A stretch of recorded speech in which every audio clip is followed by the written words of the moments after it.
Imagine 10,000 American coal miners, rifles in hand, marching to wage war in the mountains. They faced a private army, armed with machine guns and even airplanes that dropped makeshift bombs from the sky. This wasn't a riot. This was the largest armed uprising in United States history since the Civil War. The question that hangs in the air, thick as coal dust, is why? What could push thousands of ordinary men to the absolute breaking point to aim their guns not at a foreign enemy, but at their own countrymen? The official story is one of labor unrest. But those who lived it knew the truth. It was a war for the very soul of a man. Before the valleys echoed with the rattle of machine guns, there was a different sound. It was the rhythm of a world carved into the ancient mountains of West Virginia, a world of sharp ridges and deep shadowed hollows where the mist clung to the creeks like a shroud. These mountains were a paradox. They were breathtakingly beautiful, a fortress of nature that had long sheltered a proud and independent people. But deep within their rock, they held a treasure that had become a curse: coal. And for the men who mined that coal, the mountains were no longer a sanctuary. They were a cage. A miner's day began and ended in darkness. He would rise before the sun, his wife packing his dinner bucket, and walk to the mine mouth, a black wound in the side of the mountain. He would spend 10, sometimes 12 hours on his hands and knees in a cramped seam of earth, the weight of the whole world pressing down on him. His work was a constant gamble with death from rockfalls, gas explosions, and the slow, suffocating disease of black lung. He did this not for wealth, but for survival, to feed the family waiting for him in a flimsy house he didn't own. That house, you see, belonged to the coal company. So did the church where he prayed, the school his children attended, and the doctor who treated his injuries. Most importantly, the company owned the store. A man wasn't paid in the currency of the United States. He was paid in scrip, a private money printed by his boss, worthless anywhere but the single company store. Prices there were set so high that by the end of the week, his entire wage was swallowed back into the operator's pocket. It was a system of modern-day serfdom, a cradle-to-grave bondage designed to keep a man in perpetual debt. And this kingdom, built on black rock and broken backs, was ruled by force. The coal operators employed private armies of guards, most notoriously the Baldwin Felts Detective Agency. These weren't security men. They were gun thugs, mercenaries in fine suits who patrolled the coal camps with rifles cradled in their arms. They were there to enforce the company's law. Their job was to crush any whisper of dissent, to beat any man who spoke of organizing, and to evict his family from their home at a moment's notice, dumping their belongings in the muddy street. This was the calm before the storm, not a peaceful calm, but an oppressive one. It was the heavy, watchful silence of a people pushed to the very edge of their endurance. It was a silence filled with unspoken fears, quiet prayers, and a deep, simmering rage. But change was coming, carried on the wind like a distant rumble of thunder. It came in the form of a simple four-letter word, whispered in the dark of the mines and behind closed doors: union. And that one word was about to set these mountains on fire. To understand the fire in the miners' hearts, you have to dig deeper than a coal seam. You have to go back to the very bedrock of these mountains, to the men who first settled this land. They were Scots-Irish, German, and English pioneers, soldiers who had been paid for their service in the Revolutionary War with land grants. They weren't looking for riches, they were looking for freedom. They carved their homesteads out of the wilderness with an axe and a long rifle, wanting nothing more than a piece of ground to call their own, far from the reach of kings and landlords. Their deed was written in sweat and blood, and their law was self-reliance. But then, the outside world discovered the treasure hidden beneath their feet. The railroad snaked its way up the river valleys, and with it came a new kind of king, industrialists and financiers from New York and Philadelphia. They saw the mountains not as a home, but as a vault to be plundered. They came with smooth words and complex legal documents, buying up mineral rights for pennies on the dollar from folks who could barely read or write. It was the greatest swindle in Appalachian history. The descendants of the pioneers who owned the surface of the land suddenly found themselves trespassers on the wealth that lay beneath it. This land already bore the scars of old divisions. West Virginia itself was born from the Civil War, a state torn from a state because its people refused to follow the Confederacy. That conflict had pitted neighbor against neighbor, brother against brother. It had burned into the mountain psyche a deep suspicion of outside authority and a hardened belief that some fights could only be settled at the end of a rifle barrel. A man's loyalty was to his kin and his hollow, not to some distant government or, God forbid, some company from out of state. And so, the stage was set for a new war, a clash not between North and South, but between two irreconcilable worlds. On one side was the mountaineer, a man whose name was his bond, whose pride was rooted in his independence. On the other was the coal operator, a man who saw land as a commodity and people as an expense on a ledger. This wasn't just a fight over wages, it was a fight over a way of life. It was a battle between the spirit of the pioneer and the ghost of the feudal lord, fought on the very land the pioneers had once bled for. In the claustrophobic world of a company town, there were no secrets, only whispers. The mine foreman was the company's eyes and ears, a man who had often worked his way up from the coal face and now stood between his old friends and his new masters. His reports could get a man fired, or worse, blacklisted, a word that struck terror in the hearts of miners. A man on the blacklist was a ghost. His name was circulated to every mine in the region, ensuring he and his family would starve before he ever found work again. Everyone knew a family that had been broken on the anvil of the blacklist. The air itself was thick with suspicion. The company-paid preacher delivered sermons on the sin of discontent, weaving the words of God into a defense of the operator's greed. At the company store, men would gather on the porch after their shifts, their faces still grey with coal dust, but their conversations were guarded. A friendly question from a stranger could be a trap. The Baldwin Felts guards, who seemed to be everywhere at once, would lean against the porch posts, their presence a silent threat, turning men's conversations to weather and trifles. Trust eroded faster than a slate roof in a hailstorm. Old wounds festered just beneath the surface. Men still spoke in hushed tones of the strike at Staniford a few years back, where armed guards had fired into a crowd of miners, killing 6. They remembered the Holly Grove strike, where families had been evicted in the dead of winter, their belongings piled up in the snow. These weren't just stories, they were warnings. They were the ghosts of past failures that haunted every secret union meeting, held deep in the woods by the light of a kerosene lamp. This constant pressure cooker of fear and resentment turned minor slights into major grievances. A dispute over the weight of a coal car, a foreman's insult, a family getting better housing because they were loyal to the company. These were the sparks in the powder room. Rumors spread like wildfire through the camps. The union organizers were branded as Reds and Bolsheviks, foreign agitators sent to destroy the American way of life.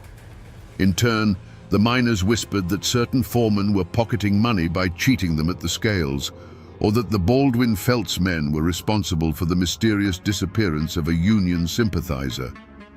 The community was no longer a community. It was a fractured landscape of loyalties and hatreds. Families were divided, old friendships soured. Every man had to choose a side, even if that choice was silence. But in the West Virginia coalfields, silence was a luxury no one could afford for long. The ground was saturated with gasoline, and everyone was just waiting for the match to fall. That year, the mountains themselves seemed to hold their breath. The summer was long and brutally hot, the air so thick with coal dust and humidity it felt like you were breathing wool. The creeks ran low and warm. Old-timers, sitting on their porches, noted that the birds had gone quiet in the woods, a silence that felt heavy and unnatural. On moonless nights, a panther would scream from the high ridges, a sound that folk tradition said was a sure omen of death. It was a cry that slid under a man's door and coiled in the pit of his stomach. A feeling was growing in the hollows, a sense that the fragile peace was rotting from within. Then, the human omen arrived. He wasn't a railroad man or a lawyer in a fancy suit. He was a union organizer, a man who came not with a bang, but like a shadow slipping between the company houses after dark. He didn't speak on street corners. He spoke in hushed, urgent tones around kitchen tables to men whose faces were grim in the lamplight. He spoke of dignity, of fairness, of a brotherhood of miners standing together. His words were more dangerous than dynamite because they planted a seed of hope in ground that had long been barren. His presence was an immediate challenge.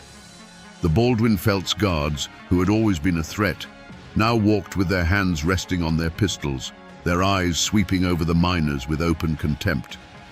The unspoken tension in the camps became a living thing, a coiled snake ready to strike. A miner's wife didn't need to hear the panther's cry to know what was coming. She saw it in her husband's eyes when he came home from a secret meeting deep in the woods.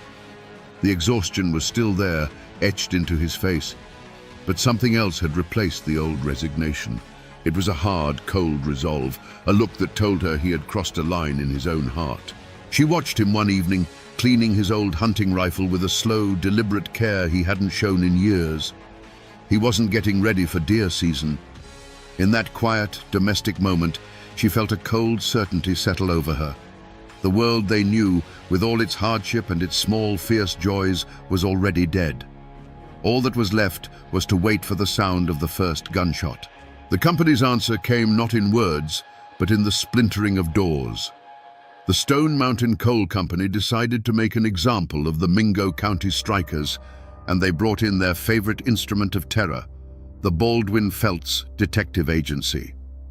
A dozen agents, led by the infamous Albert Felts himself, stepped off the train in Matewan. They were professionals, dressed in sharp city suits that looked alien against the dusty backdrop of the town. Their mission was simple and brutal: throw the striking miners and their families out of their company-owned homes. All day, they moved through the camp, kicking in doors, hauling furniture into the street, and leaving women and children weeping in the rain beside their meager possessions. It was a cold, calculated act of humiliation designed to break the men's spirit. But the operators had made a fatal miscalculation. They hadn't accounted for Sid Hatfield. The sheriff of Matewan was not a company man. He was a local, born and raised in the Hollows, a man the miners saw as one of their own. When he heard what was happening, he walked down to the camp alone. He didn't shout or draw his gun. He simply stood before Albert Felts and his armed thugs and told them that what they were doing was illegal. He informed them that in his town, evictions required a court order, which they did not have.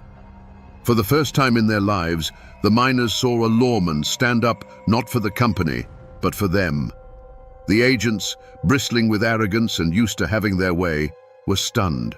They finished their day's dirty work, but a shadow now hung over them.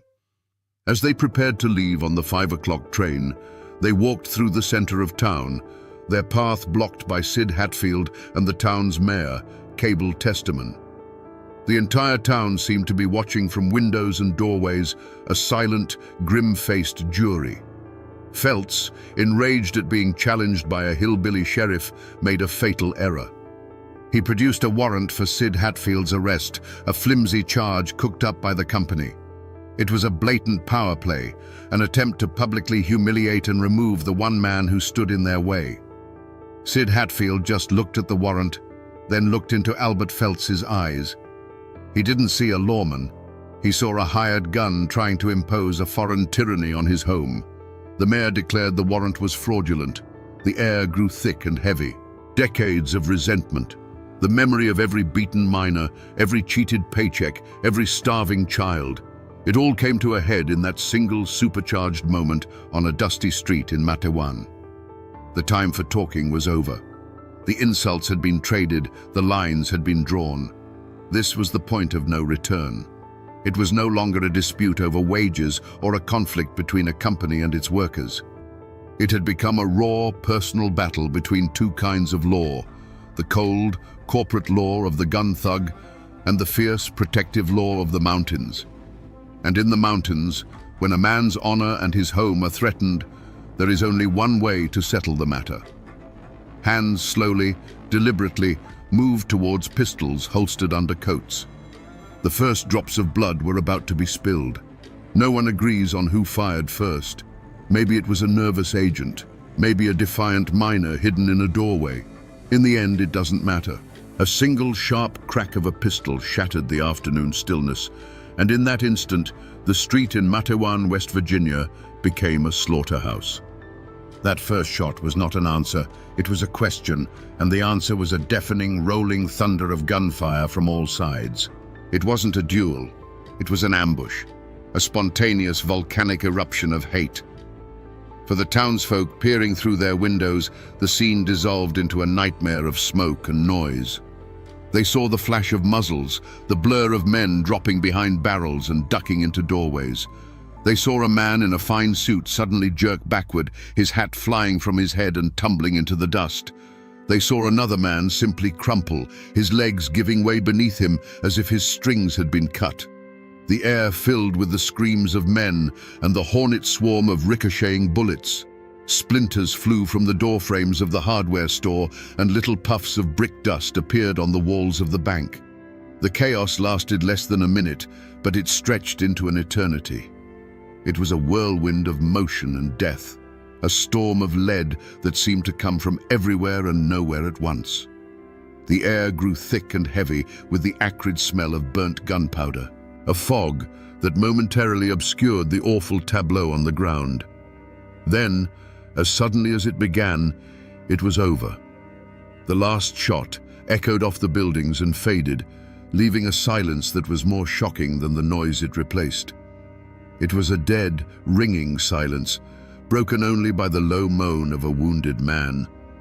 Slowly, the gun smoke began to clear, revealing the terrible price of that single minute. 10 men lay dead or dying on the ground. Among them was the town's mayor, Cable Testament, cut down in the first volley. And scattered around him, like fallen chess pieces, were the bodies of 7 Baldwin Felts agents. The invincible gun thugs, the company's private army, had been utterly decimated. Albert Felts, the man who had come to break Matewan, lay dead. His brother Lee lay dead beside him. And from the center of that swirling smoke, one man emerged, seemingly untouched by the hailstorm of bullets. It was Sheriff Sid Hatfield. He stood steady, the pistol still warm in his hand, looking out at the carnage he had unleashed. In the eyes of the miners, he was no longer just a lawman. He was an avenger. He was the man who had faced down the devil and won. It's easy to paint the Baldwin Felts men as monsters, as pure evil stepping off a train. But to truly understand the terror they represented, you have to climb inside their heads for a moment. In his own mind, Albert Felts was not a villain. He was a surgeon, and the union was a cancer growing in the body of American industry. He saw the miners not as men, but as a problem to be solved. They were ignorant, ungrateful children at best, or dangerous foreign Bolsheviks at worst, incapable of understanding what was good for them. He saw himself as the hand of order, a necessary force protecting property and progress from chaos. The violence he dealt was, in his twisted logic, a form of medicine, harsh but essential for the health of the system. The transformation from professional enforcer to killer happened in the space of a heartbeat on that Matewan street. When Sid Hatfield, a local sheriff with mud on his boots, stood up to him, it wasn't just a legal challenge, it was a profound insult to Felts's entire world. His authority, his reputation, and the very foundation of the company's power were being defied by a man he considered his inferior. In that moment, Hatfield ceased to be a lawman in Felts's eyes. He became a symbol of the rebellion, the head of the snake that had to be cut off. The decision to draw a gun wasn't born from a sudden rage, but from a cold, calculated belief that this was the only language these people understood. It was pest control. But the men who pulled the triggers were not the true architects of this tragedy. Miles away, in comfortable offices in Charleston and Philadelphia, the coal operators who had hired Phelps received the news by telegraph. For them, there was no remorse, no pang of conscience for the men who lay dead on both sides. There was only shock and a cold, burning fury. Their primary tool of intimidation, the weapon they had used for years to keep the miners in line, had been shattered. They hadn't just lost a dozen employees, they had lost control. The aftermath in their minds was not a feeling of guilt, but a simple, terrifying calculation. The miners had fought back, and they had won. This could not be allowed to stand. Their response wouldn't be to seek peace, it would be to unleash hell. The beast wasn't dead, it had just been wounded, and a wounded beast is the most dangerous kind of all. The silence that fell over Matewan was heavier than any tombstone. For a long moment, the only movement was the lazy curl of gun smoke in the still afternoon air, and the slow, dark spread of stains on the dusty street. Then, doors creaked open. Faces, pale with shock, peered out. The people of Matewan stepped cautiously from their homes and businesses, drawn to the carnage with a mixture of horror and a grim, unspoken awe. They saw their mayor lying dead, but they also saw the bodies of the Baldwin Phelps men, the hated agents who had been the face of their oppression for so long. And in that moment, fear was eclipsed by a fierce, dangerous pride. They had fought back. Sheriff Sid Hatfield didn't stand admiring his work. The adrenaline of the fight was replaced by the cold reality of his duty. He was still the law in Mingo County. He began giving orders, his voice steady, directing men to secure the weapons of the dead agents and to tend to the wounded. For the miners who had fired alongside him, the world had been turned upside down. They were no longer just striking workers. They were killers in the eyes of the state, but heroes in the eyes of their own people. They had crossed a river of blood, and they knew there was no going back. The story of the shootout didn't just spread, it exploded. The telegraph wires hummed with the news. In coal camps up and down the Tug Fork River, the tale was told and retold, growing with each telling. Sid Hatfield's name became a legend overnight, a whispered prayer of defiance. He was the lawman who couldn't be bought, the gunman who couldn't be beaten. He was their David who had slain Goliath. The massacre, intended to break the Union, had instead become its most powerful recruiting tool. Men who had been afraid to even speak the word Union now proudly pinned on the badge of the UMWA. But while the miners celebrated their champion, a different kind of storm was gathering in the state capital. The coal operators, enraged and humiliated, demanded vengeance. The governor declared Mingo County to be in a state of insurrection. State police were dispatched not to keep the peace, but to crush the rebellion.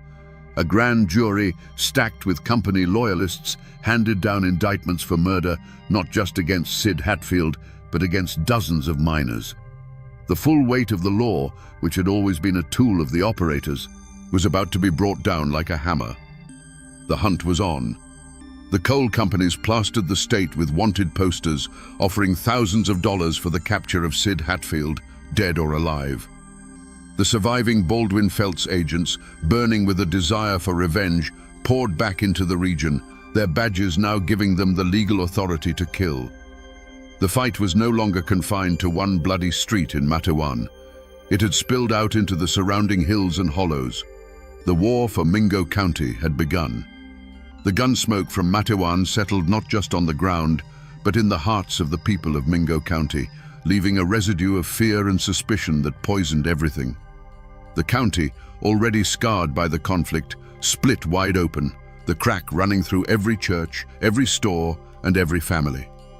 The lines were drawn not in the dirt, but in glances across a room. At the company store, loyal company men and strikebreakers shopped in the morning. While union families would wait for the afternoon, the two sides refusing to even breathe the same air. In the saloons, A man's choice of whiskey was less important than the side of the room he chose to drink it on.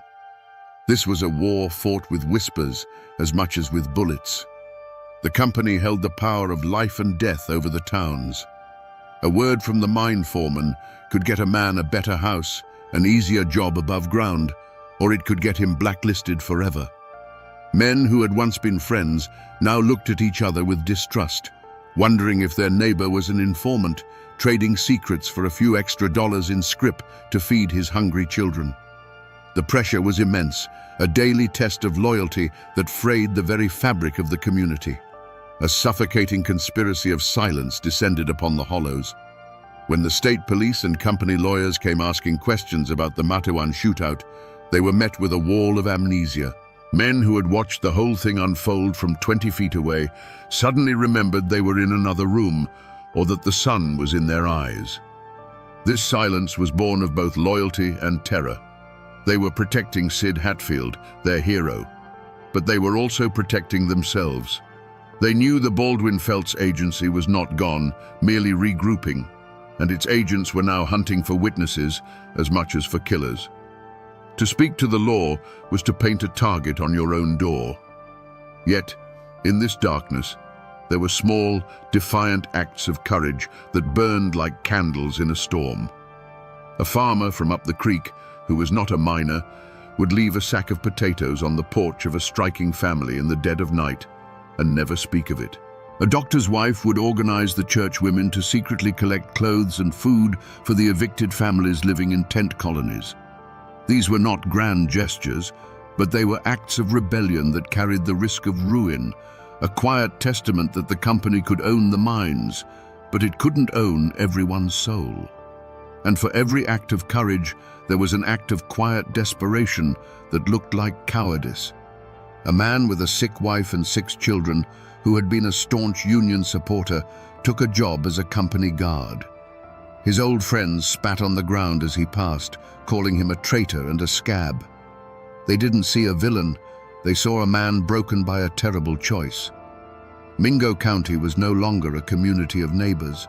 It was a hunting ground, where every man was both the hunter and the hunted, a place at war not just with the coal company, but with itself.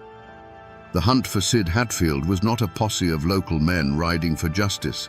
It was a corporate invasion force. The Baldwin Felts Agency, its ranks refilled with hardened men eager to avenge their fallen comrades, descended on Mingo County with the full authority of the state behind them. They were no longer just private guards, they were state-sanctioned manhunters. Backed by the governor, they set up machine gun nests on the hillsides overlooking the miners' tent colonies, their sole purpose to intimidate and terrorize. The coal operators' money flowed freely, paying for guns, ammunition, and a network of spies. A handsome reward was placed on Sid Hatfield's head, a sum that could turn a desperate, hungry man against his own neighbor. But Sid wasn't running. In an incredible act of defiance, he continued to walk the streets of Matewan, serving as its sheriff, a pistol on his hip and a calm certainty in his eyes. He was not a fugitive cowering in the woods. He was a king defending his territory, and the mountains and their people were his fortress. Union miners, many of them skilled hunters and Great War veterans, became his unofficial bodyguards. They set up a sophisticated intelligence network, a grapevine telegraph that passed messages from hollow to hollow faster than any telephone. The arrival of any stranger, the movement of any state police patrol was noted and relayed to Sid within minutes. The hunt became a brutal, low-grade guerrilla war fought in the tangled wilderness. Baldwin Felts agents, used to city streets, found themselves clumsy and exposed in the dense Appalachian forest. They would march up a creek bed, only to have a single, unseen rifle crack from the ridgeline, sending them diving for cover. The mountains themselves became a weapon against them. The miners, who had known these woods since they were boys, moved like ghosts through the trees, striking and melting away, leaving the agents frustrated, paranoid, and increasingly vicious. The hunters had become the hunted. It became chillingly clear to the coal operators that they could not capture or kill Sid Hatfield in Mingo County. He was too well protected, too loved, and too at home in the terrain. As long as he was there, he was untouchable. They realized that if the mountain wouldn't come to them, they would have to lure him away from the mountain. They shifted their strategy from brute force to legal trickery, using the very system of law they so often ignored. The trap was set. Phony charges, unrelated to the Matewan shootout, were filed against Sid Hatfield and his friend and deputy, Ed Chambers, in Welch, the county seat of neighboring McDowell County. This was enemy territory, a county completely controlled by anti-union operators where the sheriff was a company man. Sid was summoned to stand trial. He was faced with a terrible choice: ignore the summons and become a true fugitive, confirming the operator's claims that he was an outlaw, or walk willingly into a den of wolves, trusting a justice system he knew was corrupt. Believing in his own innocence and perhaps in the power of his own legend, he chose to face the law. On August 1st, 1921, Sid Hatfield and Ed Chambers, deliberately unarmed to show they came in peace, walked with their wives up the steps of the McDowell County Courthouse. They were not met by deputies with handcuffs. They were met by a group of Baldwin Felts agents waiting for them at the top of the stairs. The hunt in the shadows was over. The ambush, in the full light of day, was about to begin. There was no trial for Sid Hatfield and Ed Chambers. There was only a verdict, delivered by a volley of pistol fire on the courthouse steps. As their wives watched in horror, the Baldwin Felts agents opened fire. The men never had a chance to speak, to plead, to even raise a hand in their own defense. They were shot down in cold blood, their bodies tumbling down the stone steps of the very building that was meant to represent justice. The assassins, their work done, didn't flee. They calmly turned and surrendered their weapons to the local sheriff, a company man, with the confident smirks of men who knew they were above the law. The trial that followed was not for the murder of Sid Hatfield, but a trial of the system itself. The assassins were charged, of course. A trial was a necessary piece of theatre. But the courtroom in Welch was not a house of justice.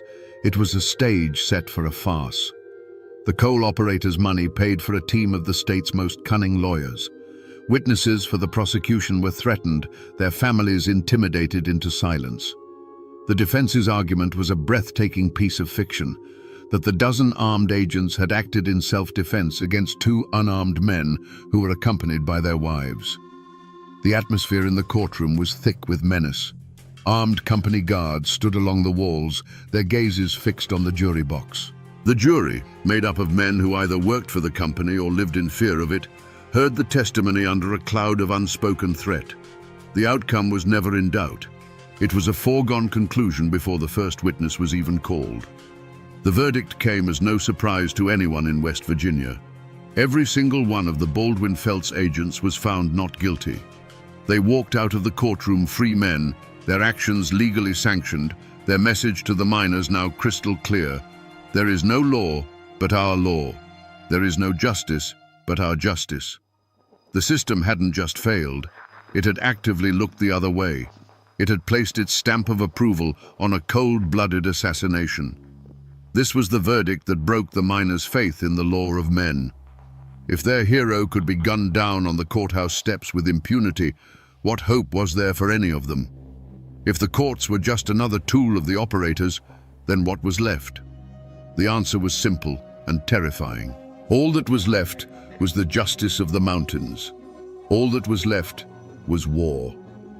The assassins of Sid Hatfield did not go to prison. They walked out of the McDowell County Courthouse as free men, and legend says went to a local saloon to celebrate their victory. In the eyes of the law, they were exonerated. But in the eyes of the mountains, they were cursed.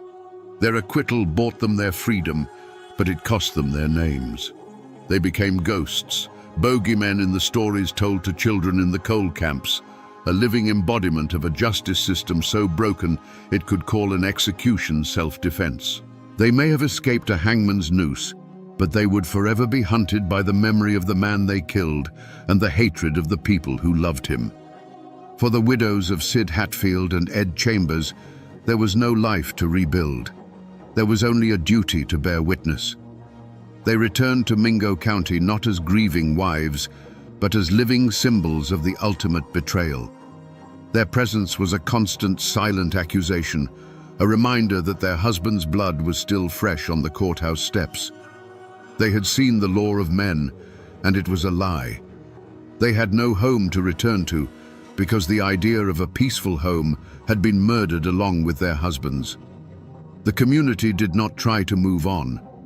You don't move on from an amputation, you learn to live with the wound. The story of the assassination and the farcical trial wasn't buried under a blanket of silence. It became a gospel of rage. The news traveled by telegraph and by word of mouth, a hot cinder landing on the dry forest floor of the miners' patience. In coal camps along the Kanawha River, men heard the news, and a quiet, chilling transformation took place. The talk of strikes and negotiations stopped. The talk turned to rifles. This was the final, unforgivable insult. The system had not only allowed their hero to be murdered, it had applauded the murderers.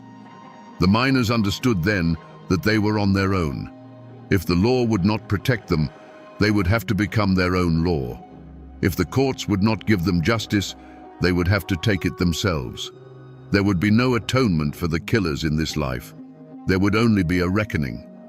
In the days following the verdict, men began to gather. They came out of the mines and down from the hollows, their faces set like stone. They were no longer just miners. They were an army, gathering to deliver a verdict of their own. For decades, the state of West Virginia tried to bury the story of the coal wars. It was treated as a shameful secret, an embarrassment to be scrubbed from the history books. But you can't kill a story like this.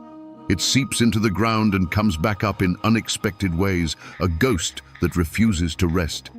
The family names, Hatfield, Chaffin, Testament, still echo in those hollows, carrying the weight of that bloody history.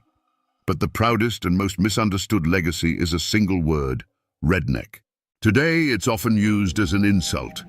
But for the men who marched on Blair Mountain, it was a badge of honor taken from the red bandanas they tied around their necks. It meant you were a Union man. It meant you stood up and fought. The physical traces of this war are still there if you know where to look. Go to Welch today, and you can stand on the very courthouse steps where Sid Hatfield was murdered. The stone is worn, but the memory is sharp and cold. In Matewan, the buildings that witnessed the shootout still line the street, silent witnesses to that minute of thunder. You can almost feel the ghosts. But the greatest monument, and the most haunted, is Blair Mountain itself. For years, historians and archaeologists have fought a new battle there, a battle to save the mountain from the very same force the miners fought, the coal companies, who want to destroy it with mountaintop removal mining. And in that fight, the mountain has begun to give up its secrets. Walking those ridges, they found the evidence the state tried to forget. Thousands of spent shell casings from rifles and machine guns, the faint outlines of trenches the miners dug, even the rusted shrapnel from the homemade bombs dropped from the sky. The men who fought there are long dead. Their voices have faded. The state tried to erase their memory from the history books and tell a simpler, cleaner story. But the mountains remember. They hold the rust and the lead deep in their soil. They keep the score.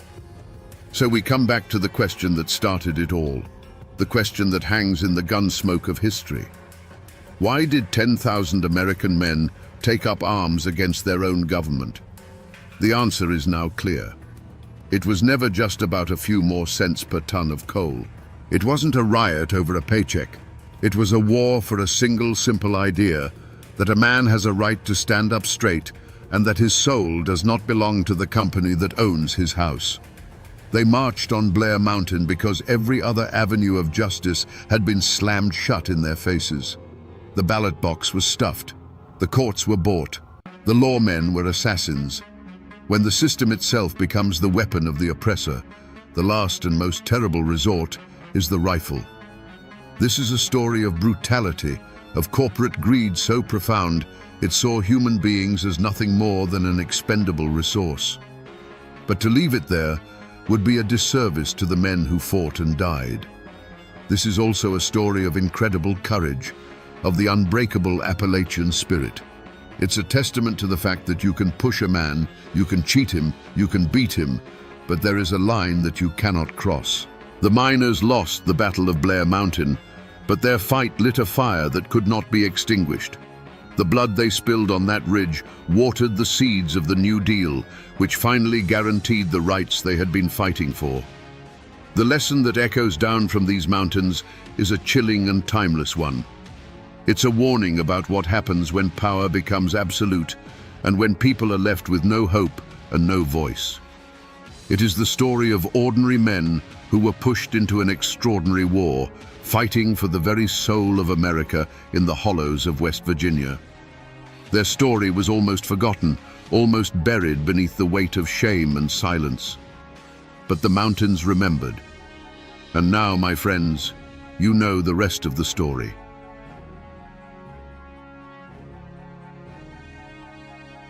I'm standing here in the town square of Manchester, Kentucky, looking at the Clay County Courthouse. On a quiet afternoon like this, it looks like any other seat of county government. But these bricks have seen more history and more blood than most battlefields. A Kentucky governor once called this place the bleeding wound of the state. And for over 50 years, this very spot was the heart of that wound. Here, where all you hear now is the wind in the trees, the silence was once shattered by a war between families that turned the rule of law into a bitter joke. Today, we're going to listen to the whispers from this place and piece together the story of how it all began. To understand the explosion, you first have to see the powder keg. Let's go back to 1844. Manchester, Kentucky wasn't much more than a collection of log and clapboard buildings around a courthouse, set against the vast green wilderness of the Cumberland Mountains. Life here was hard, governed by the seasons and the unwritten laws of kinship. A man's word was his bond, and his honor was worth more than his life. In this world, some names carried more weight than others, and no name carried more weight than Garrard. They were the closest thing Clay County had to royalty. The family patriarch, Theophilus T. Garrard, was a powerful statesman, a name known all the way in the capital. His son Daniel moved through these dusty streets with an air of absolute confidence, the kind that comes from knowing your family's power is the ultimate law of the land. Then there was Dr. Abner Baker. He was a man of two worlds. On one hand, he was a physician, a man of education and science in a place where folk remedies were still king. But he was also a man of Clay County, born and bred. His hands were just as calloused by the code of these hills as any farmer's, and his pride ran just as deep. He was respected, but he wasn't a Garrard, and in Clay County, that distinction mattered. The flashpoint between these two men wasn't some mythical silver mine, as the legends now claim. It was something far more practical and far more valuable, the local saltpeter works. In the 1840s, saltpeter was the key ingredient in gunpowder. Controlling it meant controlling the means for every man to hunt, to defend his home, to be self-reliant. It was power, pure and simple, and both Baker and Garrard wanted control. For months, their business dispute was a low rumble of thunder in the distance. You could feel it in the air of Manchester. The sideways glances in the general store, the conversations that stopped when one of them entered a room. Two proud men, their ambitions circling each other like wolves. The people of the town went about their lives, but they were watching. They knew the code. They knew that in these mountains, a storm can roll in without warning, and everyone was holding their breath, waiting for the first crack of lightning. The stories passed down through generations are one thing, but sometimes you can find the cold, hard facts printed in black and white. Here, in the Clay County Historical Archives, I'm holding a digital copy of a newspaper clipping from a Lexington paper dated 1844. It's fragile, even as an image on a screen. The language is formal, a world away from our own. It describes the killing of Daniel Garrard not as a murder, but as an unfortunate and fatal affray. It speaks of the public shock and the immediate arrest of Dr. Abner Baker. But it's a small, almost overlooked detail in the third paragraph that truly matters. It mentions that Baker's defense team, some of the most expensive lawyers in the state, were preparing a novel argument: temporary insanity. This wasn't just a legal strategy. In a place like Clay County, where honor and accountability were everything, this was an insult. The idea that a man wasn't responsible for his actions, that he could kill the son of the most powerful man in the county and then hide behind a doctor's diagnosis, it was unthinkable. This piece of paper isn't just a news report. It's the official record of the moment the two sides stopped speaking the same language. One side started talking about the law, and the other was thinking only of justice. And that raised a critical question that would echo for decades. What happens when the law offers an escape, but the people demand a reckoning? That newspaper clipping only tells you what happened. It doesn't tell you how it felt on that hot, dusty day in Manchester. The argument between Dr. Baker and Daniel Garrard didn't start with a shout. It started as a low murmur in the middle of the street, two men standing toe to toe, the air crackling around them. The saltpeter works was the reason, but honor was the fuel. Voices rose with the heat of the day, and soon the whole town was watching from doorways and windows, silent witnesses to a prideful rage that was about to boil over. An insult was thrown. We'll never know the exact words, but in a place like this, a man's name is all he truly owns. Whatever was said, it was the point of no return. There was a flash of steel, a single, deafening crack that echoed off the clapboard storefronts, and Daniel Garrard fell to the ground. The son of the most powerful family in the county lay dead in the dust. In that moment, Dr. Abner Baker wasn't a man of medicine. He was just another Clay County man who had answered a perceived slight with finality. The law moved swiftly at first. Baker was arrested, and for a moment it seemed like the system would work. A trial, a verdict, a hanging. That was the expected order of things. But then, a new word began to filter through the mountains, a word that felt like a trick from a faraway city: insanity. The Baker family, with its money, had hired lawyers who claimed the doctor hadn't known what he was doing, that his mind had snapped.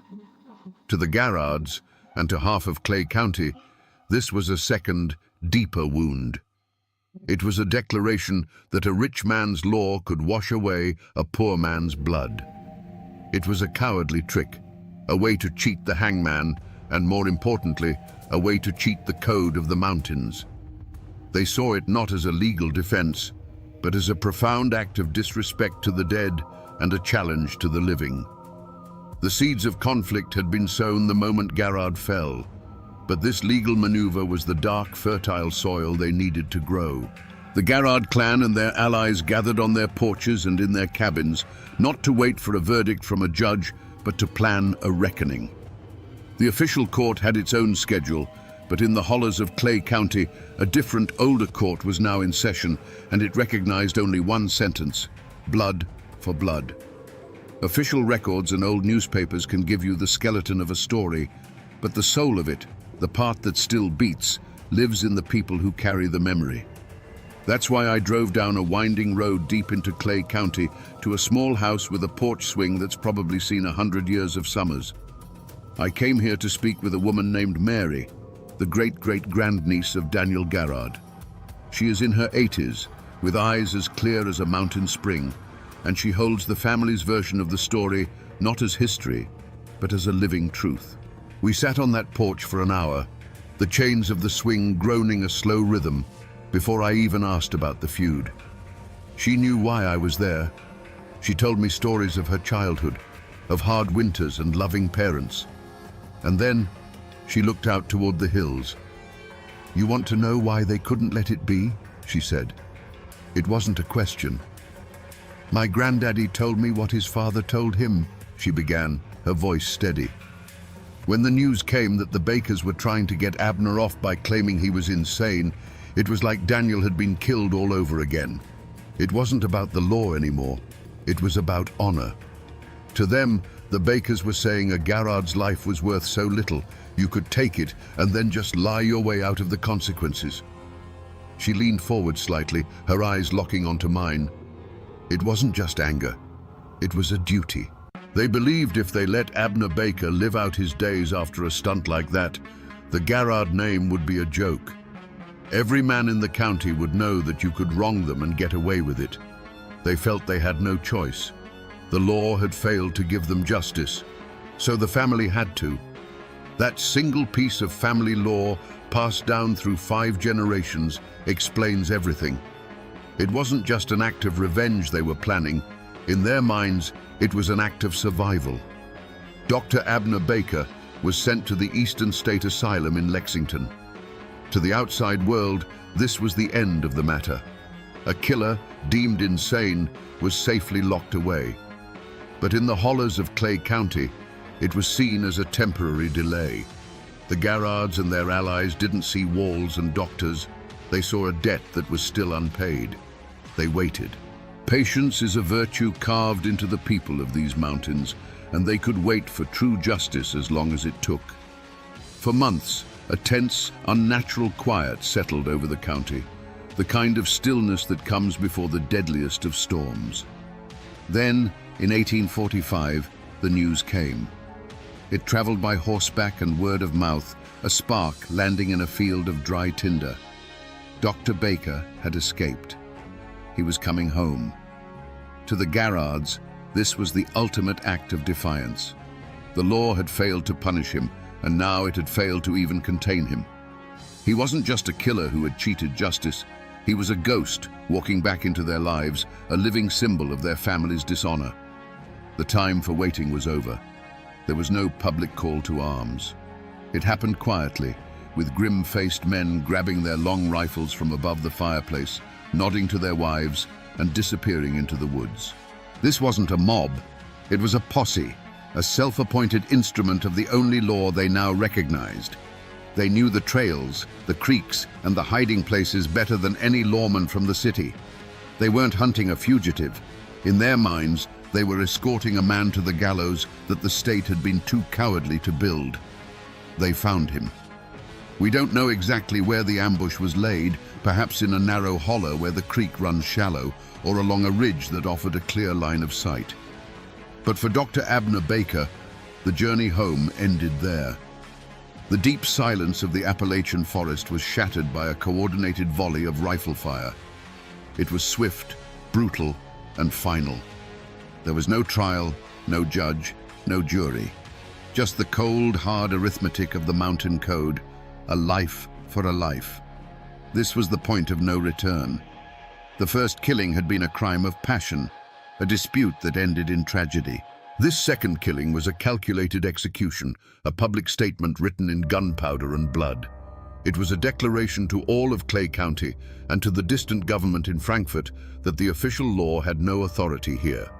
The Garrards had reclaimed their family's honor, and in doing so, they had thrown down a gauntlet. Now, the Baker family and their allies had a blood debt of their own to repay. The feud was no longer a disagreement. It was an inheritance, and it would be passed down to the next generation with all its terrible weight. I'm back at the courthouse in Manchester, but this time, I'm looking closer. The afternoon sun is low, casting long shadows across the lawn. A building like this, over 100 years old, absorbs history. And if you run your hand along these old bricks, you're touching the last silent witness to the war's most violent chapter. This is the place where the feud stopped being a series of back-alley ambushes and became an open rebellion.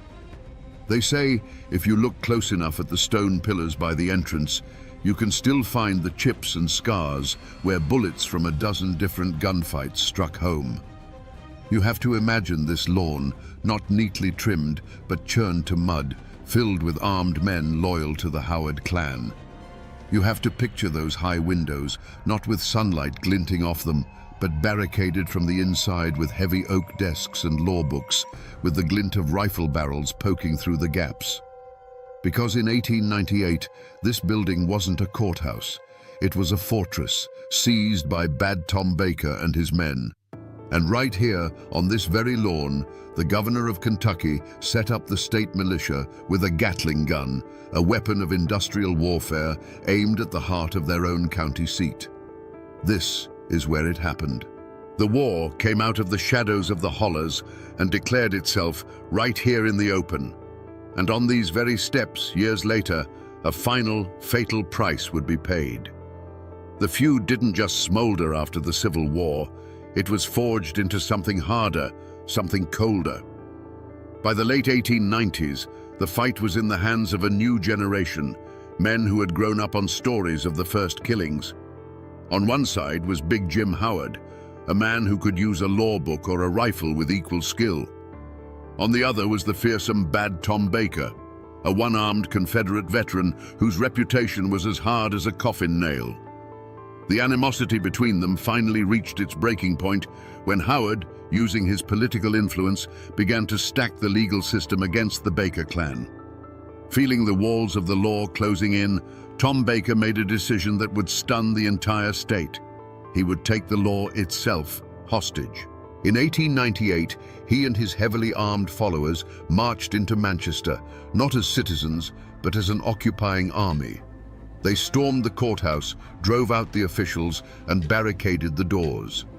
The seat of county justice was now the fortress of a clan warlord. From the second-story windows, the glint of rifle barrels sent a clear message to Jim Howard and his allies. The time for legal tricks was over. This would be settled with gunpowder. Manchester became a ghost town. Doors were bolted, windows shuttered. The only sounds were the scraping of boots on gravel and the sharp, ugly crack of a rifle shot that would echo through the empty streets, followed by an even more terrifying silence. A spider web of cracks would appear in a storefront window. A horse tied to a post would suddenly fall, its quiet death a warning to anyone who dared to show themselves. Inside the courthouse, the air was thick with tension and the smell of stale tobacco smoke. Tom Baker, his one arm as steady as iron, directed his men, their faces grim in the dusty shafts of light filtering through the barricades. The standoff dragged on for days. The news of a county courthouse under siege by its own citizens reached the governor's mansion in Frankfort. It was an embarrassment, an open sore on the face of Kentucky. Governor William O. Bradley declared Clay County to be in a state of insurrection. He called it the bleeding wound of the state, and he decided to cauterize it with force. The arrival of the state militia was a sight no one in Manchester would ever forget. Uniformed soldiers marching in formation, followed by a wagon carrying a weapon of modern war, a Gatling gun. They set it up on the courthouse lawn, its brass casings gleaming in the sun, its multiple barrels aimed squarely at the front doors. This was no longer a family feud. This was a rebellion. The government of Kentucky was prepared to mow down its own citizens to restore order. The air grew heavy, silent. Inside, the Baker clan looked out at the machine gun, a weapon that could tear through their wooden barricades like paper. Outside, the militia commander stared at the courthouse, knowing the order to fire would result in a slaughter. This was the heart of darkness, a moment when all pretense of civilization had vanished, leaving only two armed camps separated by 100 yards of lawn and 50 years of hate. The siege didn't end with the roar of the Gatling gun. It ended with a quiet, cold calculation. Tom Baker, for all his fury, was not a fool. He saw the inevitable. The doors to the courthouse eventually swung open, and the Baker clan walked out, laying down their weapons. But it wasn't a surrender. Their eyes, burning with defiance, promised that this was only a pause. The state had taken back its building, but the war for Clay County was far from over. The bleeding had been stopped for a moment, but the wound was now deeper than ever. After the soldiers and the Gatling gun went home, the war moved from the courthouse lawn back into the courthouse itself. The weapons were no longer rifles, but pieces of paper, and I'm looking at one of them right now. This is a copy of the official indictment brought against Bad Tom Baker and his men following the siege. The script is formal, the ink faded, the language cold and precise. It lists the charges in stark legal terms: armed insurrection, sedition, conspiracy to intimidate an officer of the law. On paper, it paints a simple picture of a band of outlaws who tried to overthrow the government. It's neat, it's clean, and it's a masterclass in how history is written by the winners. But reading this is like reading a doctor's report that lists the cause of death as cessation of heartbeat. It's technically true, but it tells you nothing of the disease that ravaged the body for years. This document has no lines for the 50 years of bad blood. It doesn't mention the political machinations of the Howard clan or the deep-seated belief that a baker couldn't get a fair hearing in that very building. The paper simply lists the crime. It completely erases the reason. It reduces a multi-generational war down to a few sterile legal phrases, stripping away all the honor, the rage, and the grief that led those men to make their stand. And with this document, the full weight of the state's power was about to come crashing down on the Baker clan.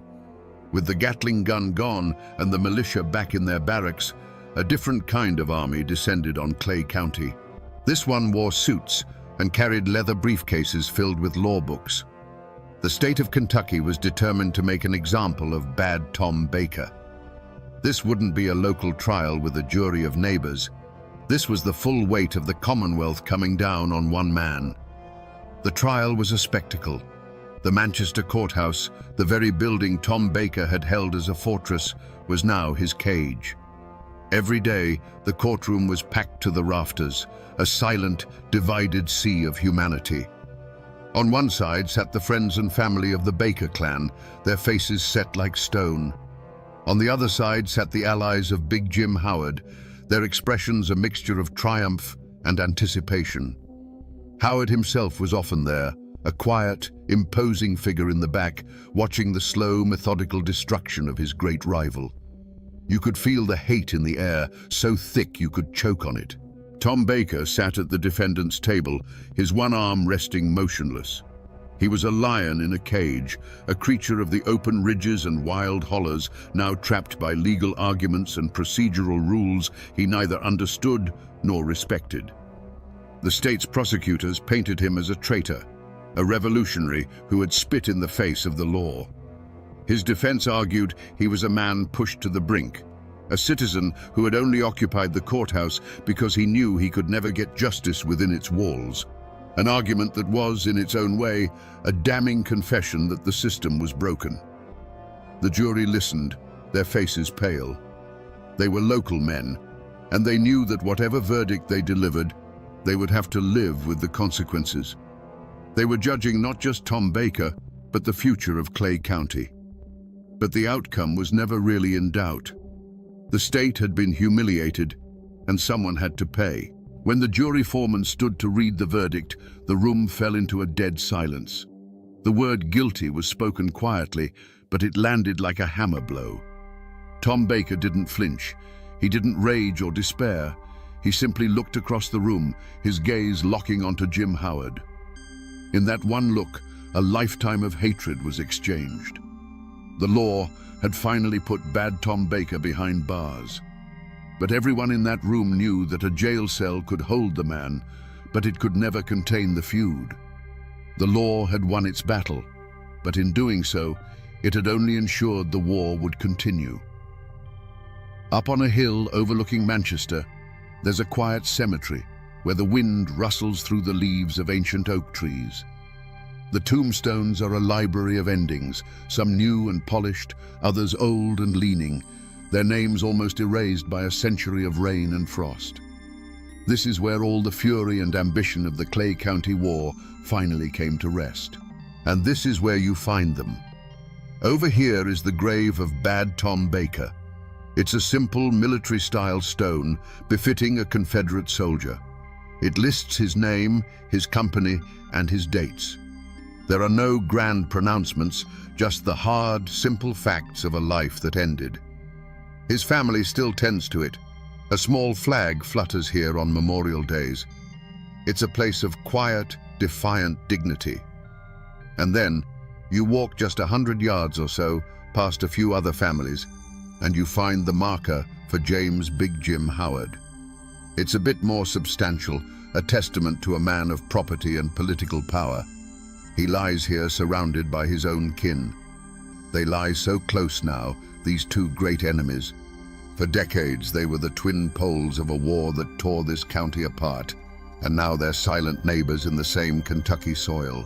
All that rage, all that blood, all that power, reduced to two names carved in granite, slowly fading under the Appalachian sun. Seeing them here, you'd think the story ended with Tom Baker's conviction. But a prison sentence wasn't the final chapter. The Mountain Code had one last bill to collect, and the story of how both these men ended up on this hill is the feud's last and most bitter reckoning. With Bad Tom Baker locked away in the Frankfort Penitentiary, a strange and fragile peace settled over Clay County. For the first time in decades, Big Jim Howard was the undisputed king. He had won. He had used the law, the militia, and the courts to do what generations of his family couldn't do with rifles. He had broken the power of the Baker clan. For a few years, it seemed the war was finally over, ended not with a bang, but with the clang of a prison gate. But the politics of Kentucky have always been a blood sport. In 1899, the state was ripped apart by the most violent and disputed gubernatorial election in its history. When the Democrat William Goebel was assassinated in Frankfort in 1900, the state teetered on the brink of its own civil war. A massive investigation was launched, and a net was cast for anyone with a reputation for political violence. And in one of history's cruelest twists, the master of the law, Big Jim Howard, found himself caught in its web. He was accused of being a conspirator in the plot to kill the governor. The trial was a statewide sensation. Jim Howard, the man who had so skillfully used the courts against Tom Baker, now faced a jury with his own life on the line. He was convicted and sentenced to life in prison. The great victor of the Clay County War was now a prisoner himself.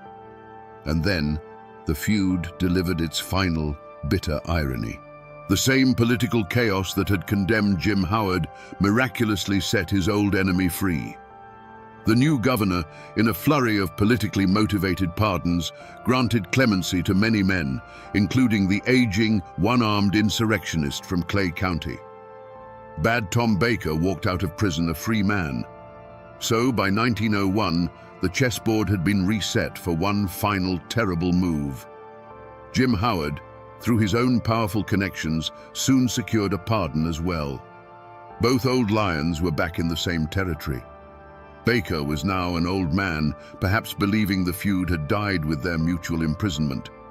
Howard was also old, but he was a man who had been publicly shamed and imprisoned, and he had one last debt to settle.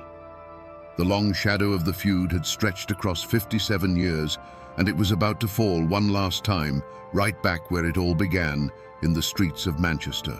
Even now, more than a century after the last shot was fired, the Clay County War isn't a settled matter here. It isn't just a chapter in a history book. It's a living memory, a story that gets told on front porches and at family reunions, and the version you hear depends entirely on which family is telling it. The names Baker and Howard don't just belong to the dead. They belong to the living, and they still carry the weight of that old, bitter argument. To this day, if you talk to folks whose ancestors stood with Tom Baker, you'll hear the story of a hero. They'll tell you, Bad Tom was a man of the people, a proud Confederate soldier who stood up to a corrupt political machine run by the wealthy and powerful Howard family. They'll say the courthouse siege wasn't insurrection. It was a desperate man's only way to demand a justice he could never get from a bought and paid for judge. In their version, Tom Baker was a man of honor who was assassinated in cold blood, a victim of a coward's bullet because his enemies could never face him in a fair fight. But then, you drive a few miles down the road and ask a family whose great-grandfather rode with Jim Howard, and you'll get a different truth entirely. They'll tell you Big Jim Howard was the law. He was a sheriff, a leader, a man trying to drag a wild and violent county into the modern age.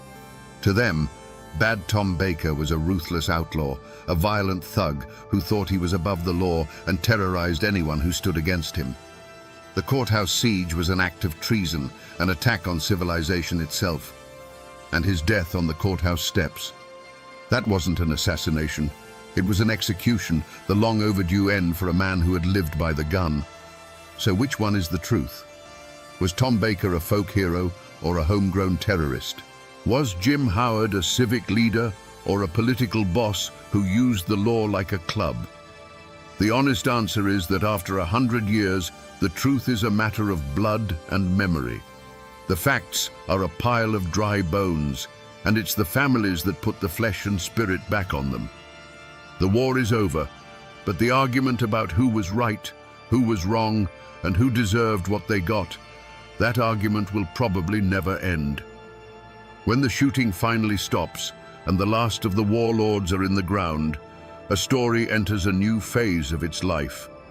The hard, jagged facts of who did what to whom begin to get smoothed over by time, like a stone in a fast-running creek. History becomes folklore. The Clay County War was too big, too bloody, and too long for people to simply file away. They had to make sense of it, to turn the sheer, brutal chaos into a lesson, or a warning, or a ghost. Ask around Manchester today, especially among the older folks, and you might hear a story told in a hushed voice on a dark autumn night. They say that if you stand near the courthouse when the streets are empty and quiet, you can sometimes see a shadow moving on the steps where Bad Tom Baker fell. A tall, lonely figure with one empty sleeve that seems to sway in a breeze that no one else can feel. They say he's still waiting, still looking for the man who shot him, or perhaps for a kind of justice he never found inside that building. It's more than just a ghost story. The feud lives on as a cautionary tale, a lesson that became woven into the fabric of the community. It's the story a father would tell a hot-headed son to warn him about the poison of carrying a grudge. Remember the Bakers and the Howards, he'd say. They fought for so long, they forgot what they were even fighting about, and all they earned was a piece of land on Cemetery Hill.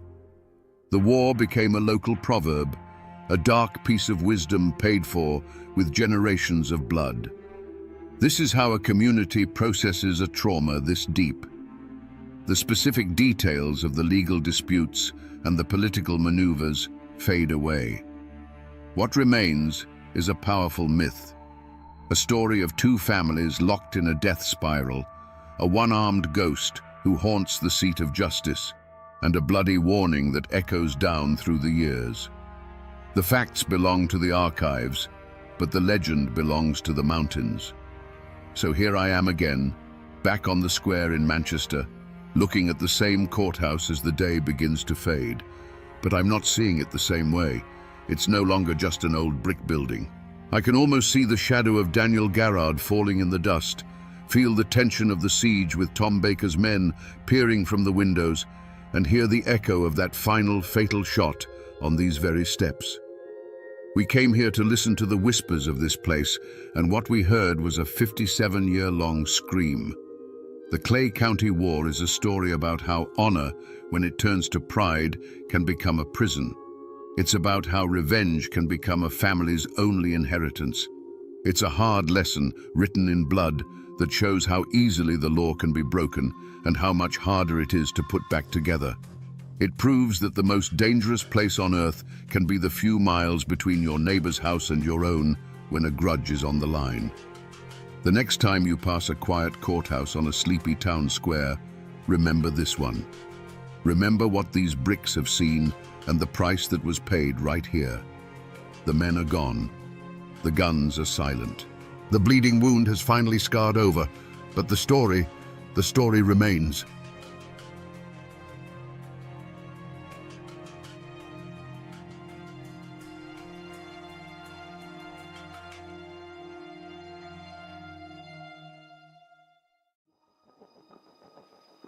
In the misty mountains of Appalachia, they say a word can be sharper than any blade, and a woman's pride can be a poison more potent than any rattlesnake's venom.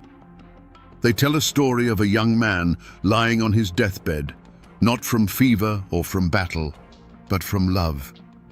And they whisper the name of the woman who put him there with a single cruel sentence. Her name was Barbara Allen. Most folks have heard the song, a sad little tune about a hard-hearted girl.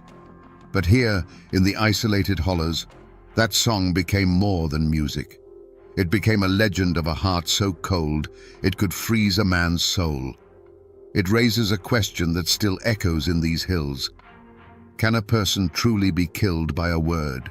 Today, we separate the ballad from the chilling folklore it spawned, to look into the icy heart of Barbara Allen and ask the one question the mountains have been asking for centuries. Was she a monster, or the most tragic victim of them all? You have to understand what life was like back then, in those hidden pockets of the Appalachians.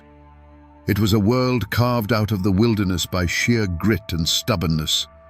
Life wasn't measured in the turning of pages on a calendar, but in the rhythm of the seasons, the spring thaw that swelled the creeks, the long hot summers of planting and tending, the autumn harvest that decided who would eat well and who would go hungry through the biting winter. The mountains weren't just a backdrop. They were a living entity, providing everything you needed, but also capable of taking it all away in a heartbeat with a flash flood or a sudden blizzard. In the heart of one such settlement lived a young man they called Sweet William. The name wasn't just a convenience, it was a description. He was the kind of man who was first to help a neighbor raise a barn and the last to leave a campfire. He had a strength that came from working the hard soil and a laugh that could cut through the thickest mountain fog.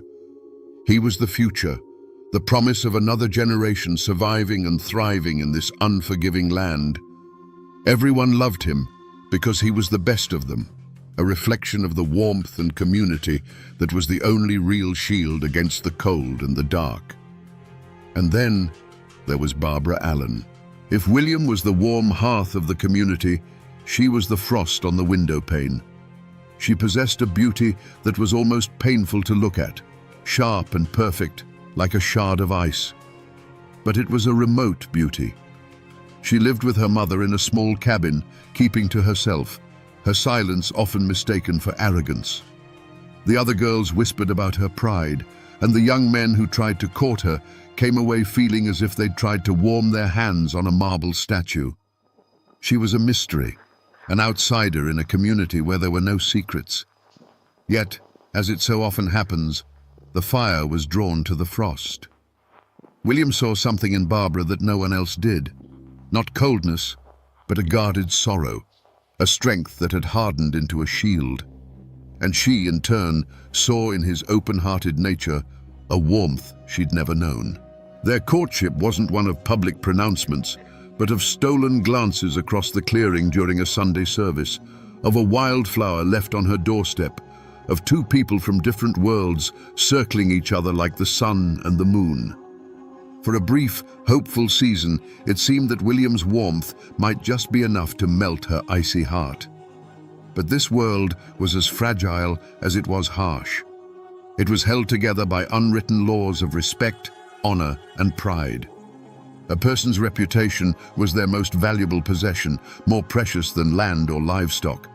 And in a place where life was a constant struggle, a wounded pride could fester like a snakebite, turning the promise of love into the certainty of a grave. The community, watching the two lovers, held its breath, sensing that this was a story that could only end in one of two ways, with a wedding or with a tragedy that would be whispered around their fireplaces for 100 years to come. The turning point, the moment the future split into what could have been and what was, didn't happen in a dark forest or with the flash of a knife. It happened in a place of celebration. The harvest had been good, and the community gathered in the largest clearing, the air thick with the smell of roasting meat, wood smoke, and the sweet, sharp scent of homemade apple cider. Fiddles were playing, people were laughing, and for a little while, the harshness of mountain life was forgotten. At the center of it all, of course, was Sweet William. He was in his element, surrounded by friends, his voice booming over the music. Flushed with cider and the simple joy of the evening, he raised his wooden cup. "A toast!" he shouted, a wide grin on his face. "A toast to the beauties of this valley who make the work worthwhile and the winters warm." Men cheered, and the women, both young and old, smiled at the compliment. It was a simple, clumsy, heartfelt gesture from a young man who loved his home and the people in it. But in a shadowed corner, one pair of eyes didn't smile. Barbara Allen had watched him all evening, a rare warmth in her own heart. She saw him as hers, a private treasure. And in that moment, his toast felt like a betrayal. He hadn't toasted her. He had thrown her into the common lot with every other woman there. To his mind, it was a harmless, all-encompassing compliment. To her proud and guarded heart, it was a public declaration that she was nothing special to him at all. It was a careless flick of the wrist that to her felt like a slap across the face. She didn't scream or cry. Her pain was a cold, quiet thing.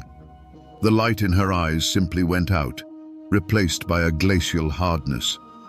Without a word, she stood up, smoothed her dress, and walked out of the clearing, vanishing into the night. Her departure was so silent that at first only a few noticed. But a chill followed in her wake, and soon the whispers started. William, seeing her empty place, felt a knot of dread tighten in his stomach. The laughter died on his lips. He followed her, of course. He went to her cabin that night and the next day, but the door remained barred. He sent friends to plead his case, but they returned with shaken heads, speaking of a coldness they had never seen in a living soul. The community watched as a wall of silent, unforgiving pride rose between the two lovers. William's careless words had been the spark, but Barbara's wounded heart was the tinder. A fire had been lit, a slow, consuming blaze that wouldn't be put out with apologies. It was a fire that would demand a sacrifice. William's life wasn't being taken by disease. It was draining away from a wound no doctor could see, a sickness of the soul. His servants, loyal and terrified, saw their master fading like the last embers of a fire. In desperation, they went to the one person who held the cure or the final poison. They found Barbara Allen at her cabin, and their message was a raw plea. "Our Lord is dying, and he is calling for the one named Barbara Allen." There was no command in their voice, only a prayer. She rose slowly, so slowly you'd think time itself was wading through molasses. Every step she took from her cabin to his bedside was deliberate, a leisurely stroll towards a man's last moments. When she finally entered his room, the servant standing helplessly by the door felt a sudden chill, a damp cold that had nothing to do with the weather. It was as if she had brought the dead of winter into that small, suffocating space with her. William, pale as a death shroud, his voice a dry whisper, turned his face from the pillow. He looked at her, his eyes pleading for a single drop of mercy. "I am sick, and very, very low," he rasped. "And it's all for the love of you, Barbara Allen." It was his last gamble, his entire being laid bare, hoping to find a flicker of the woman he loved beneath the ice. But the woman who stood over him was not a lover. She was a judge. Her face was a mask of cold indifference. She looked down at the dying man, not with pity, but with a chilling clarity. Her voice, when it came, was not loud, but it cut through the silence like a razor. "I remember," she said, each word a perfectly formed drop of venom. "There, in the tavern of the city, when the wine was pouring like a river, you drank to the health of all the beauties, and you neglected me, Barbara Allen." Those words weren't a memory. They were a sentence. They were the final killing blow. The servants watched as the last spark of hope in William's eyes was extinguished. It wasn't a flicker. It was a snuffing out, as sudden and complete as a candle plunged into water. No weapon was raised, no blood was shed, but everyone in that room knew they had just witnessed an execution. William said nothing more. He simply took a shallow breath, and with the last of his strength, he turned his face to the cold, unforgiving wall. It was an act of final surrender. He was turning his back not just on her, but on the world itself, a world where the woman he loved had chosen her pride over his life. A moment later, a profound stillness fell upon the room, a silence deeper and more terrible than any scream. Sweet William was gone. Barbara Allen turned and walked out of that room without a backward glance. She left behind a profound silence, a dead man, and the shattered servants who had just witnessed a soul being extinguished by sheer cruelty. She stepped out into the crisp mountain air, her head held high, the victor in a war only she had been fighting. Her pride was satisfied. Her grievance was avenged. She had won. For the first few hundred yards, that cold satisfaction was a shield, protecting her from the truth of what she had done. But she had not gone a mile, just as the path began to wind back towards her own lonely cabin, when a new sound reached her. It was a sound that cut through the rustling leaves and the sighing of the wind.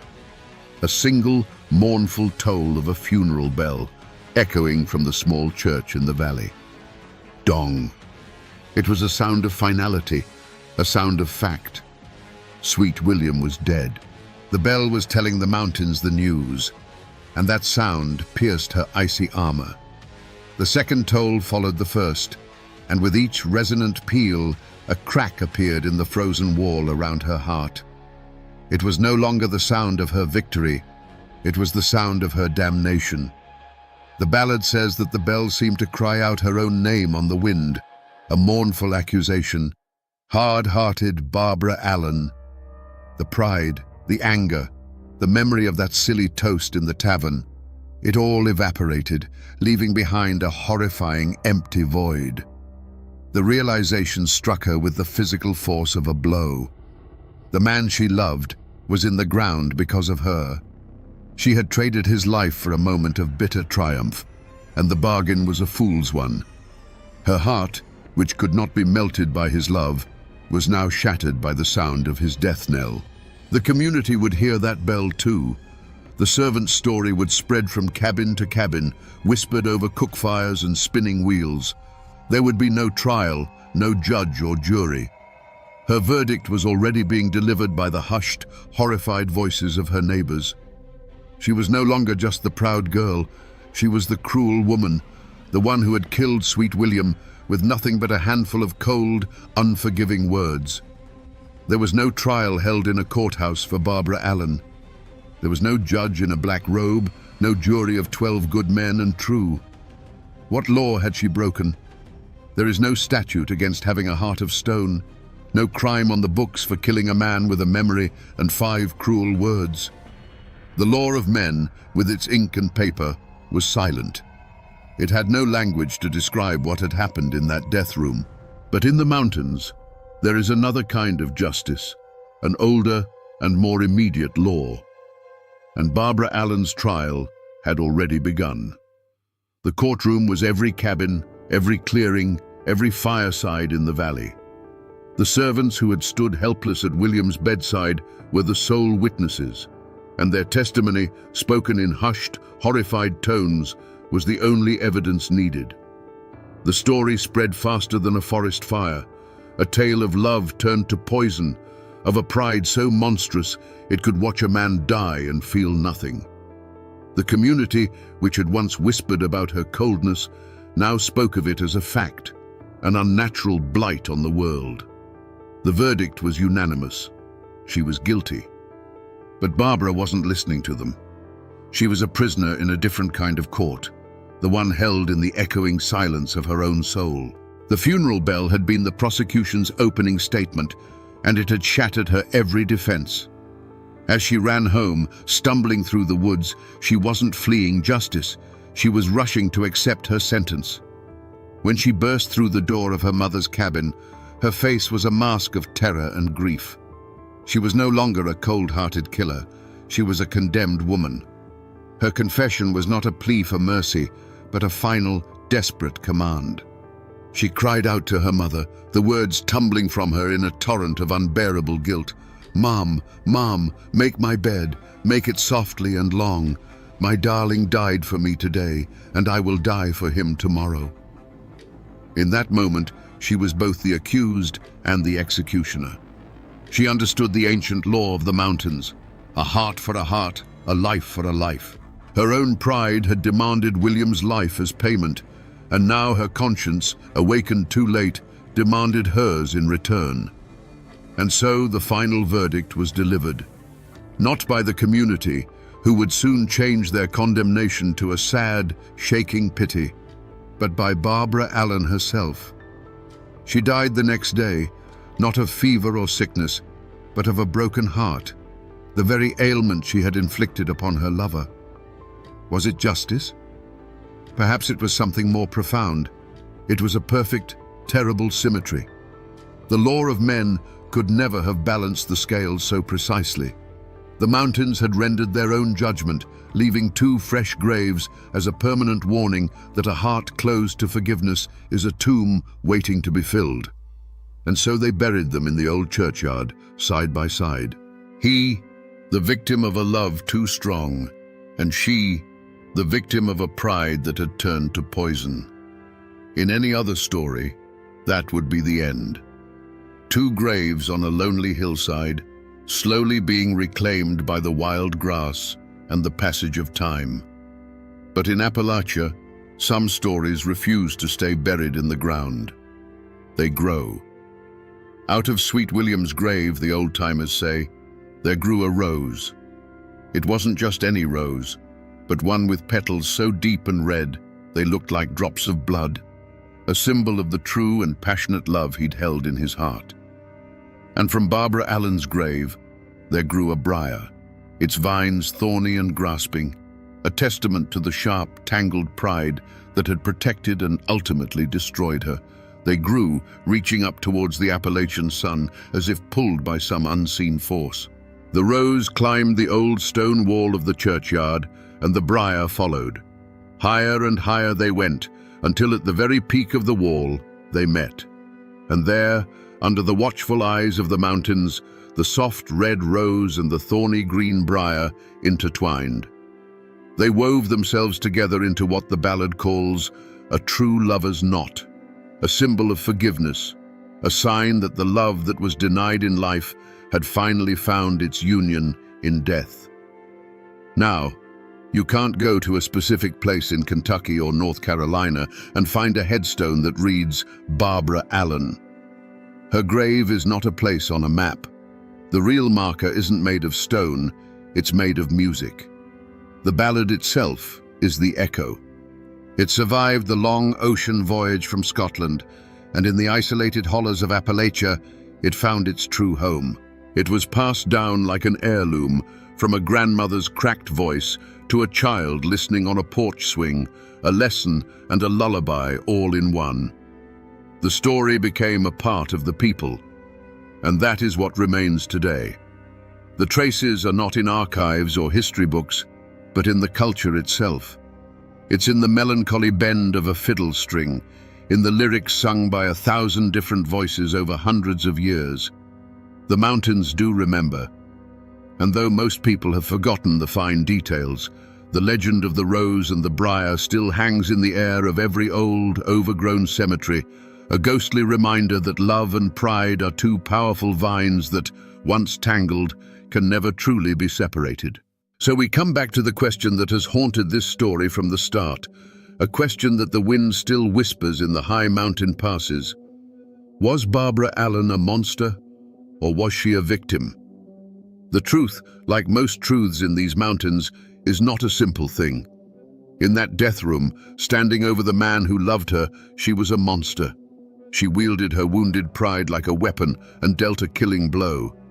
But in the moments that followed, when the sound of a funeral bell shattered her soul, she became the story's final, most tragic victim, a prisoner of a pride she could no longer live with. This is the eternal lesson encoded in the ballad of Barbara Allen, the reason it has survived for centuries while grander tales have turned to dust. It's a story that warns us that a heart shielded by pride is the most fragile heart of all. It teaches us that forgiveness is not a gift we give to others, but a key to our own freedom. The rose and the briar are not just a fanciful ending, they are the story's true moral. They tell us that even after a tragedy born of bitterness and spite, redemption is possible, that two souls torn apart by life can find their way back to each other in the end. This is more than just a ghost story or a sad old song. It is a piece of Appalachia's soul. It is a testament to the people who lived and died by a code of honor that could be both their greatest strength and their most fatal flaw. And even today, if you find yourself deep in the mountains when the fog is rolling in and the world grows quiet, you can almost hear it. A sad, distant melody on the wind and the mournful toll of a bell, forever crying out a warning and a lament. Poor Barbara Allen.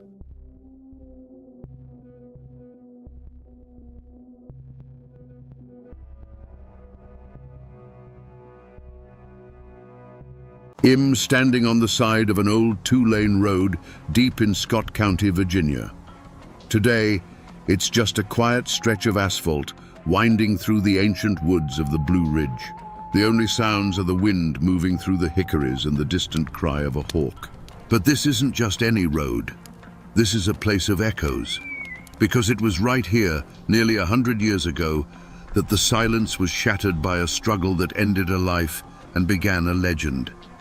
A beloved young schoolteacher vanished from this very spot, leaving behind nothing but her car, her hat, and a mystery that haunts these mountains to this day. Let's turn back the clock. Forget the asphalt beneath my feet, and imagine a ribbon of red clay and gravel snaking its way through these same mountains in the fall of 1928. This was a world caught between two ages. Cabins with smoke curling from their stone chimneys stood not far from homes with newfangled telephones.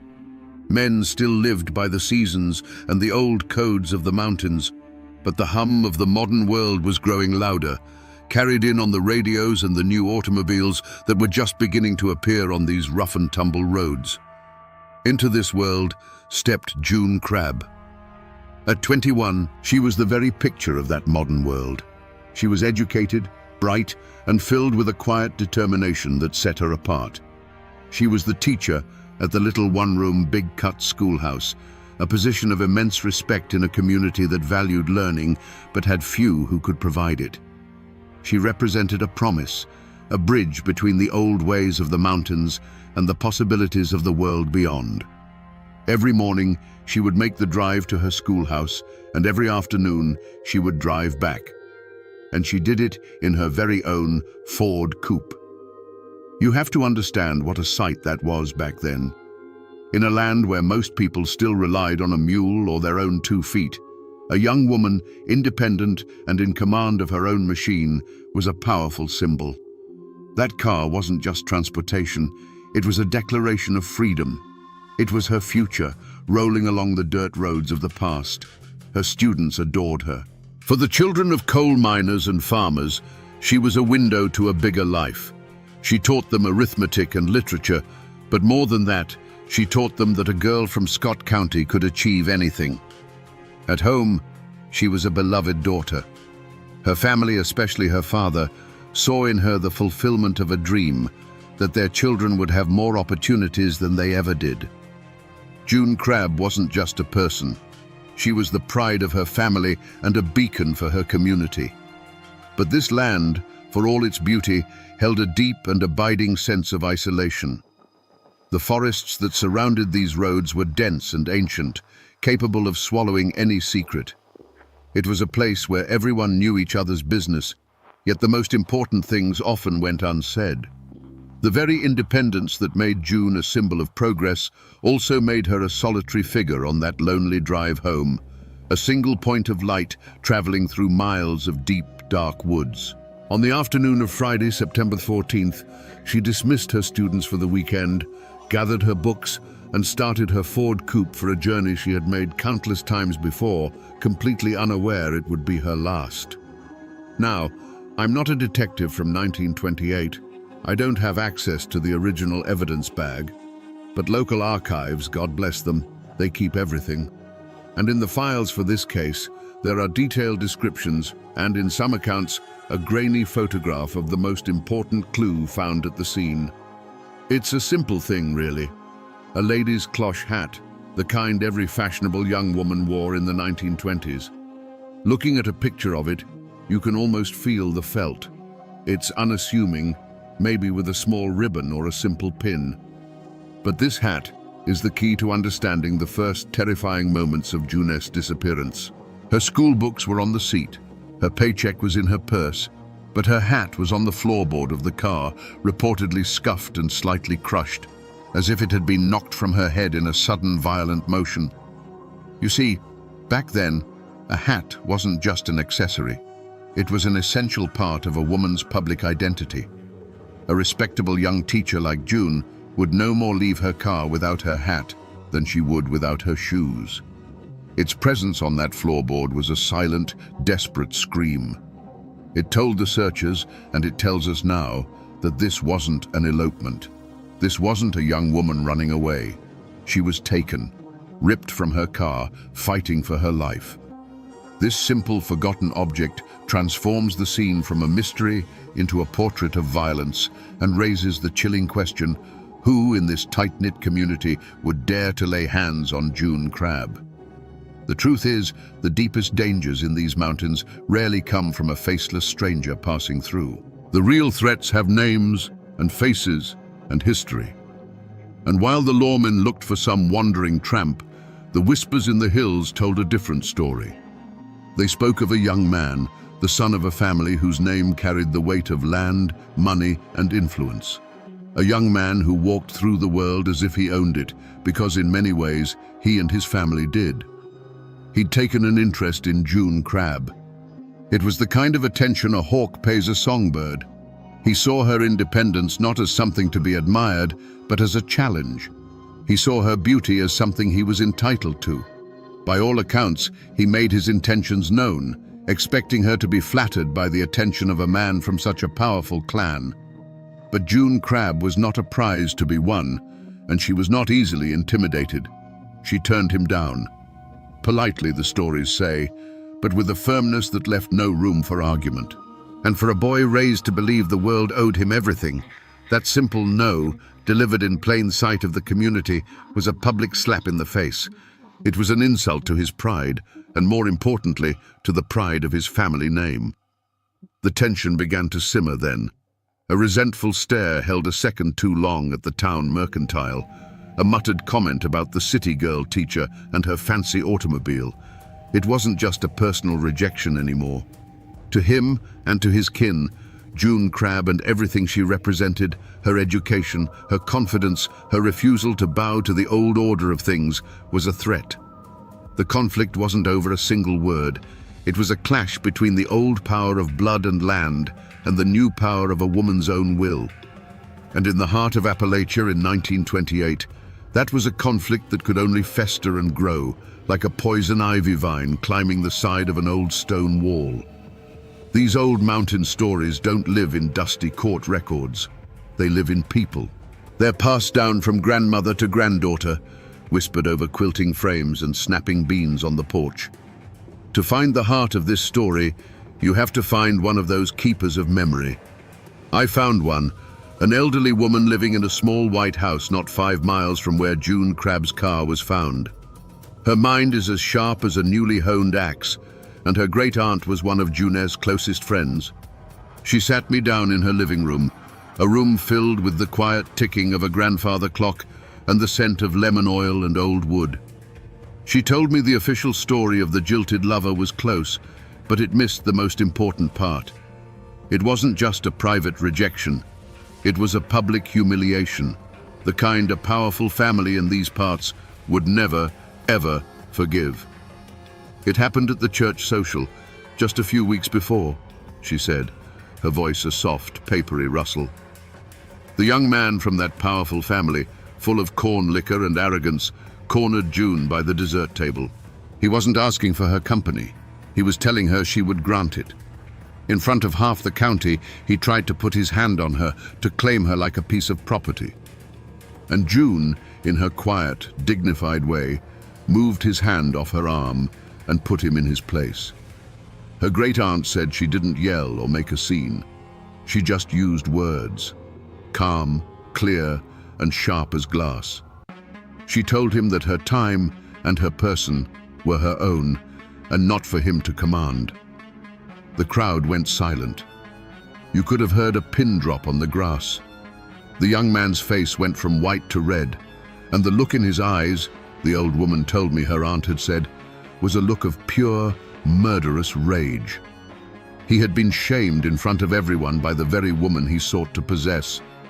My great-aunt always said that was the moment it was sealed, the woman finished, looking out her window towards the mountains. It wasn't about love anymore, it was about pride.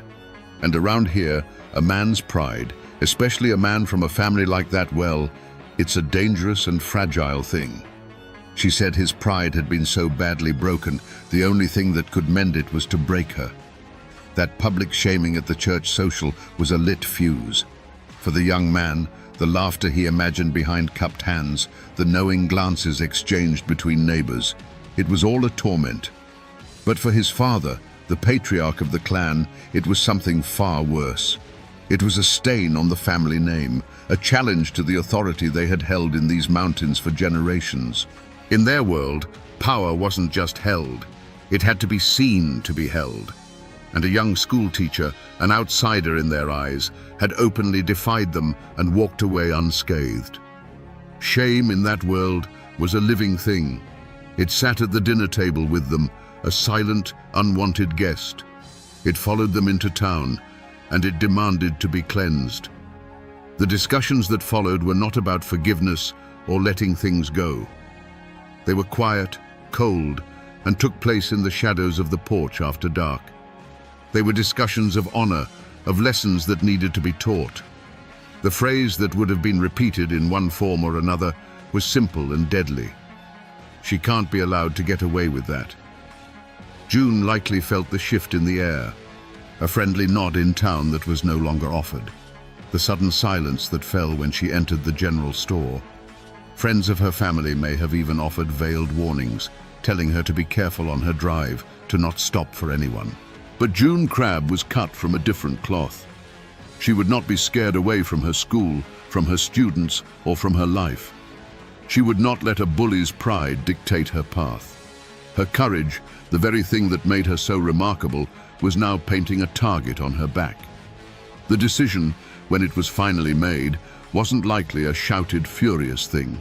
It was probably a quiet nod between father and son, a confirmation.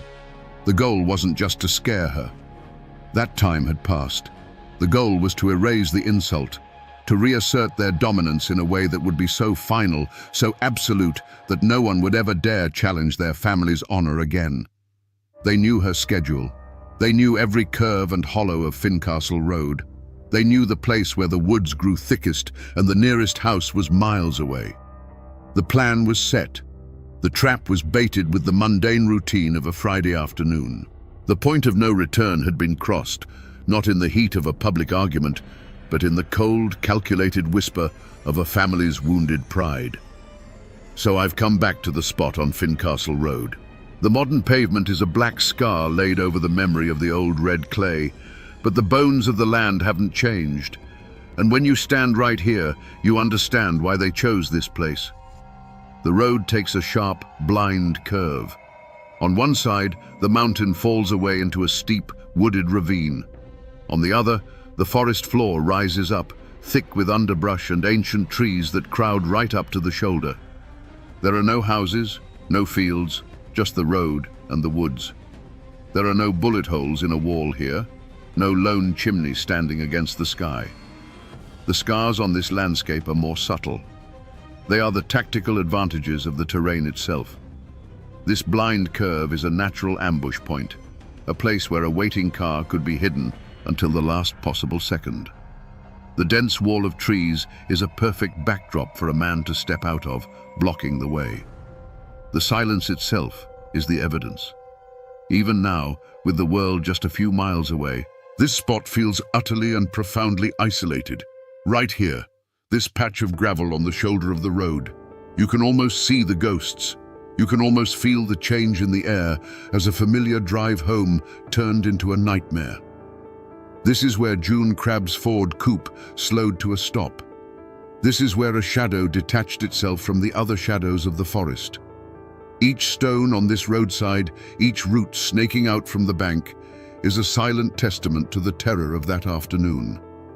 This is the stage, perfectly set for the heart of darkness that was about to unfold. As June rounded that last blind curve, the familiar rhythm of her journey home was broken. Another car, dark and hulking, was stopped sideways, completely blocking the narrow road. It was an unnatural sight, a silent black predator waiting in the path. Her foot moved to the brake, her mind racing through possibilities. Engine trouble, an accident. But the cold knot that formed in her stomach told her this was no chance encounter. This was a barricade, a trap. The driver's side door of the other car opened, and the young man from the church social stepped out. He was not alone. His father, or perhaps another man loyal to the family, emerged from the passenger side. There was no rage on his face now, only a flat, chilling sense of purpose. He walked slowly toward her Ford coupe, his boots crunching on the gravel, the sound unnaturally loud in the afternoon stillness. June's hand instinctively went to the door lock, but it was too late. The handle of her car door was wrenched from the outside, the metallic click echoing like a gunshot. The door was pulled open, and the last of the afternoon sun was blotted out as the man's shadow fell over her. There was no shouting, only a low, guttural command to get out, the air filled with the scent of whiskey and rage. What followed was a chaos of muffled sounds, a sharp, terrified intake of breath, the scuffing of her shoes against the running board, the ripping of fabric. Her hat was knocked from her head, tumbling to the floorboard in a confused blur. A single piercing cry for help escaped her lips, but it was immediately swallowed by the vast, indifferent wilderness. The struggle was brief, brutal, and unequal. A moment later, the heavy slam of another car door echoed through the trees.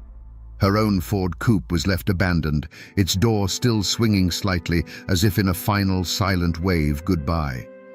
The waiting car roared to life, its tires spitting gravel as it turned and sped away, carrying June Crabbe deeper into the mountains, away from the road, away from everything she knew, and away from any hope of rescue. They drove for what must have felt like an eternity, turning off the main road onto a rough, barely there track that climbed higher into the wild heart of Clinch Mountain. The journey ended in a remote, briar-choked hollow, a place of deep shadows where the sun rarely touched the ground. They pulled her from the car. The final moments of her life were not witnessed by any person who would ever speak of it. There was no trial, no judge, no jury. Just the cold, hard finality of mountain justice. In the profound silence of that secluded place, a terrible act was committed. The only sound was a sudden, panicked flurry of wings as a flock of birds, startled by the violence below, erupted from the treetops and scattered into the darkening sky. Then, an awful, profound quiet settled back over the hollow. The men left as they had come, two ghosts melting back into the twilight, confident that the mountain would hold their secret forever. They left behind a life extinguished, a promise broken. The silence that returned was heavier than before, weighted with the knowledge of what it now concealed. In that forgotten thicket, the only thing that moved was a single oak leaf, spiraling slowly down to rest on a patch of newly disturbed earth. After the raw violence of the story, you turn to the official record hoping for answers, for clarity. Instead, you find a different kind of coldness. I'm looking at copies of the pages from the Scott County Sheriff's file on the disappearance and death of June Crabbe. The paper is yellowed, the ink faded, but the words still tell a story, just not the one you're looking for. It's a story told in the dry, emotionless language of bureaucracy, a language designed to record facts while stripping them of all their human horror. Take the coroner's inquest, filed after her remains were found. It's a single page. Under cause of death, the report simply states, fractures of the cranium due to blunt force trauma. Just 6 clinical words to describe the brutal end of a vibrant, 21-year-old woman's life. It doesn't mention the lonely hollow, the terror of her final moments, or the year and a half her father spent walking these mountains, praying for a sign. The only humanizing detail is a small note. Remains identified by a gold-filled molar consistent with dental records. A life reduced to a footnote in a ledger.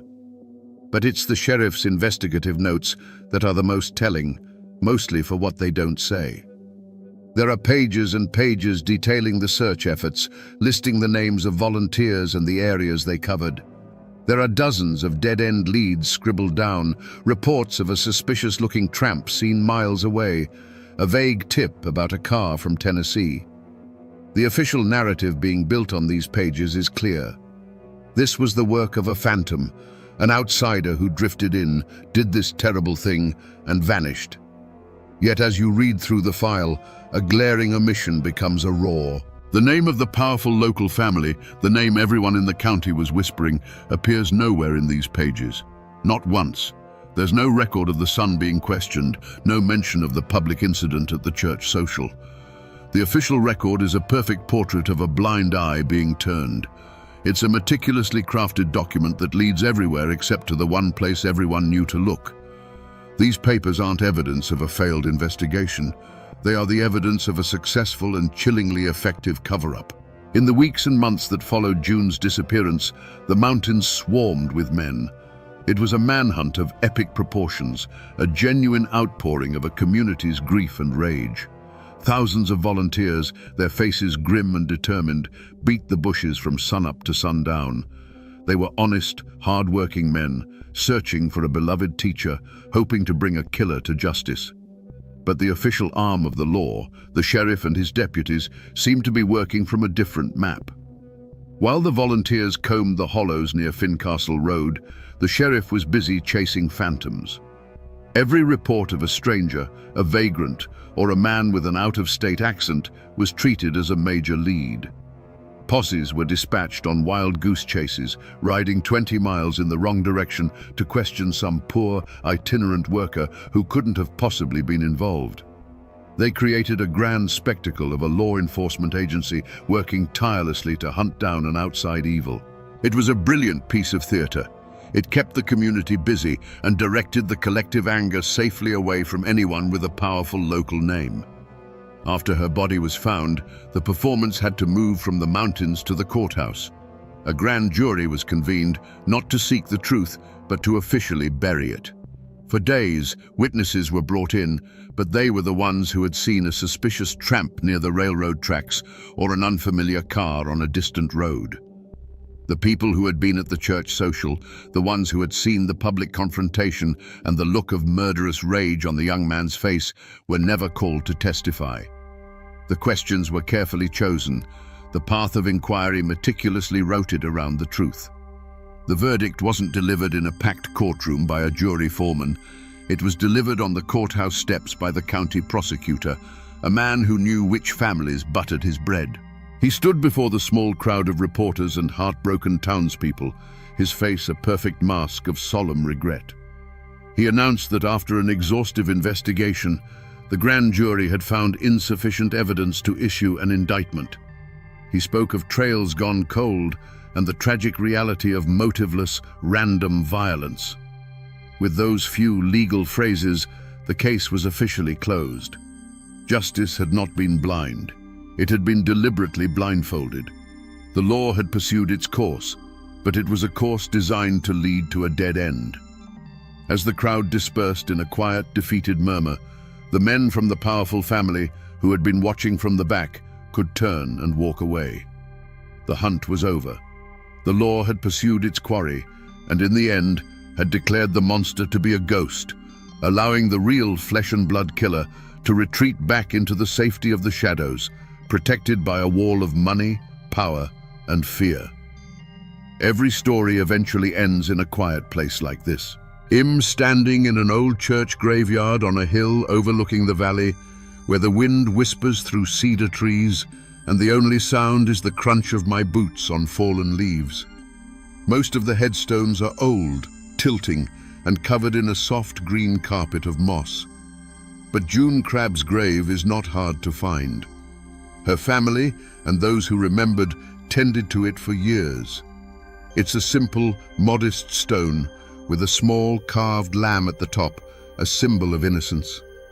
The dates carved into the weathered marble tell the whole tragic story. 1907, 1928, 21 years, a life that had barely begun. You stand here before this quiet stone, and you feel the weight of all that lost potential. The students she would have taught, the family she never had. It's a place of profound and lingering sadness. But the story doesn't end with this single stone. Because just 100 yards away, up on the crest of the hill, where the most prominent families are buried, there is another plot. It's a grand affair, marked by a large, polished granite monolith, the family name carved in big, proud capital letters for all the world to see. And there, in the shadow of that monument, is another grave. It's the grave of the young man who could never accept the word no. His dates tell a different story. He lived a long, full life, dying of old age, surrounded by family. They lie so close now, separated by a small patch of grass and an immeasurable gulf of sin. He, the perpetrator, under a proud stone proclaiming his family's legacy. She, the victim, under a humble marker of a life stolen away. You can't help but notice the cruel irony. Enemies in life, neighbors in death, resting in the same Appalachian soil. Looking from his grave back to hers, you're left with a haunting question. The law couldn't touch him. The community was too scared to. But what happened after? What was it like to live out those 60 or 70 years knowing what you had done? What shadows followed him home from that courthouse, and did they ever leave him be? After the courthouse doors closed and the official story was written, a heavy, suffocating silence fell over Scott County. For the Crabb family, it was the silence of a home hollowed out by grief. The light simply went out of their house. Junet's father, a man who had tirelessly walked every inch of these mountains searching for his daughter, was a broken man. He had lost his child, and then he had been forced to watch as her killer walked free, shielded by the very system that was supposed to protect them. They had no recourse, no appeal. To speak the truth aloud would have been to invite ruin, or worse, upon the rest of their family. So they carried their sorrow quietly, a private agony that would follow them to their own graves. For the young man and his family, life went on with an almost defiant normalcy. He married a girl from a neighboring county, had children, and in time became a respected businessman, just like his father. Their name continued to be synonymous with power and influence. They attended church on Sundays, donated to local causes, and held their heads high. They had proven their point. They were the law in these mountains, and their honor was worth more than a young woman's life. Their victory was total. They had not only silenced June Crabb, they had silenced justice itself. But the stories that have been passed down say that the victory was a hollow one. They say the young man, as he grew older, was haunted. Not by a ghost in white, but by something far worse, a perfect, unending memory. He took to drinking heavily, and his temper, which had always been a spark, became a raging fire. People learned to give him a wide berth. He never, ever took the Fincastle Road again, even if it meant adding an hour to his journey. He lived a long life, but it was a life lived in a prison of his own making, forever looking over his shoulder, not for the law, but for the face of a girl he had left in a briar-choked hollow on Clinch Mountain. The community, too, lived under that long shadow. They knew the truth. Every man, woman, and child knew who had done it, and they knew why nothing was ever done. The case of June Crabb became a quiet, bitter lesson in the two kinds of justice that existed in the mountains, one for the common folk and another for the powerful. It bred a deep and lasting distrust that soured relationships for a generation. Justice had been denied, But memory is a different kind of court, and in the minds of the people of Scott County, the verdict was never in doubt. To this day, the murder of June Crabb isn't a settled piece of history around here. It's a living wound, and if you try to touch it, you'll find it's still tender. The story has fractured over the decades, becoming a testament to the fact that the past is never really dead.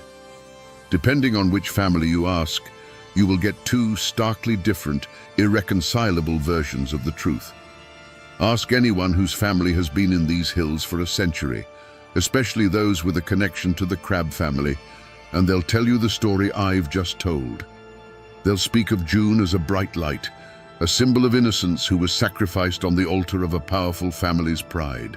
To them, the case is a defining local tragedy, a story of an unforgivable crime compounded by an unforgivable cover-up. It is a cautionary tale about how money and influence can poison the very soul of a community and place a family above the law.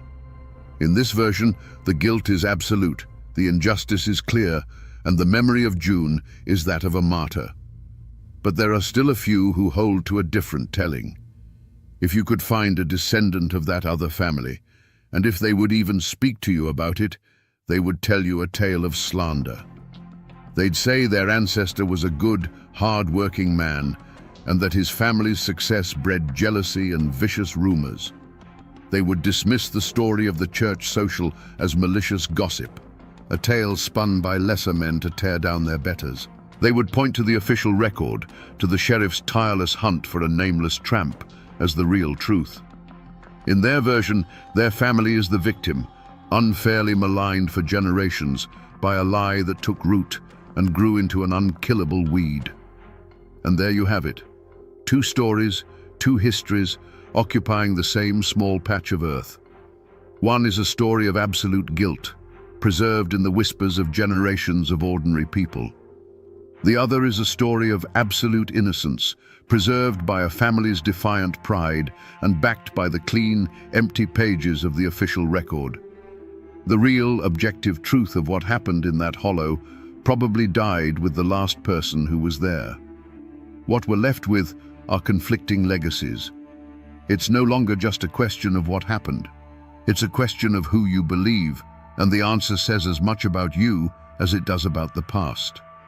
When official justice fails in a place this isolated, the people find their own way to keep the truth alive. The story doesn't die. It just changes form. It escapes the dry, dusty pages of the official record and seeps into the local folklore. The hard edges of fact begin to soften and blur, and slowly, surely, a true crime story transforms into a full-blown Appalachian legend. Ask around today about June Crabb, and some of the old-timers will tell you about the ghost of Fincastle Road. They say if you drive that lonely stretch of pavement late on a September evening, just as the fog is starting to settle in the hollows, you should watch the shoulder of the road carefully. They say you might see her, a figure in a simple dress, her face pale in the headlights, forever walking that final mile, trying to get home. Some even claim to have heard a single terrified cry carried on the wind, a sound that the mountains swallowed once and have been echoing ever since. But more than just a ghost story, her tragedy became a cautionary tale, a lesson whispered from mothers to daughters for generations.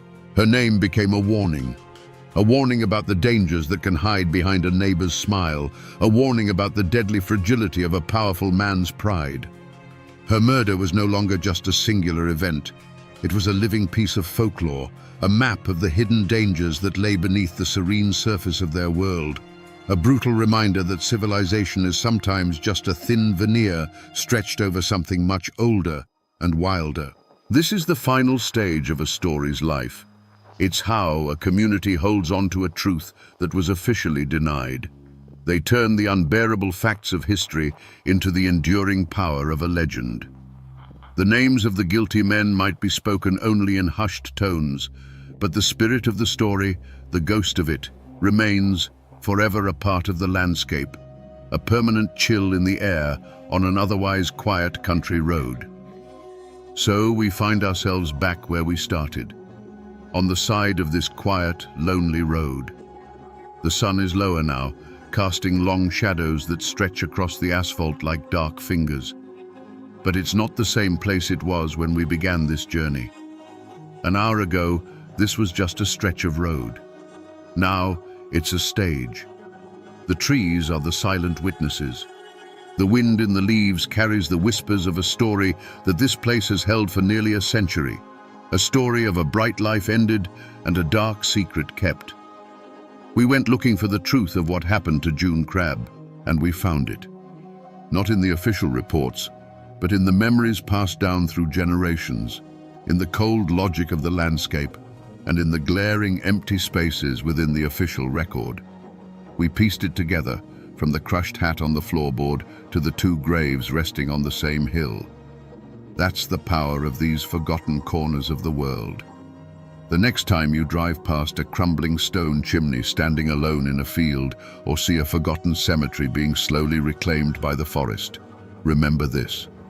They aren't just empty spaces. They are libraries, filled with the stories of the people who came before us. Stories of love, pride, and the terrible choices that can echo forever. The Ford coupe has long since turned to rust. The men who did this, and the men who covered it up, are nothing more than dust and names on a family tree. Everything from that terrible September afternoon is gone. The people are gone. The evidence is gone. But the story remains. Imagine this. An old woman sits on her porch in the misty mountains, her voice thin but clear. The tune she sings is simple, almost a lullaby. But the words tell of a jealous lover, a flash of steel, and a shallow grave by the river. This isn't just a song, it's a coroner's report. It's a witness statement from a ghost. Now imagine realizing that the hills around you are filled with these musical affidavits, detailing every kind of human tragedy imaginable. What if the darkest secrets of a region weren't written in dusty court records, but were hidden in plain sight, carried on a mournful melody? And who was the strange, suit-wearing lawyer who dared to venture into those isolated hollows to collect them? Today, we follow the man who became a detective of the past, using a banjo instead of a magnifying glass to uncover the bloody sagas the mountains tried to forget. Before we follow the man in the suit, we must first understand the world he was trying to save. In the early 1900s, the Appalachian Mountains were a nation unto themselves, a place where time flowed like creek water, slowly and in its own channel. The true victims of this story weren't just the people in the ballads. It was the memory of them, a living history held together by the frailest of threads, the human voice. This was a world built on self-reliance, where your closest neighbor might be a 2-hour walk over a ridge, and the law was often a distant, abstract idea. The keepers of these stories were not scholars or poets. They were farmers whose hands were stained with the same soil that would one day cover them. They were mothers who sang murder ballads to their children like lullabies, not to frighten them, but to teach them about the very real dangers of the world. Their lives were a cycle of hardship and small joys, marked by the seasons, the birth of a child, or the death of a neighbor. Their dreams were not of fame or fortune, but of a good harvest, healthy livestock, and a winter with enough firewood to keep the cold at bay. The mountains themselves were a living character in every story. They were a fortress that protected this unique culture, but also a prison that bred isolation and suspicion. A foggy hollow could hide a moonshine still, a family feud, or a fresh grave with equal ease. The deep woods and winding trails that were a source of life and sustenance could also swallow a person whole, leaving behind nothing but a whispered story. Justice here was often personal, and consequences were swift and final. These ballads, then, were more than just entertainment for long winter nights. They were the community's collective memory, its legal code, and its moral compass. A song about a betrayed lover was a stark warning. A ballad recounting a feud served as a map of bad blood, reminding each new generation who their friends were and who they could never trust. To lose these songs would be like a town losing its courthouse records, its newspaper archives, and its gravestones all at once. But even in this isolated world, shadows were beginning to gather. The first crackle of the radio was starting to echo through the hollers, bringing with it new songs from faraway cities. Young folks were hearing tales of a different life, a world of electricity and automobiles, and some were beginning to see the old ways as a burden. An entire library of ghosts, a complete history of human passion, violence and sorrow, was at risk of fading into an unspoken silence, and only a very few seemed to notice. When Bascom Lamar Lunsford arrived in a remote holler, he was stepping into a unique kind of crime scene, one where the evidence was not bloodstains or broken furniture, but fading memories and fractured melodies. The first sign that something was wrong was often the silence. He would visit a family known for its music, only to find the younger generation knew the latest radio hit, but not the half-forgotten ballad their own grandfather used to sing about a local tragedy. The air was thick with an unnatural quiet, the sound of a culture slowly losing its voice. The clues he found were scattered and cryptic. In one cabin, he might collect a single haunting verse of the Omi Wise saga, a piece of the story preserved like a shard of bone. Miles away, over another ridge, he might hear the same melody, but attached to a different set of words, the names changed to protect a long-dead ancestor. He would find specific, tangible details embedded in the lyrics, the mention of the Yadkin River, or a landmark like Adams Falls, clues that felt as real and specific as a footprint left at the scene of a crime. These weren't just random stories, they were anchored to the very soil beneath his feet. Yet this evidence only deepened the mystery. The scene spoke of chaos and the ravages of time. For every fact a song seemed to preserve, it offered 10 contradictions. Was Tom Dula a heartless killer, or a handsome fool manipulated by a jealous woman? The ballads Lunsford collected painted him as both, sometimes in the very same version. The trail of truth was overgrown with decades of gossip, family pride, and the simple, inevitable erosion of memory. The mountains held the secrets, but they offered no easy answers. Lunsford quickly realized his task was far more complex than simple recording. He was an archaeologist of sorrow, trying to reconstruct a complete skeleton from a handful of scattered, mismatched bones. Every person he spoke to was a witness, but their testimony was shaped by who told them the story and why. The wilderness he was navigating wasn't just the dense laurel thickets and steep ravines of the Blue Ridge, but the tangled, treacherous landscape of human memory itself, and it was filled with a multitude of unsettling questions. The first and most powerful suspect in the slow murder of these mountain sagas was the community itself. Lunsford quickly discovered that the greatest threat to a story was often the pain it carried. These weren't tales of distant kings and queens, they were raw, open wounds in the local memory. To sing about a young woman drowned in a river was to remember the real girl whose family still lived just down the creek.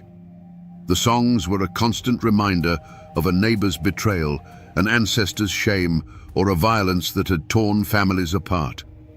Forgetting was not an accident. It was a choice, a form of self-preservation.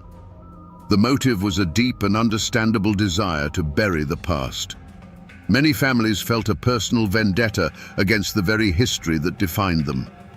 As the 20th century progressed, the outside world began to cast a long shadow, bringing with it a condescending judgment of Appalachian life.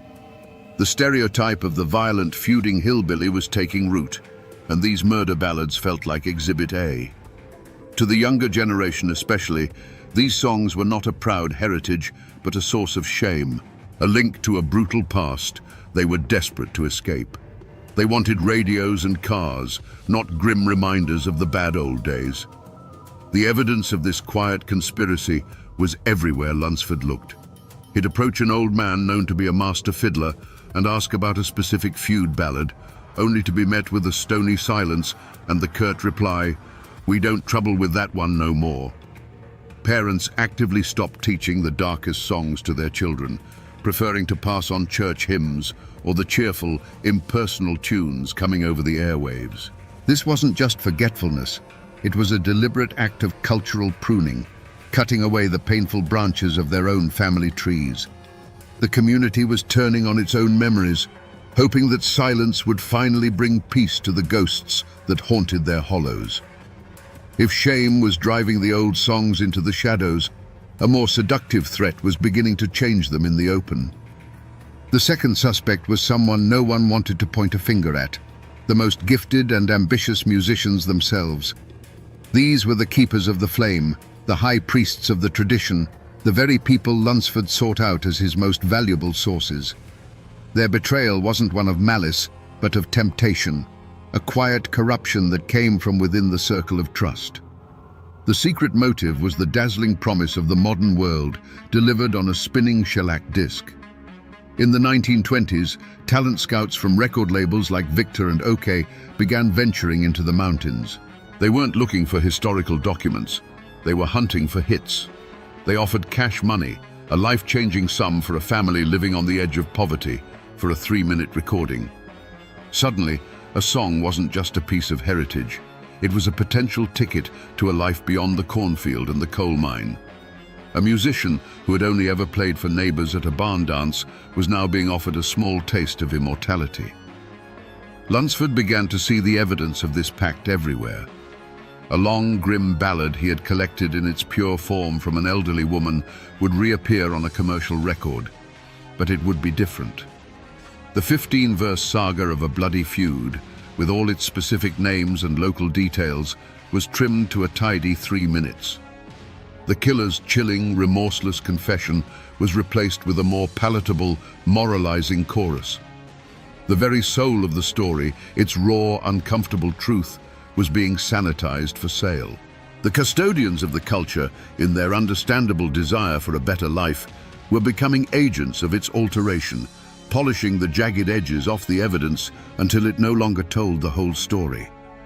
But the most dangerous intruder didn't carry a gun or a land deed. It arrived in a polished wooden box and spoke with 1,000 voices from a world away. The third suspect was a vast, impersonal, and relentless force, the rise of national mass media spearheaded by the radio.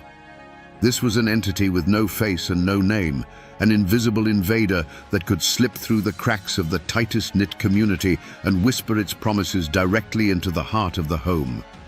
Its motive was not malicious. It was something far more powerful: commerce. The radio wasn't interested in preserving the grim history of a specific mountain county. Its purpose was to create a single, unified American culture, one that bought the same soap, drove the same cars, and listened to the same songs. The old ballads, with their dark themes, rough edges, and hyper-local references, were an obstacle to this new, streamlined world. They were static in the signal of progress, a relic that didn't fit into a tidy, half-hour sponsored program. The presence of this threat created a quiet, creeping sense of cultural anxiety. The ancient art of storytelling, of passing a song from one generation to the next on a cold winter's night, was suddenly in competition with professional comedians and crooners from Nashville and New York. The local fiddler, a hero in his community for decades, now sounded amateurish compared to the polished bands broadcasting from the Grand Ole Opry. This external force didn't need to threaten or intimidate. Its very existence was a judgment. It carried an air of quiet menace, not with violence, but with the subtle, corrosive suggestion that the old ways were no longer good enough. In the beginning, Bascom Lamar Lunsford approached his collection like the lawyer he was, with a methodical belief that for every crime there was a single, definitive truth. He ventured into the mountains not just as a collector, but as an investigator, certain that he could track down the one pure version of each ballad, the original testimony that had been passed down unaltered through the generations. He believed that somewhere, in the most remote cabin, held in the memory of the oldest living soul, was the definitive, uncorrupted story of what truly happened to Laura Foster. He pursued this phantom through the rugged wilderness of human memory, He would meticulously record what he believed was the final word on the Tom Dula saga from a farmer in Wilkes County, only to travel 20 miles over the next ridge and hear a contradictory version from the man's own cousin. One song painted Tom as a romantic fool, another as a heartless killer. Ann Melton was a jealous accomplice in one holler and an innocent victim of rumor in the next. Every promising lead, every witness who claimed to have the real story from their great-grandmother, only led to another dead end, another fork in the trail. The single solid truth he sought was a red herring. He also assumed that the most celebrated local musicians, the prize-winning fiddlers and banjo pickers, would be the most reliable keepers of the ancient songs. He followed the sound of their music to barn dances and town squares, hoping to find the mother lode. But this trail, too, quickly went cold. He discovered that these were often the very people who had already been compromised. They were the first to be tempted by the record companies, the quickest to alter a 15-verse ballad into a catchy 3-minute tune. Their brilliant playing was often a cover for a story that had been stripped of its soul. The frustration for Lunsford must have been immense. The logical, orderly processes that worked in a courtroom were useless here. The evidence was alive, constantly changing with every telling. His investigation was yielding not clarity, but a growing, maddening fog. In the communities, his relentless probing questions began to stir a quiet unease. The fear was growing that perhaps these stories were not meant to be solved. Perhaps in trying to untangle the truth, this man from the outside world was simply pulling apart the last fragile threads holding their entire history together. As Bascom Lamar Lunsford pushed deeper into the mountains, the friendly smiles and offered dippers of water remained, but a new barrier rose to meet him, one as real as a stone wall, yet completely invisible. He was running into the unspoken law of the hills, a code of silence as old as the feuds themselves. The moment he moved beyond pleasantries and asked for a specific bloody ballad by name, the air on the porch would grow still. Eyes would drop. The answer was almost always the same: a slow shake of the head and a quiet mumble of "don't rightly recall that one," or the even more final, "we let that story die with the old folks." The reasons for this omerta were buried deep in the soil of the community. These songs were not abstract folklore, they were active social documents. To sing the ballad of the Allen Griffin feud in front of an Allen was more than rude. It was a hostile act, a dredging up of bad blood that generations had worked to bury. The names in the verses were not characters in a fable, they were the names on the weathered tombstones in the churchyard just up the hill. Lunsford quickly learned he wasn't just asking for a song. He was asking a man to testify against his neighbor's great-grandfather, and that was a line no one was willing to cross for a stranger. There was also a deep and abiding suspicion of any outsider asking too many questions.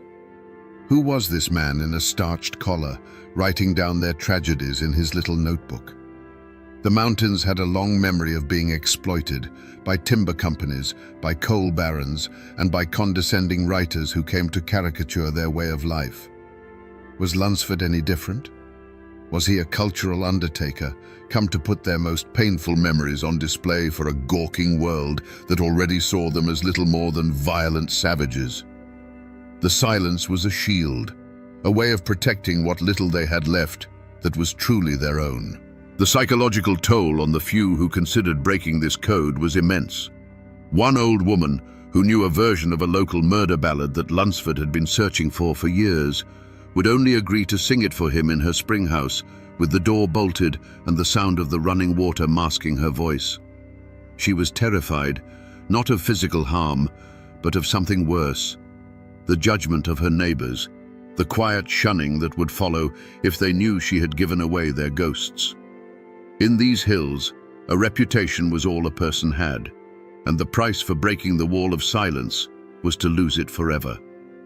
For months, perhaps years, Bascom Lamar Lunsford operated as a detective chasing a ghost. He was searching for a single, verifiable truth, a definitive version of each ballad that could be entered into the record as historical fact. But the mountains resisted. The contradictions piled up. The silence grew deeper, and the logical mind of the lawyer was nearing a point of despair. He had a collection of beautiful broken fragments, but the complete, unassailable story he sought remained as elusive as smoke. The trail, it seemed, had finally gone cold. The turning point came not with a dramatic deathbed confession, but in a moment of quiet frustration. He was sitting on a porch with an elderly woman, trying once again to coax from her the full version of a local feud ballad. She would sing the beginning, her voice strong and sure, but when it came to the verses describing the killing, she would stop, shake her head, and hum a different tune, a simple, mournful church hymn. Lunsford, seeing another day's work dissolving into another dead end, was about to pack his things. But then he stopped, and he listened. He truly listened, not to the words, but to the feeling behind them. In the sorrowful cadence of that hymn, he suddenly heard the echo of the murder ballad. The forgotten clue wasn't a hidden lyric or a secret name. It was the realization that the emotion was the one thing that had survived intact. The community might change the names, forget the details, or refuse to speak the violence, but they never forgot the grief. The hymn was their way of telling the story when the story itself became too terrible to tell. It was the emotional core, the untainted piece of evidence he had been overlooking this whole time. This moment changed everything. It was as if a key had turned in a lock he didn't even know was there. He realized his entire approach had been wrong. He was not a detective hunting for a single culprit or a single truth. He was an archivist of human heartbreak. The contradictions and variations weren't flaws in the evidence. They were the evidence. They showed how a community grappled with, processed, and tried to heal from a trauma over generations. A renewed urgency surged through him.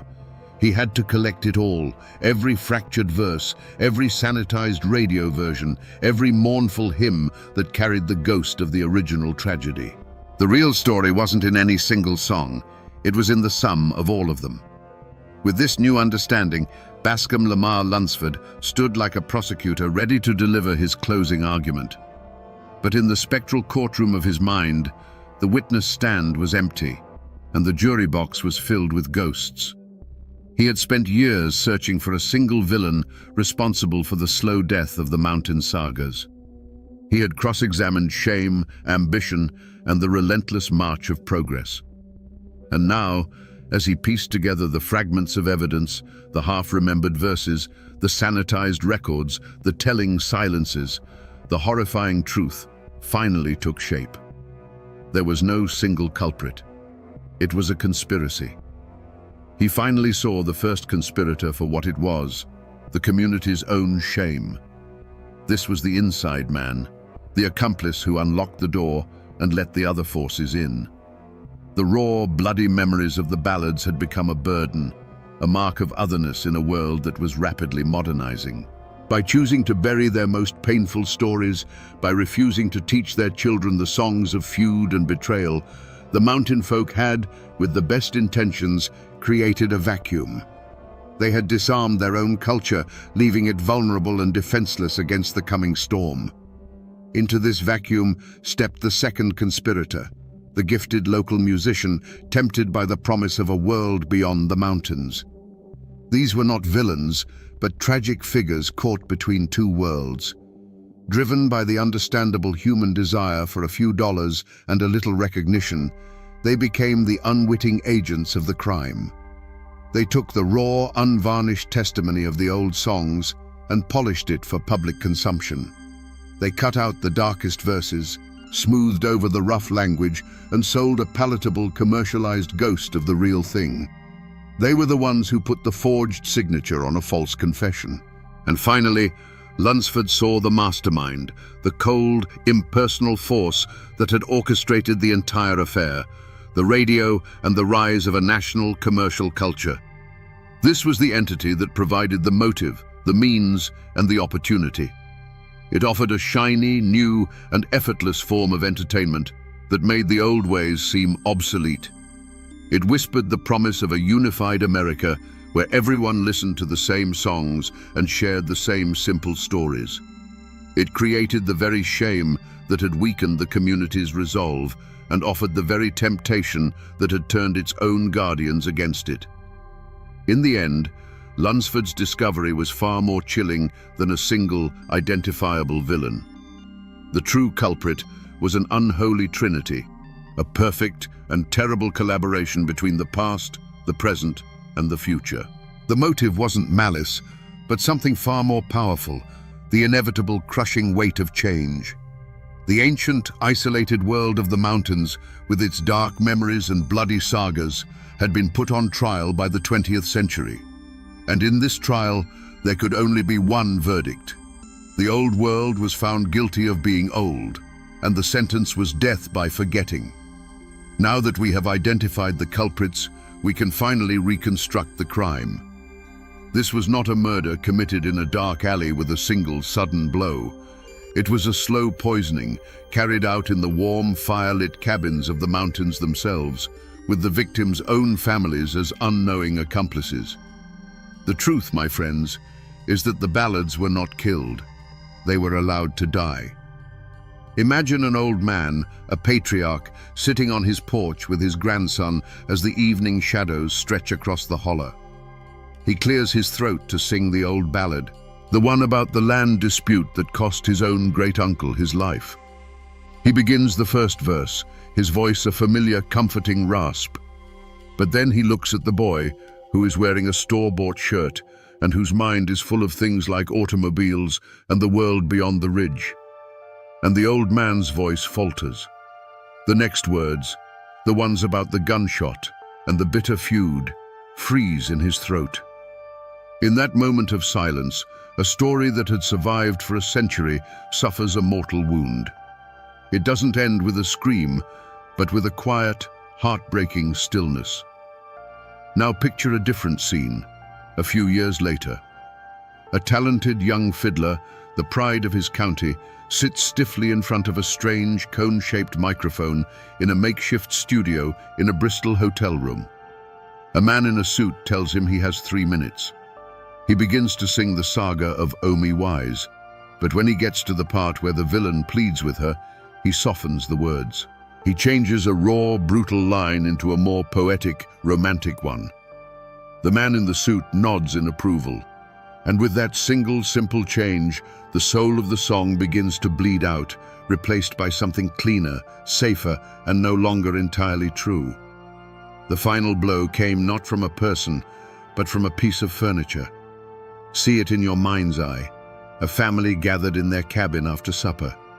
For generations, this was the time for stories, for the banjo to be taken down from its peg. But now, in the corner, sits a handsome wooden box with a glowing dial, a single cyclops eye staring into the room.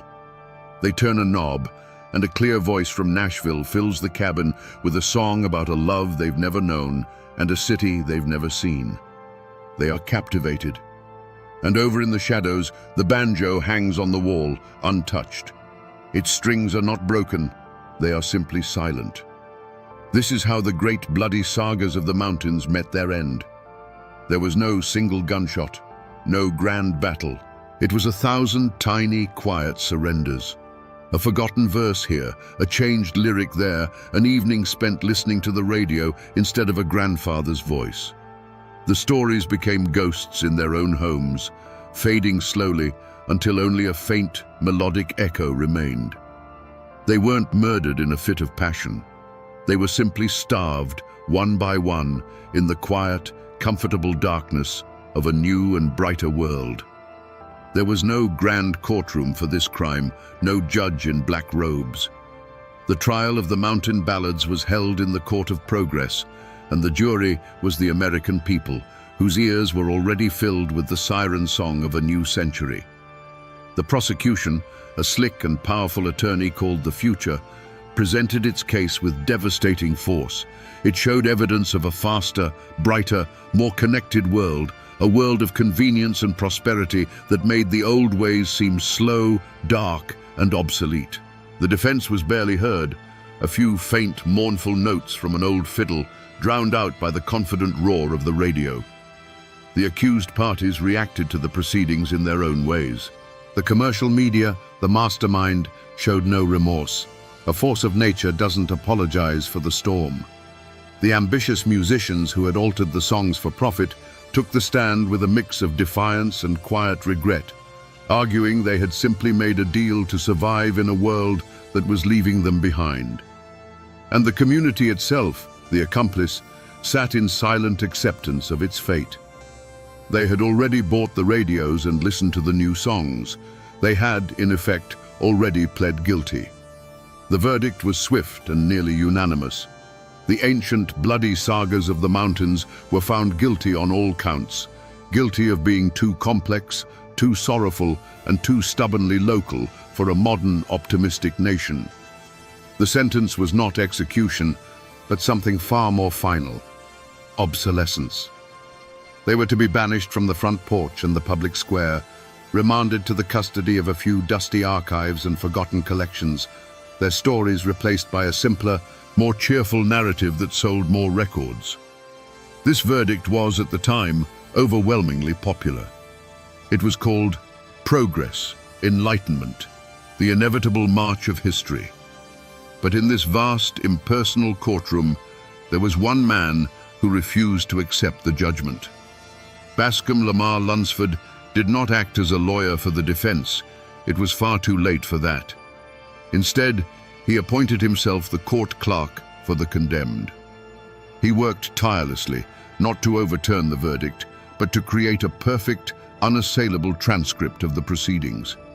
He recorded every last piece of evidence, every haunting testimony, not for this trial, but for an appeal to a higher court, the court of history. And so, while the world celebrated a victory, Lunsford preserved the memory of what was lost.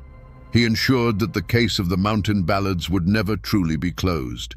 He created a file so thick with sorrow and beauty that future generations would be forced to reopen it, to re-examine the evidence and ask themselves a chilling question: was this justice, or was it a crime? It's a verdict that, thanks to him, still sparks arguments in these hills to this day. The verdict had been handed down, and the consequences rippled through the mountains for generations, changing the fate of everyone involved. The survivors of this cultural crime, the ballads themselves, were now safe, but forever altered.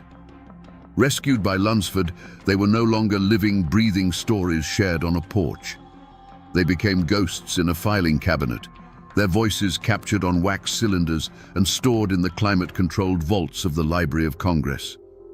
They were saved from extinction, but at the cost of their freedom. They had become specimens, butterflies pinned under glass, their beautiful, tragic patterns preserved, but their flight forever ended. For the community, the people of the mountains, the verdict of obsolete had a devastating, long-term effect. The silence that Lunsford had encountered became the new normal. A generation grew up disconnected from the bloody sagas that had once defined their ancestors' world. The caricature of the simple, banjo-strumming hillbilly, once a condescending fiction, began to feel like a self-fulfilling prophecy.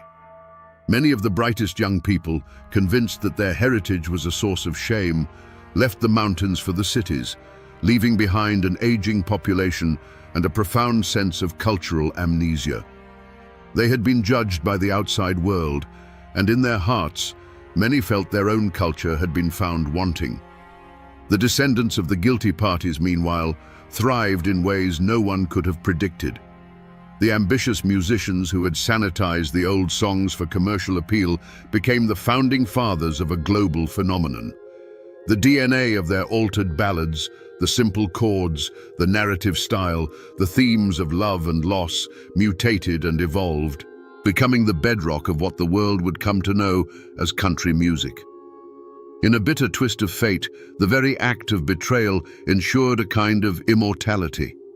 The raw, uncomfortable truth of the mountains was gone, but its polished, commercially viable ghost now echoed from every radio in the nation. And so, the lives of everyone in those mountains were forever changed. A people who had once known exactly who they were, their identity rooted in a deep and often dark well of shared stories, were now set adrift. They inherited the accent, the family names, and the stunning, unforgiving landscape, but they had lost the lyrical map that explained what it all meant. They became haunted not by the ghosts of the old stories, but by the far more unsettling ghost of their absence. You might think the story ends there, in a dusty archive, with the final verdict rendered by a changing world. But if you know where to look, you can still find the evidence of Bascom Lamar Lunsford's investigation scattered all across these hills. The traces of his work have not vanished. They have simply sunk into the soil, becoming part of the landscape itself. The most tangible remnant of his crusade is the Mountain Dance and Folk Festival, which he founded in Asheville in 1928. It still happens every year. On a warm summer night, you can go there and see the grandchildren and great-grandchildren of the very people he interviewed. You can see them playing the same banjos, dancing the same steps, and most importantly, singing the same songs. It is a living, breathing wake, a place where the ghosts Lunsford collected are brought out into the light, not to be mourned, but to be celebrated. It is his final, defiant piece of evidence, presented to a new jury year after year. The songs themselves are another echo. Thanks to the collection he so painstakingly assembled, the ballads did not die. They were rediscovered. The raw, haunting melodies he saved from oblivion became a wellspring for the American folk revival of the 1950s and 60s. When a modern artist stands on a stage in New York or London and sings the chilling tale of Tom Dooley, they are, whether they know it or not, calling on one of Lunsford's ghosts. His work ensured that these hyper-local tragedies became part of a universal human story. And the story of Lunsford himself has become a piece of Appalachian folklore. The whispers about the minstrel lawyer still linger. He is remembered not just as a collector, but as a mythical figure, a man who walked between worlds and knew the mountain's darkest secrets. The legend of the man who knew where the bodies were buried has outlived almost everyone who told it, a testament to the power of a man who listened so intently that he became part of the story he was trying to save. But the most powerful echo is in the land itself. The rivers where lovers were betrayed still flow. The sharp ridges that once divided warring families still cut across the sky. These places hold the memory of what happened there, etched into the very rock and soil. Bascom Lamar Lunsford's greatest achievement was not that he saved the songs, but that he saved the connection between the songs and the land. And now, when you hear one of those old ballads, it feels as if the mountain itself is singing, telling you its own dark and beautiful secrets. So we return to the question we asked at the beginning, around our digital campfire. What if a region's darkest secrets were carried not in books, but on a melody? We now have our answer. The secrets were a community's soul, its open wounds, its moral code, and its cautionary tales.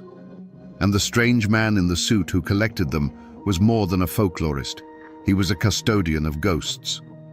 Bascom Lamar Lunsford understood that these weren't just songs. They were the last, fading testimony of a world on trial, and he was the only lawyer willing to take the case.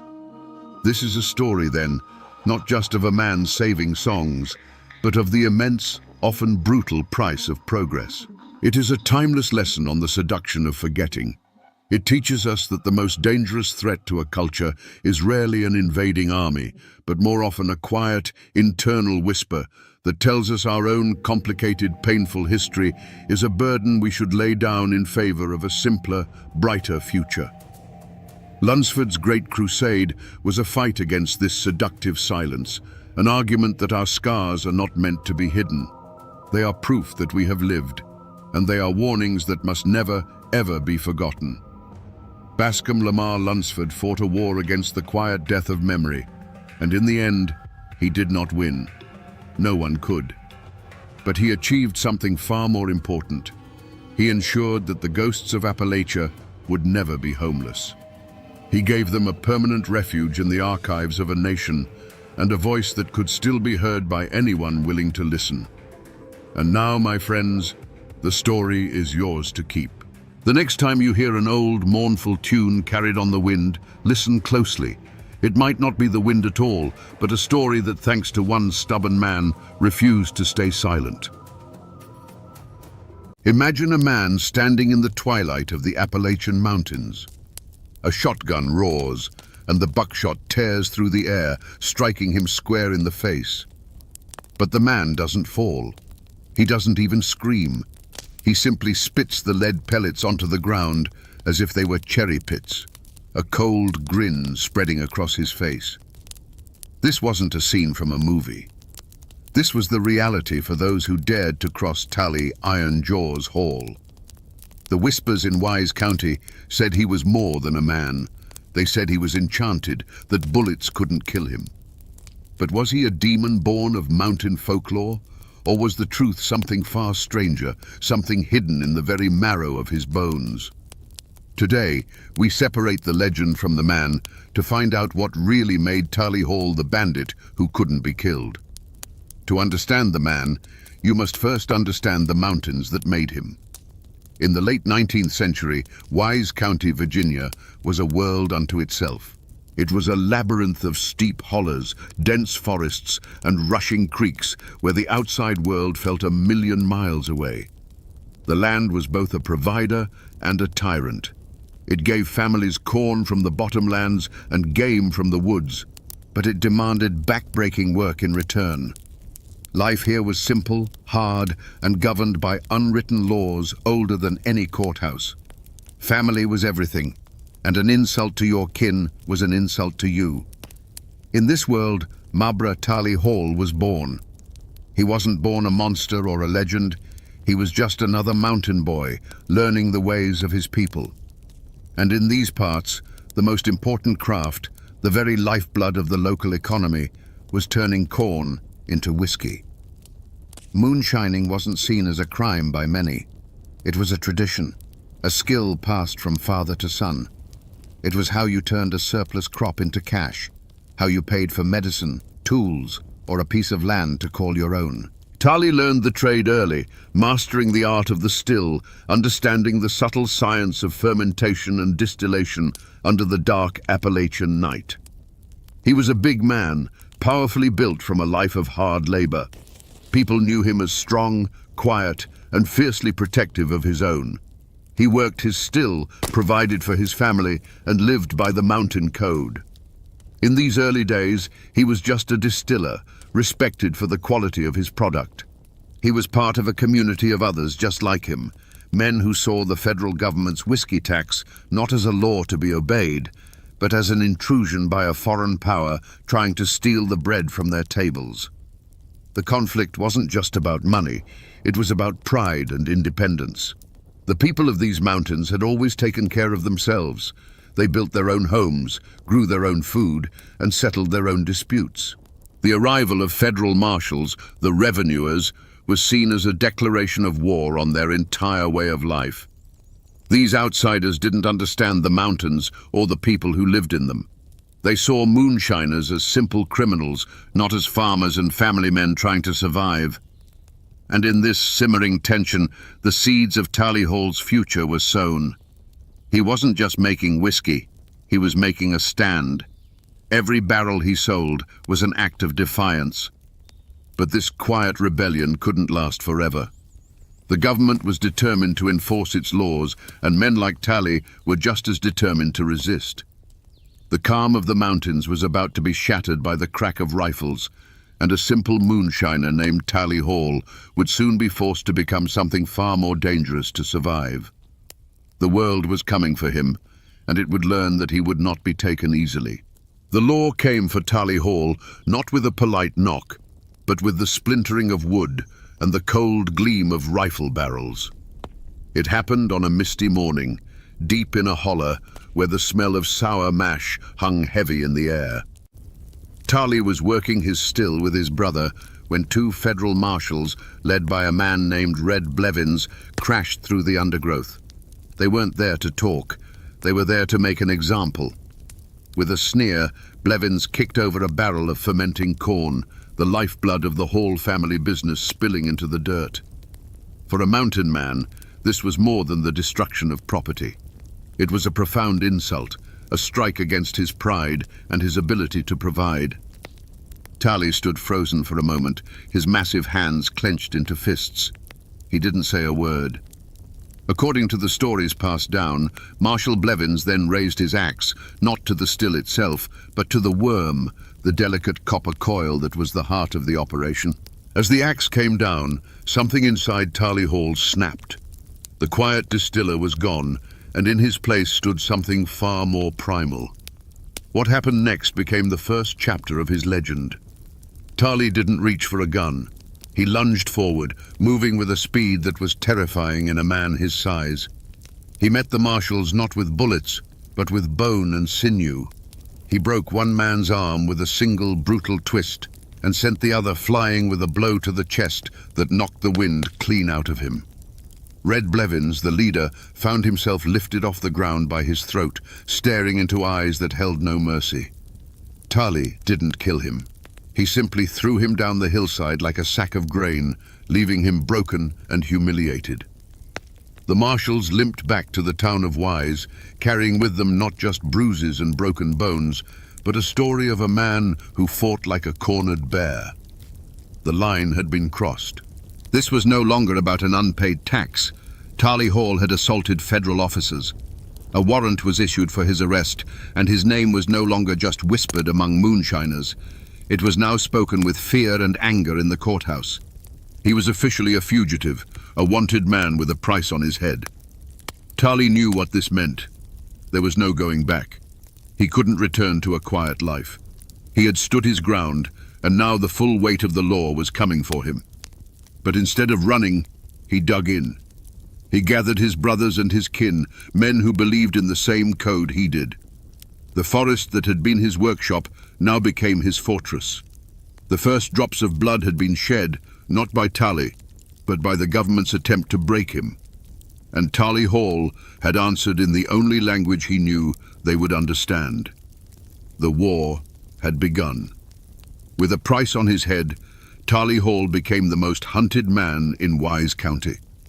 But hunting him and catching him were two very different things. The mountains were his kingdom, and he moved through them like a ghost. This drove his rivals, other moonshiners whose business he had crushed with his own brand of violent enforcement, to a point of desperation. They decided to do what the law couldn't. They set a trap on the Pound Gap, a treacherous road that snaked through the mountains, a place where a man could disappear without a trace. They waited in the deep shadows as Tali rode alone, a silhouette against the rising moon. As he passed a narrow bend, the night erupted. A shotgun blast, fired from less than 20 feet away, struck him full in the head and upper body. The sound echoed through the holler, a deafening roar that sent birds scattering from the trees. Tali's horse shrieked and crumpled to the ground, its legs tangled in a dying heap. The ambushers stepped out from their cover, rifles ready, expecting to see a body. But Tali Hall was still standing. He swayed on his feet, stunned by the impact, but he did not fall. The men watched in frozen disbelief as he slowly raised a hand to his face. There was a strange, gravelly sound, and then he spat something dark onto a broadleaf plant on the roadside. He did it again and again. The moonlight caught the objects, and the attackers felt a cold dread creep up their spines. They were lead pellets, buckshot. He was spitting the bullets out of his own flesh. It was in this moment that the man died, and the legend was born. The attackers weren't looking at a moonshiner anymore. They were looking at something torn from the pages of a dark folk tale, a creature the mountains themselves had made. He took a step towards them, his face a mask of cold fury. One of the men, shaking with fear, raised his rifle and fired again. The bullet slammed into Tali's chest with a sickening thud, a sound like a hammer hitting stone. It barely staggered him.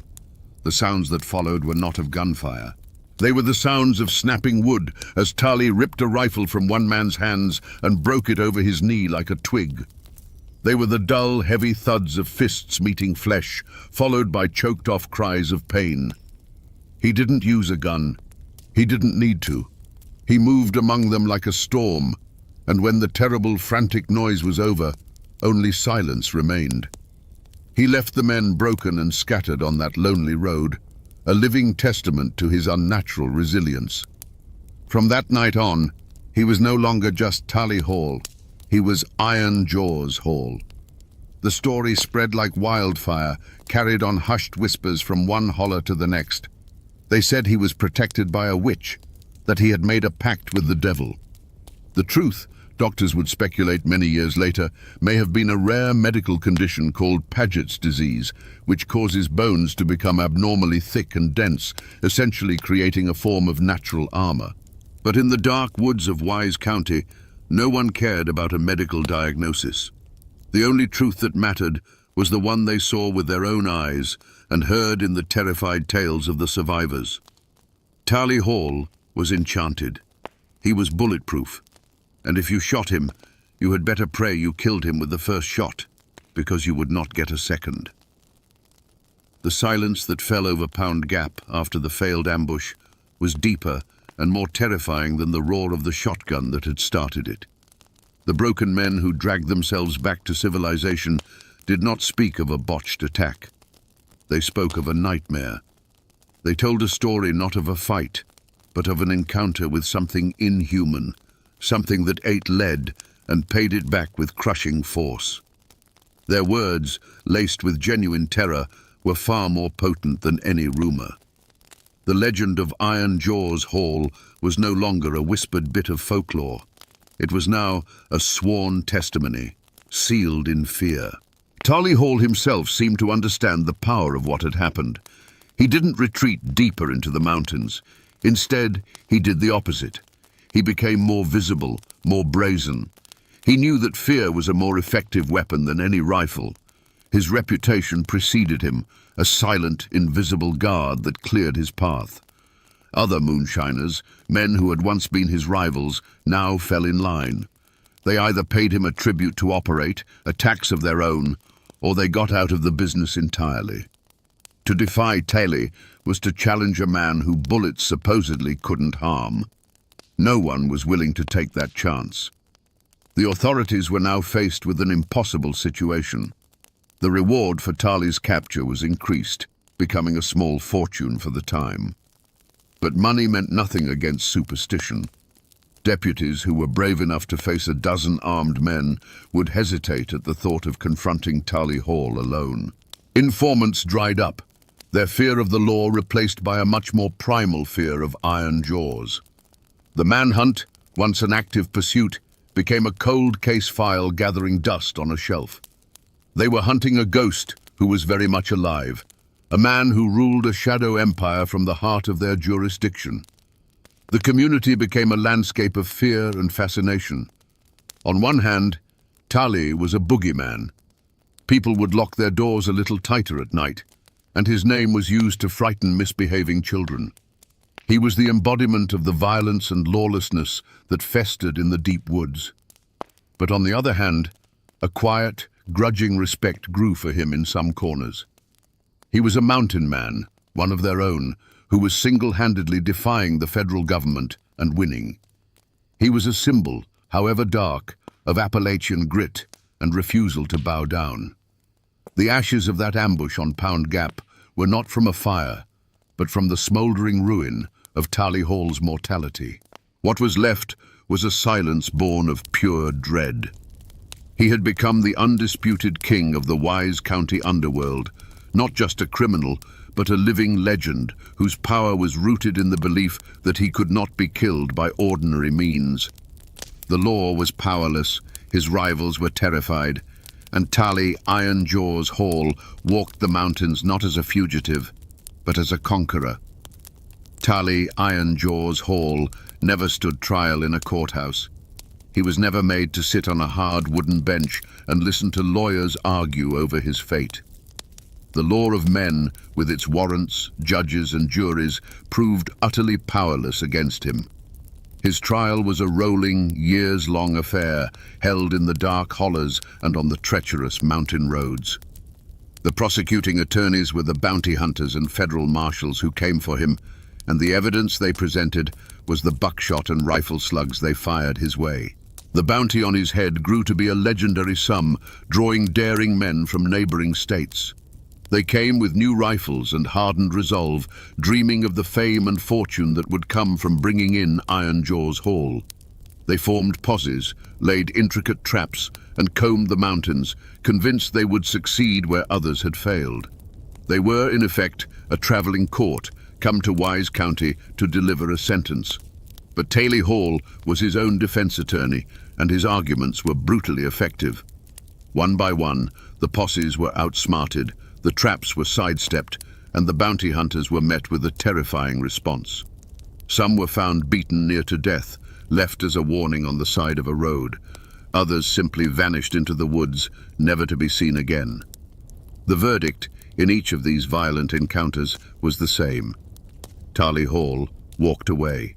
He was judged by the laws of survival, and in that court he was consistently found innocent by virtue of being the last man standing. This was not justice, it was dominance. Taley had replaced the law of the land with his own law of fear. But the justice of the mountains is a patient, cruel thing. For every man he intimidated, he created an enemy. For every family he terrorized, he sowed the seeds of a future reckoning. His invincibility had made him arrogant, and he had forgotten the most fundamental rule of his world. There is always someone tougher, someone more desperate, or someone with a better aim. The final trial came without warning. A lawman, some say a deputy named Doc Swindle, decided the only way to stop a legend was to meet it head-on. He didn't come with a warrant. He came with a rifle and a resolve as hard as the mountain stone. He hunted Taley not as a lawman pursuing a criminal, but as a predator stalking its prey. He found him on a lonely path, and there was no talk, no chance to surrender. The air cracked with the sound of a single, well-aimed shot. This time, Iron Jaws fell. He hit the dirt, and this time he did not get back up. The bullet, they say, was special. Some claim it was silver, others that it was filled with mercury, designed to overcome whatever magic protected him. But whether it was magic or lead, the verdict was finally in. Taley Hall was guilty, and the sentence was death. It was a verdict delivered not by a jury, but by a lone gunman, and it raises the ultimate question. Was this the law of men at last catching its fugitive? Or was it simply the brutal, unforgiving justice of the mountains finally claiming one of its own? Taley Iron Jaws Hall was buried in a small, remote cemetery in Wise County, not far from the lands he once ruled. For years, his grave was marked only by a simple fieldstone, as if even in death, people were afraid to carve his name for fear of what it might conjure. Today, a more formal headstone stands, a silent testament to the man who was once a living terror. Local historians and descendants still visit, standing over the patch of earth that finally managed to hold him, and they wonder. The physical landscape has changed. Pound Gap is no longer a treacherous dirt track, but a paved highway, US Route 23, that carries thousands of cars a day. Commuters and truckers speed through the cut in the mountain, their minds on schedules and destinations, completely unaware that they are passing through the very spot where a man once stood and spat buckshot back at his would-be killers.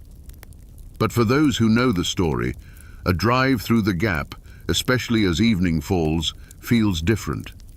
The shadows seem deeper, and the wind whistling through the rocks sounds like a whisper from the past. The legend of Iron Jaws has outlived the man by more than a century. It survives in the oral traditions of Appalachia, a story told by grandparents to their grandchildren, a campfire tale that happens to be true. While modern science offers a plausible explanation in the form of Paget's disease, that dry medical term has none of the power or romance of the legend. In the mountains, the story of the enchanted moonshiner who couldn't be killed by bullets remains the preferred version. It speaks to a deeper truth about the region, a belief in the extraordinary, and a deep-seated suspicion of simple explanations. The name Hall still echoes through Wise County and the surrounding region. The descendants carry not just the name, but the complex legacy of their infamous ancestor. For some, it's a dark chapter best forgotten, a stain of violence on the family history. For others, it's a source of a strange, defiant pride, a reminder of an ancestor who refused to bow to anyone, who was a king in his own right, however brutal his reign. The story hasn't vanished. It's simply gone underground, living on in family Bibles and hushed conversations. The mountains remember everything, and the shadow of Tali Iron Jaws Hall is a long one. So we come back to the question that hung in the air at the start of our journey. Was Tali Iron Jaws Hall truly enchanted by bullets? The logical mind points to science, to the rare bone disease that likely turned his skull and ribs into a natural, horrifying armor. And perhaps that is the simple, factual truth. But in the mountains, the truth is rarely simple. The real magic wasn't in his bones, it was in the power of belief. His legend became a weapon more potent than any gun, a shield more effective than any steel plate. The fear he created was so real, so absolute, that it may as well have been a genuine enchantment. This is a story that goes beyond a simple tale of a mountain outlaw.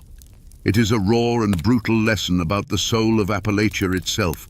It's a story about the fierce, untamable spirit of independence, but also a dark warning of what that spirit can become when it's stripped of its humanity. Tali Hall began as a man defending his way of life, a symbol of resistance against an outside world he didn't trust. But in his war against the law, he became a tyrant far more terrifying than any government agent, a monster who preyed on his own people. He is the ultimate Appalachian paradox, a folk hero and a villain forged in the same fire. The story of Iron Jaws teaches us that some legends are born not from fantasy, but from a truth so strange it has to be seen to be believed. He was a man of flesh and blood, but he became something more, an idea, a nightmare, a force of nature. Force. He walked the earth for a time, a king in a kingdom of shadows and fear, until the mountains that created him finally took him back.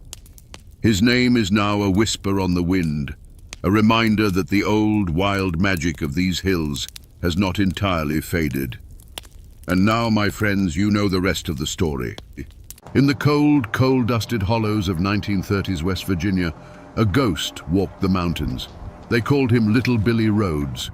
He was a thief who never took for himself, a phantom who left sacks of flour on the doorsteps of starving miners' shacks. Then, one day, as suddenly as he had appeared, he was gone. No body, no trial, no final shootout. Just silence. The company bosses called him a dangerous criminal. The law called him a menace. But to the families trapped in the crushing grip of debt and desperation, he was something else entirely. A prayer answered in the dead of night. Was he a real man of flesh and blood? Or was he an idea, a spirit of defiance that lived in the hearts of a whole community? Today, we dig through a mountain of legend to find the truth, to understand how the quiet anger of 1,000 miners gave birth to the ballad of Little Billy Rhodes. To find the man, you have to dig past the myth, and the story they tell always begins in the same place. A grey, clapboard house in a nameless company town, indistinguishable from 100 others pressed into the folds of the West Virginia hills.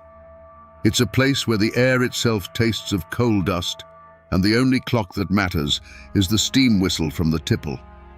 This wasn't a community, it was a holding pen, built for the sole purpose of extracting coal from the earth and loyalty from the men who mined it. They say Billy was born into a miner's family, like every other boy in the camp.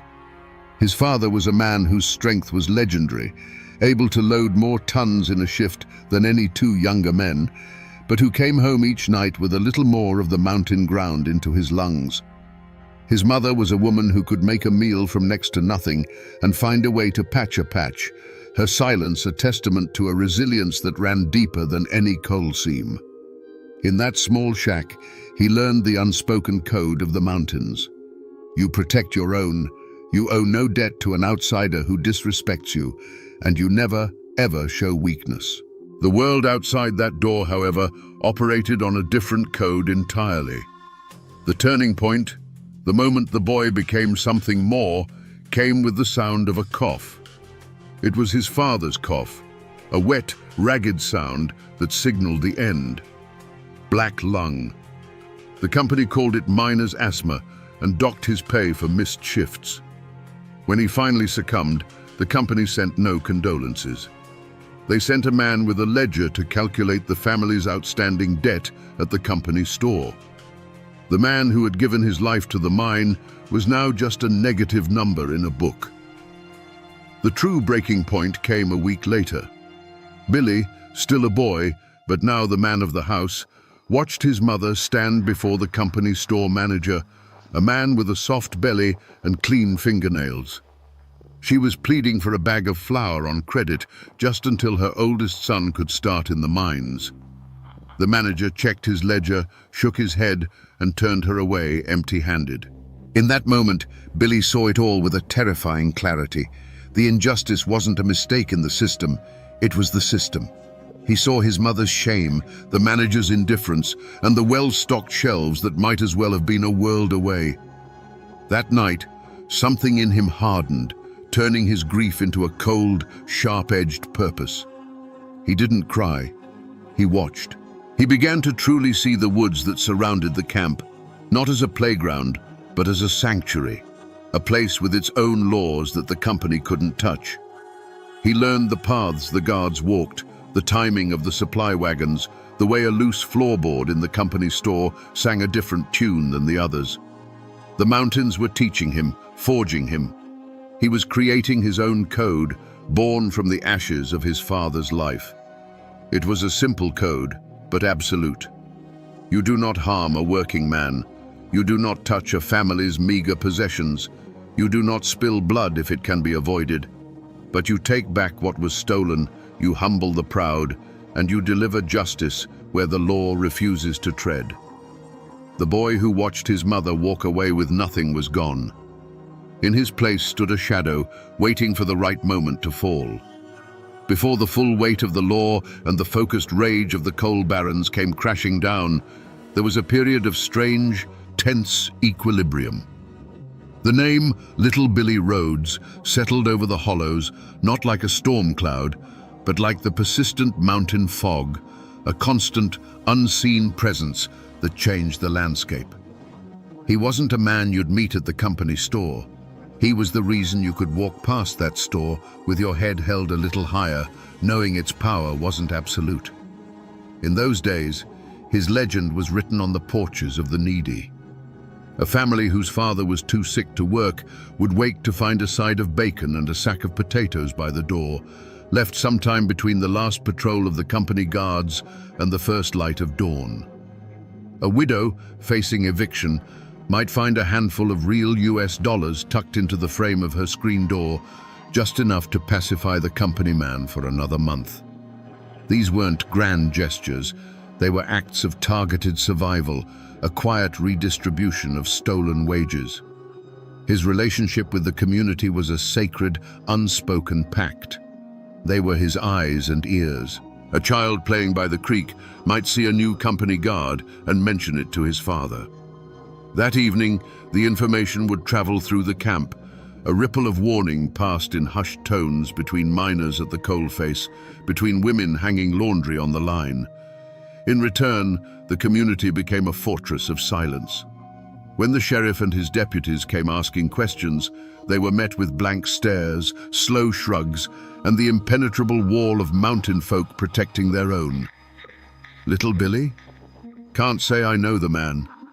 This was Billy in his prime, a master of his domain.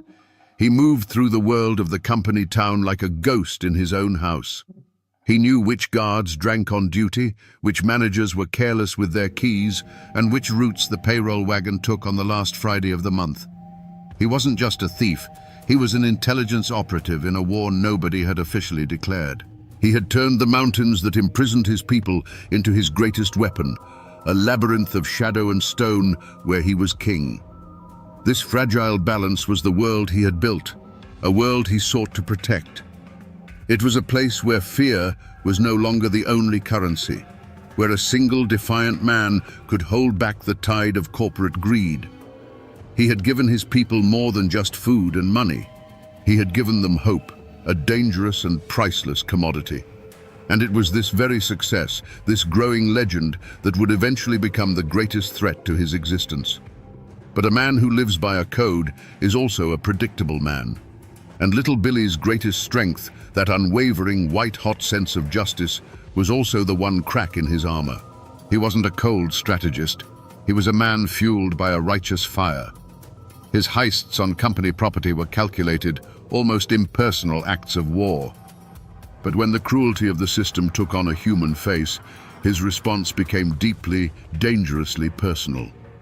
The story they tell is of a new mine foreman, a man named Blackwood, who came to the camp with a reputation for breaking unions and a temper as foul as mine drainage. Blackwood wasn't content to simply enforce the rules. He reveled in the humiliation of the miners. One afternoon, he publicly berated an elderly miner, a man who had worked the seams for 40 years, for being too slow, kicking the old man's lunch pail into the mud and mocking him in front of his crew.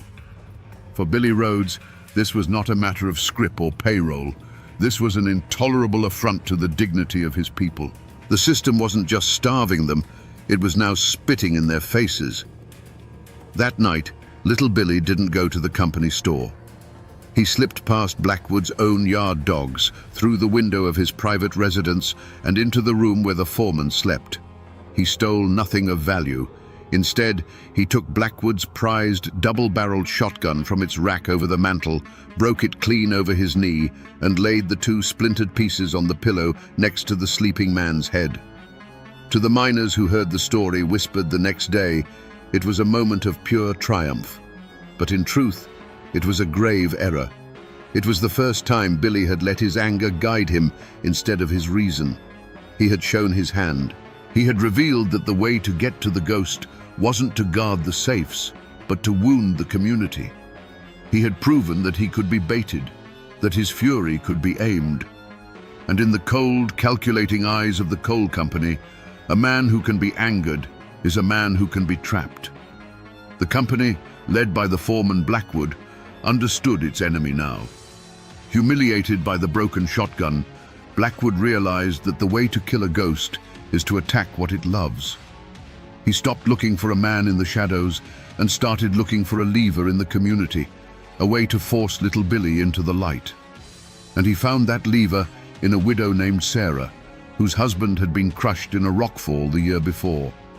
Sarah and her young son were a symbol of the camp's suffering, and it was widely known that they were among the first to receive the Phantom's nocturnal gifts. The affront, when it came, was an act of calculated theater. On a cold, drizzly morning, Blackwood and two of his hired guards marched to Sarah's shack. In front of the assembled miners heading to the morning shift, he accused her of consorting with thieves and possessing stolen company property. He wasn't arresting her. He was doing something far more cruel. He was evicting her. The guards began throwing her meager possessions out into the muddy street: a cast-iron skillet, a threadbare quilt, a small stack of books. Her son, no older than 7, ran out to grab his only real toy, a small bird carved from a piece of scrap wood. One of the guards deliberately stepped on it, crushing it under his boot heel. The news of this public humiliation spread through the mine faster than a gas leak. For the miners, it was a profound act of terror, a message that even the most vulnerable were not safe. For little Billy, hearing the story passed in enraged whispers, it was something else entirely. It was a declaration of war aimed directly at his soul. The crushed wooden bird, the woman's silent tears, the foreman's smug satisfaction, these images burned away all his caution and calculation. This was no longer about scrip or safes. The unwritten rules of their conflict had been shattered. Blackwood had crossed a sacred line, targeting the innocent to draw him out. In that moment, Billy's mission changed. The cool-headed strategist vanished, replaced by a man consumed by a cold, singular rage. He saw the face of the system, and it was Blackwood's face. The foreman had taken a silent war and made it deafeningly personal. This was the point of no return. To let this stand would be to admit defeat, to tell the miners that their champion was powerless against true cruelty. It would poison the very hope he had cultivated. A response was no longer a choice. It was an obligation. The trap had been set, the bait had been taken, and little Billy Rhodes began walking a path from which there could be no turning back. The character of the Hollows changed. The whispers about little Billy, once filled with a kind of reverent excitement, were now laced with dread. The older miners, the ones with the deepest scars and longest memories, knew what this kind of escalation meant. They'd seen it before in strikes that ended in bloodshed. An attack on company property was one thing. A direct, personal war with a company man was an invitation for a massacre. They knew that when a hornet's nest is kicked, it isn't just the one who kicked it that gets stung. An old miner, a man who had worked alongside Billy's father, sought him out. He met him not in the camp, but in the deep woods, at a place marked by a lightning-scarred oak. He didn't plead. He spoke with the quiet authority of a man who had buried too many friends. "It's a trap, son," he said, his voice raspy from a lifetime of coal dust. "Blackwood is goading you. He wants you to come at him. He wants a reason to bring in the guns from Baldwin Felts and turn this camp into a war zone. You do this, and every family here will pay the price for your anger." Others sent messages through the silent network of the community. They urged patience. The unions were getting stronger, they argued. Roosevelt's government was starting to make noise. There were other ways to fight, slower ways that wouldn't get people killed. They were offering him a path of compromise, a chance to let his personal fury cool and melt back into the collective struggle. They were begging their ghost to remain a ghost, not to become a target. But Billy's ears were deaf to caution. From his perspective, their pleas for patience sounded like a quiet acceptance of defeat. How could he wait for a union organizer to arrive next month when a widow and her son were homeless now? His entire existence was built on the principle of immediate, tangible justice. To ignore Blackwood's cruelty would be to break his own code, to betray the very people he was trying to protect. He saw their warnings not as wisdom, but as the fear that had kept them all in chains. His response, passed back to the old miner, was chilling in its finality. He put a woman and her child in the mud. There's no waiting after that. The conversation was over. His actions grew bolder and more personal. He no longer cared about stealth. One night, the two guards Blackwood had used to evict Sarah woke up to find their shotguns missing and a dead blacksnake coiled on each of their doorsteps, a clear mountain threat. Then he went for Blackwood himself. The foreman came out one morning to find a single pristine bullet sitting on his porch railing, a promise of what was to come. The ghost was no longer content to rob. He was now actively hunting. Each act was another step down a narrowing path, stripping away his anonymity and locking him into a collision course. He was ignoring every outstretched hand, every offered exit, his eyes fixed only on the man who had become the embodiment of all his hatred. The company brought in new guards, hard-faced men from out of state who didn't know the miners' names and didn't care to learn them. They patrolled the camp in pairs, shotguns held at the ready, turning the already tense atmosphere into a powder keg, waiting for a spark. The community that had been Billy's shield was now a prison for its own people, and he was the reason.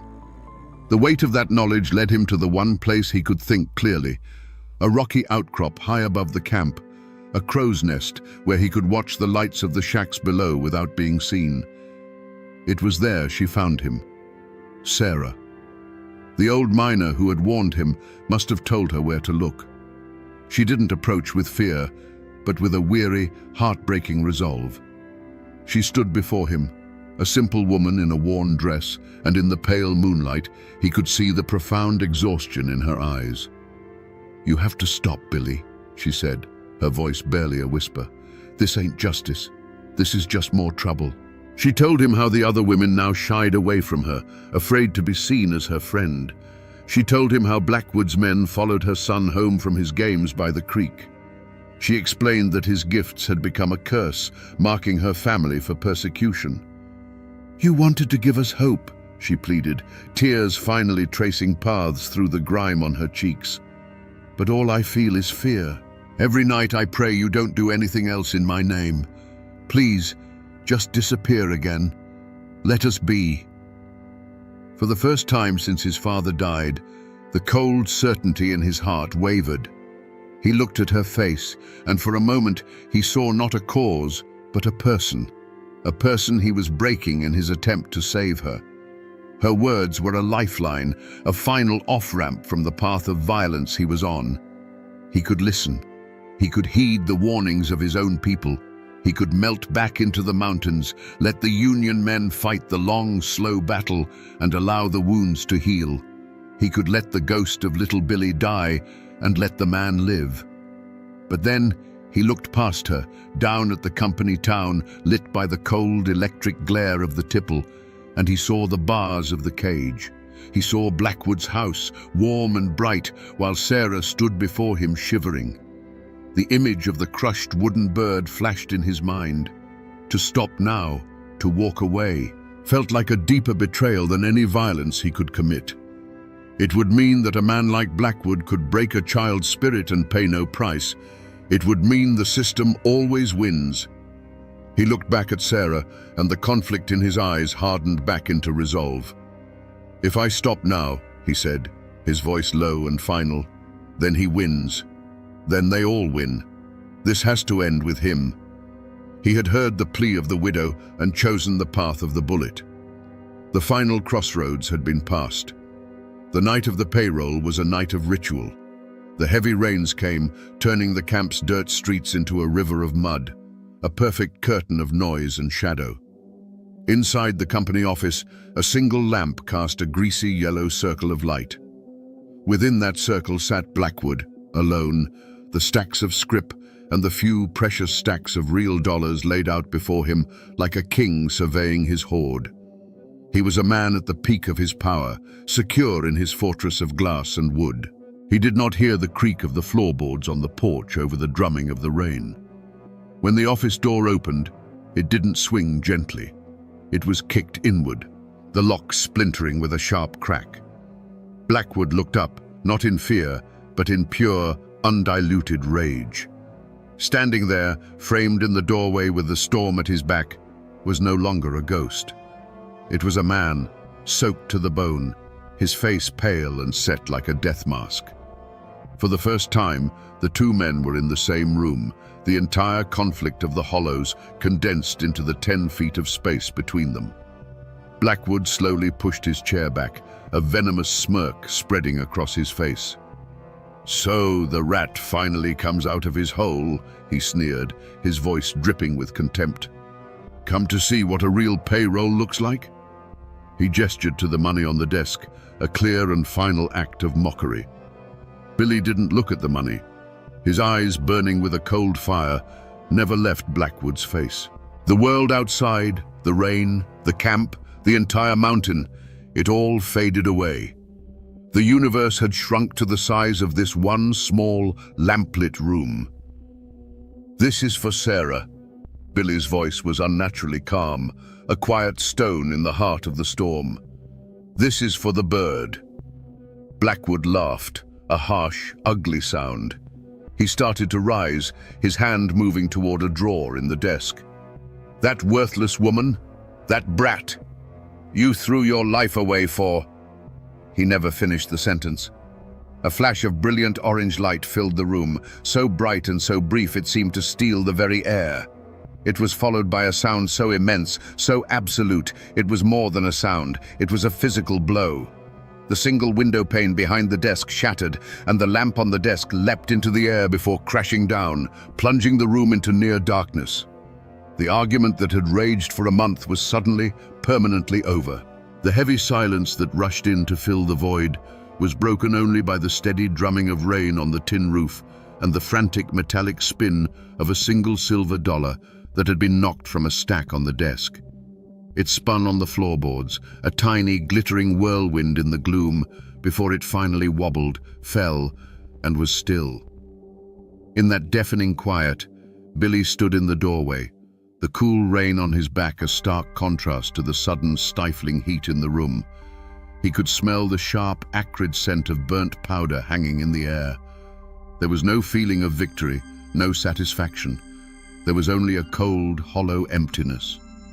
The ghost of little Billy was gone, and in his place stood a man who had just crossed a line from which no one ever returns. For a long moment, Billy did not move. The only sound was the rain, a constant, indifferent witness. The ringing in his ears slowly subsided, replaced by a silence that was heavier than any noise. The fire that had driven him for months, that white-hot core of righteous fury, was gone. In its place was a profound and chilling emptiness, as if the act itself had scoured him clean of all emotion. He looked at the dark shape slumped behind the desk and felt nothing. Not triumph, not remorse, just the dead weight of a line crossed. A distant shout cut through the sound of the storm, followed by the frantic barking of a dog. The world was waking up to the sound of the shot. The spell was broken. He looked at the desk, at the stacks of scrip and cash scattered by the force of the blast. This was the prize, the very currency of the company's power. It was his for the taking. But he didn't move toward it. He realized with a sudden, devastating clarity that it meant nothing to him. It had never been about the money. He turned his back on the office, on the wealth, on the body of his enemy, and stepped back out into the rain. He didn't run. He simply receded, melting back into the storm that had delivered him. He moved with an animal's instinct, his feet finding sure purchase on the muddy paths he knew better than the lines on his own hand. The cold rain was a baptism, washing the smell of cordite from his clothes, but it couldn't wash the feeling from his soul. The mountain, his lifelong sanctuary and accomplice, was now his place of exile. The hollows and ridges that had once been his kingdom were now the walls of his banishment. From a high, hidden place, the same rocky outcrop where Sarah had pleaded with him, he watched the camp below erupt. Lanterns bobbed like fireflies in the dark as men emerged from their shacks, their shouts muffled by the downpour. A crowd was gathering around the company office. He was watching the consequences of his choice unfold, watching his own legend transform from a whisper of hope into a stark and bloody fact. The law would come now, and the company's wrath would be absolute. He had won his personal battle, but in doing so, he had lost his place in the world. The man known as Billy Rhodes was gone. Only the ghost remained, and its work was done. The ghost was gone, but the storm he had called down had only just begun to break over the hollows. Within days, the camp was transformed into an occupied territory. The company brought in a dozen more guards, hard-faced professionals whose only job was to make the miners pay for the sin of defiance. They patrolled the muddy streets with a swaggering authority, their shotguns a constant, silent threat. The camp, once a place of quiet, simmering rebellion, was now gripped by a cold and open fear. The company's revenge was not swift and bloody, it was slow and suffocating. The logic was as simple as it was brutal. If a community could spawn a killer, then the entire community was sick and needed a harsh cure. Credit at the company store was cut off for everyone. The scrip-to-dollar exchange rate was slashed, rendering their meager pay almost worthless. Every privilege, every tiny bit of leeway was revoked. It was a campaign of collective punishment designed to grind the spirit of the miners into dust, to teach them a lesson they would never forget. The most profound wreckage was left at the feet of the very person Billy had sought to avenge. Sarah became a pariah. To the company, she was the witch who had conjured the devil. Her shack was watched constantly. To her neighbors, consumed by their own new hardships, she was a painful reminder of the trouble, the woman whose name was now tied to a killing.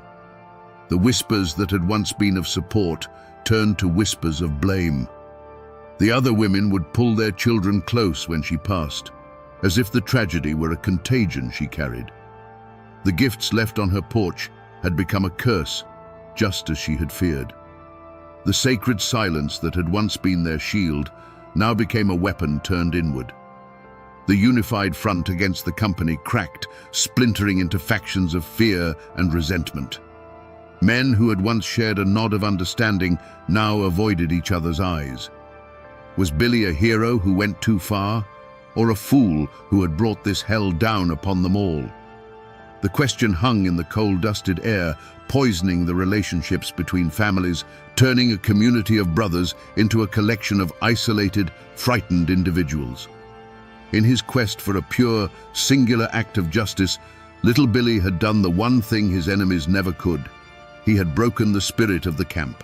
He had cut the head off the snake, but in its place, 100 smaller serpents of fear, suspicion, and misery had grown. The single shot fired in the company office had not freed them.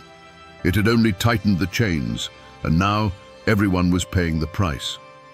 The law that came to the Hollows was an alien thing. It arrived in polished cars that struggled on the muddy roads, carried by men in clean suits who looked at the mountains not with respect, but with a flat, assessing gaze. A company foreman was dead, and the world outside the camp demanded a resolution. But their target, the man whose name was now spoken only in fearful whispers, was gone. A ghost cannot be put in handcuffs. A legend cannot be put on trial. So the law, prodded by the immense pressure and deep pockets of the coal company, did what systems of power always do when they cannot find a culprit. They created one. Her name was Sarah. The charge was not murder, but a tangle of legal terms that meant little to the miners: conspiracy, aiding and abetting a known fugitive. The trial was moved from the local courthouse to the county seat, a stage deliberately set to intimidate the mountain folk. It was a performance for an audience of one, the Blackwood Coal and Coke Company, who needed to demonstrate that the old code of the Hollows was dead, and their law was now the only law. The trial itself was the very picture of the culture clash. On one side sat the company lawyers, their arguments sharp, precise and cold, twisting the miners' code of silence into a web of conspiracy. Every miner who took the stand and claimed "I don't know" was another thread in the noose they were weaving around Sarah. On the other side, Sarah sat, a bewildered figure of quiet dignity. Her defense was the simple, unadorned truth. She told them about her husband's death, about her son's hunger, about the food that appeared on her porch like a miracle. Her simple truth was like a wooden bucket against a steel dam. It held nothing back. To the miners who packed the courtroom, their faces scrubbed clean but their eyes weary, Sarah was not a criminal. She was a martyr. They watched in stony silence as the life they understood, a life of loyalty, of protecting your own, of accepting help without asking questions, was presented to the jury as a criminal enterprise. They saw the proceedings not as a search for justice, but as the final public humiliation of their community. Their silence was no longer about protecting Billy Rhodes. It was a wall of contempt for the world that was judging them. The verdict, when it came, was a formality. Guilty. The judge, a man who would never understand the desperation of a company town, spoke of the sanctity of law and order as he sentenced her to 10 years in the state penitentiary. There were no gasps from the miners in the gallery. There was no outrage. There was only a deep, collective sigh, the sound of a people having their worst fears confirmed. They had seen the true face of the law, and it looked exactly like the face of the company boss. Was justice served? A court of law had delivered a verdict. A woman was sent to prison. A murder case was officially closed. But in the Hollows, they knew the truth. The law hadn't brought justice. It had simply been the final weapon used to crush a rebellion.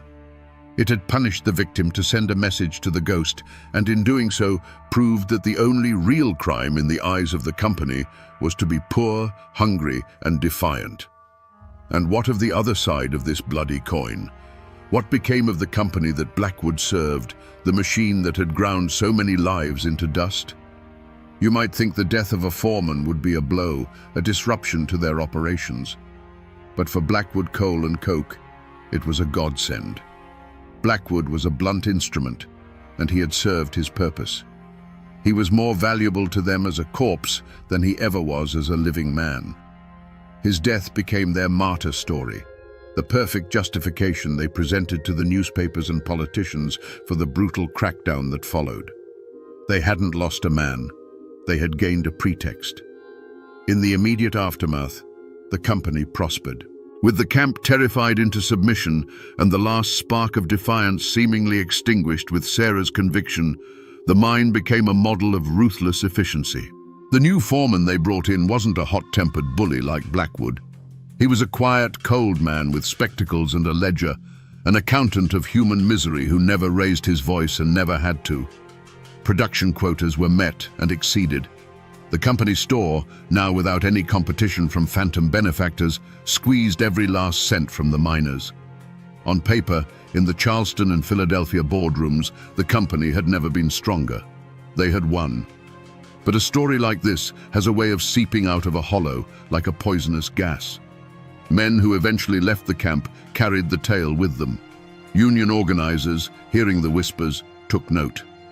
The tale of Little Billy and the widow Sarah became a dark ballad sung in secret, a cautionary example of corporate cruelty at its most naked. The name Blackwood Coal and Coke became a stain, a name that would be invoked years later during the larger, bloodier mine wars that would eventually rock all of Appalachia. The company met no immediate justice. Their victory was real, and it was absolute. But in crushing that small camp, they had inadvertently created a legend that would fuel the very movement that would one day challenge their entire empire. They hadn't put out a fire. They had just buried the embers under a layer of dry tinder, waiting for a wind to blow.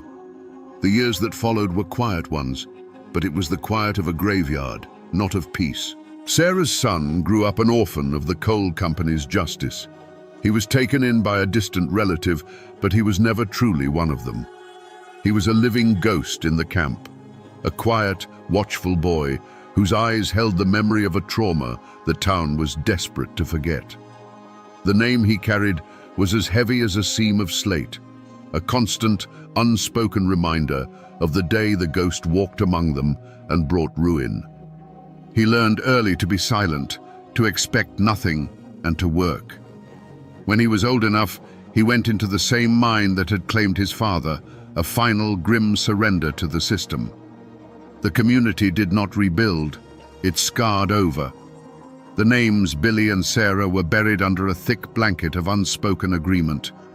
To speak them was to invite bad luck, to pick at a wound that refused to heal. The spirit of open defiance that little Billy had briefly ignited was replaced by a weary, pragmatic obedience. Men loaded their coal, women stretched their scrip, and they kept their heads down. The power of the company was no longer a thing to be challenged. It was a feature of the landscape, as immovable and dangerous as the mountain itself. They had learned the price of a hero, and it was too high. But the story did not die.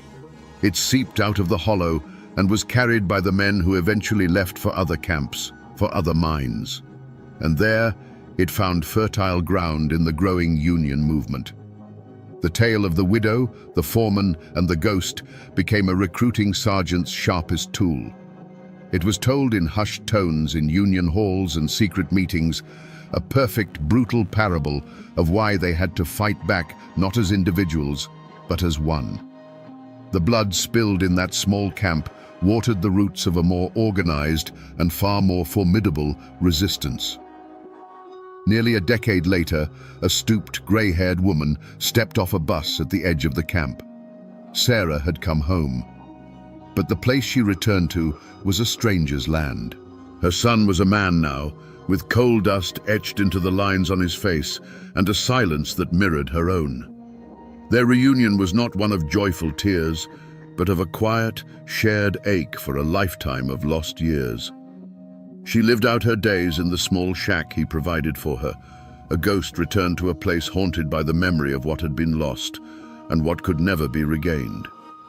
If you drive deep enough into those West Virginia hills today, and you know which forgotten state route to turn off of, you might find the place where the camp once stood. There's nothing there now but ghosts. Kudzu vines choke the life out of old stone foundations, and the rusted skeleton of a coal tipple stands against the sky like the ribs of some long-dead beast. The entrance to the mine is sealed with a slab of concrete, a final grey tombstone for the mountain's heart. The silence is absolute, broken only by the cry of a hawk circling overhead. The company is gone, the houses are gone, the people are gone. But the story remains. It lives on, not in history books, but in the way a story was always meant to live in these mountains, as a ballad. They call it the Ballad of Billy Rhodes, and old men with calloused fingers still pick out the tune on worn-out guitars. The words have changed over the generations, but the core of it is always the same, a story of a stolen bird, a widow's tears, and a single shot that echoed in the rain. It's a ghost story told to children, a cautionary tale about the high cost of anger and the sharp edges of justice.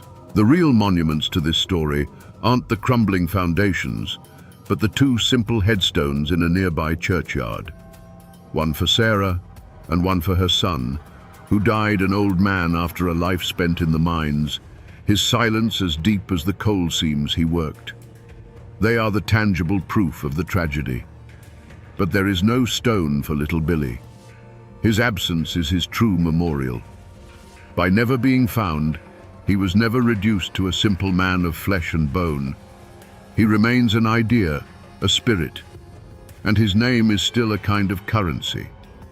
In parts of those hills, when a new company comes in promising jobs but delivering poison in the water, when the deck feels impossibly stacked against the working man, you can sometimes hear his name invoked in a low murmur.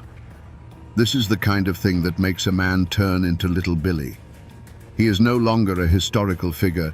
He is a symbol of that final, desperate line between endurance and rebellion. The man is long gone, dust in an unmarked mountain grave, or perhaps an old man who died peacefully under a different name 1,000 miles away. But his spirit? It never left the hollow. They say that on nights when the fog hangs thick and low in the valleys, so thick you can't see your own hand in front of your face, you can almost feel him watching from the tree line. He is the whisper on the wind, the shadow that flits at the edge of your vision, the ghost of a name that reminds the world that even in the quietest, most forgotten places, there is a limit to what a man will endure. So we come to the end of the trail, back where we started, with the same question hanging in the air. Was little Billy Rhodes a hero or a villain? The truth, like a mountain stream, is never that clear. He wasn't a hero. A hero saves his people.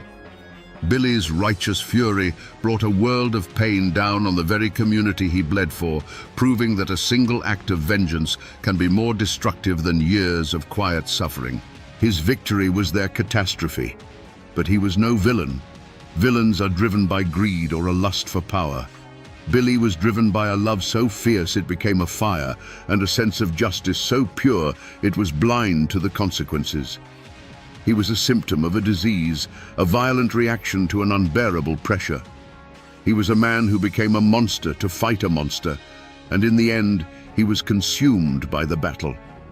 In the end, this is a story about the terrible price of a justice that is demanded in a single moment with a single bullet. It's a lesson that individual righteousness, no matter how pure, is a poor weapon against a cold and faceless system. A man's rage can topple a foreman, but it cannot topple a company. All it can do is leave a scar on the land and a ghost in the memory of the people he tried to save. And that, my friends, is the ballad of little Billy Rhodes, a man who loved justice more than anything, but forgot to ask the people he was saving what that justice would cost them.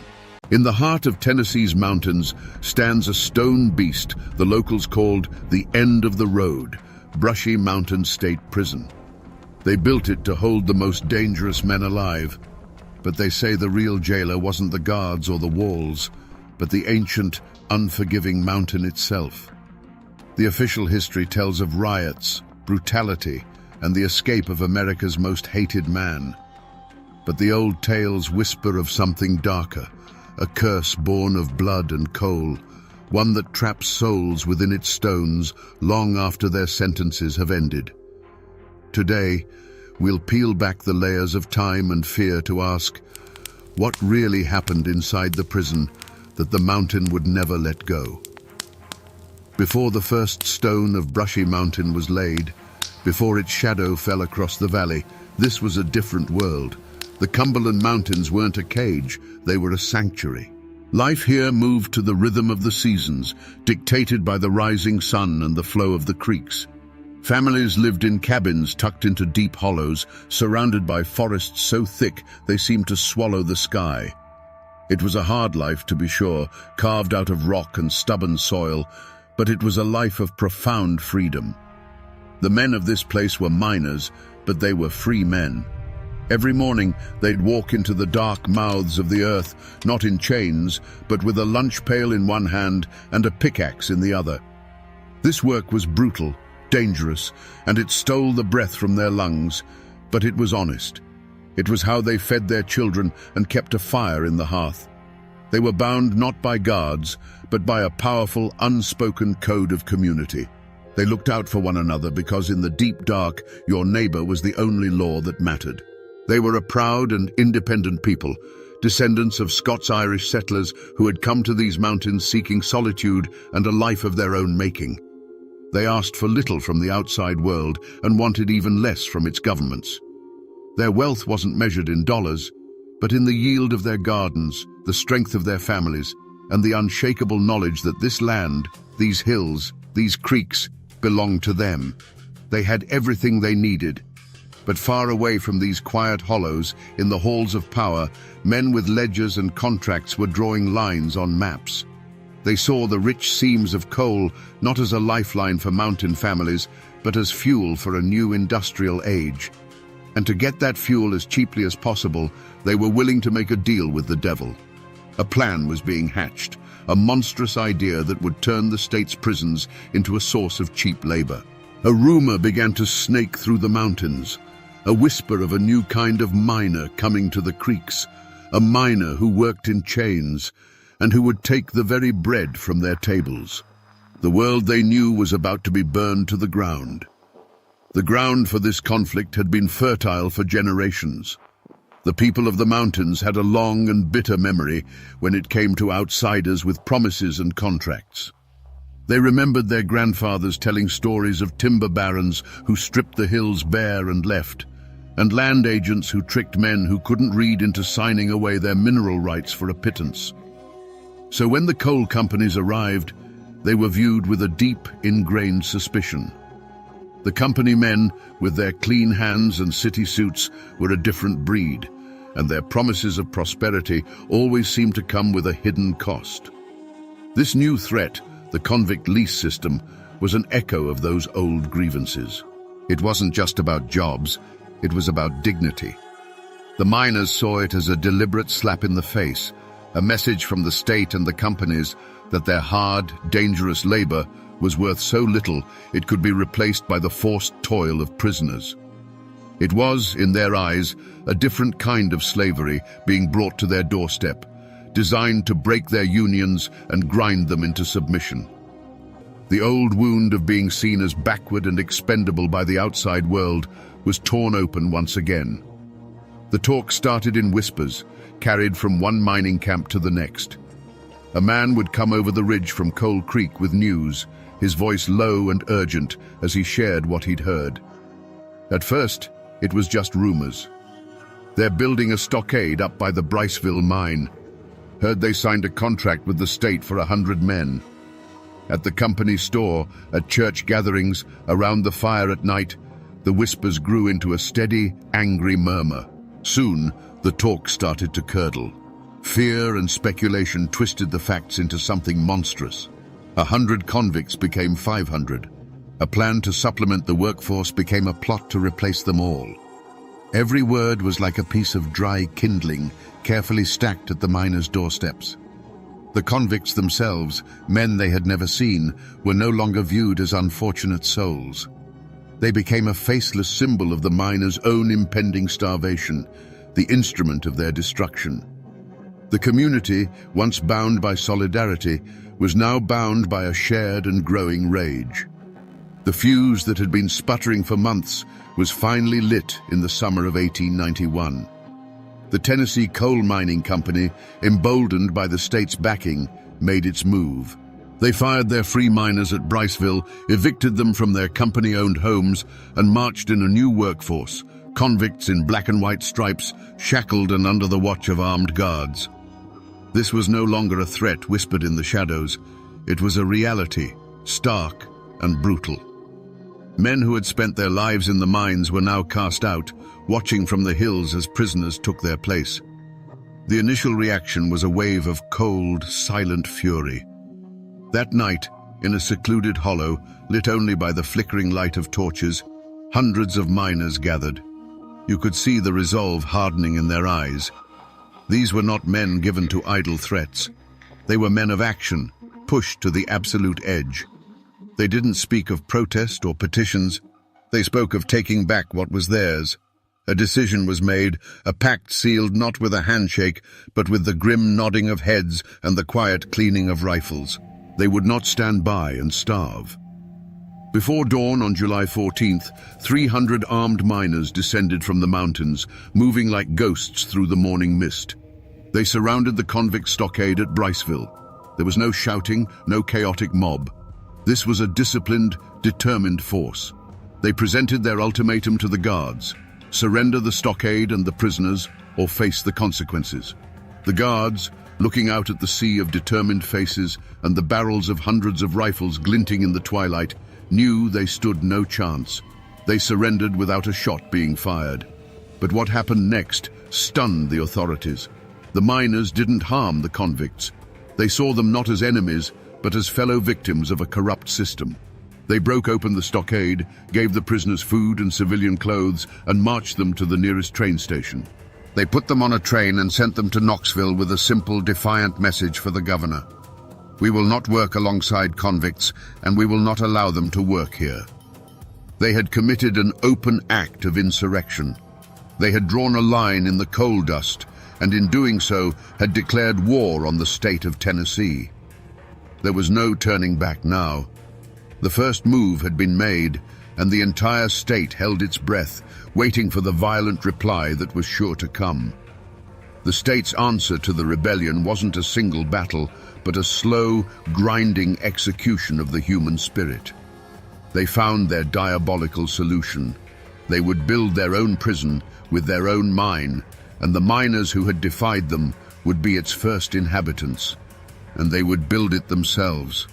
They brought them in chains, not to a finished building, but to the raw, untamed foot of Brushy Mountain. Their first order was to pick up a sledgehammer and attack the very cliffs that would become their tomb. This wasn't a slaughter of bullets and knives. It was a slaughter of exhaustion and despair.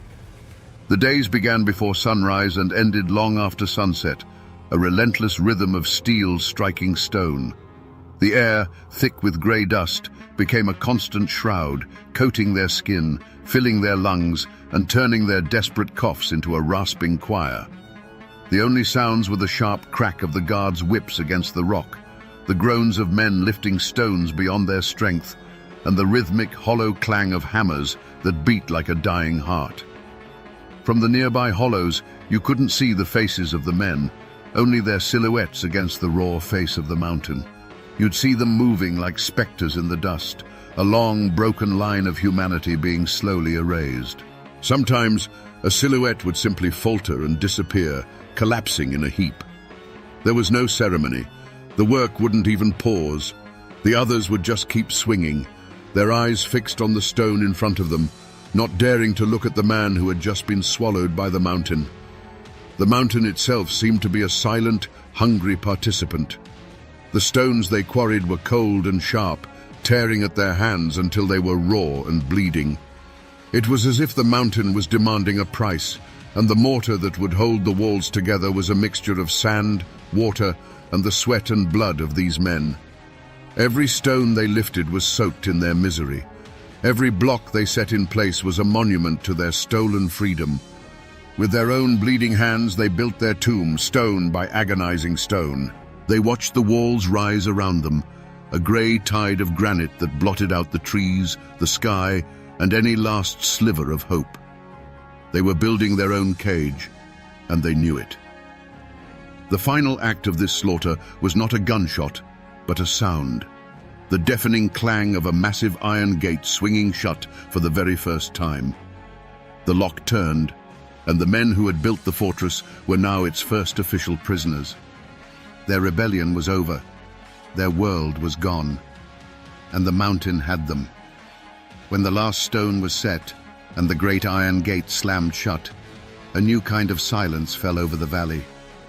It was not the peaceful quiet of the mountains. It was a silence so deep it had weight, pressing down on the men inside and the hollows outside.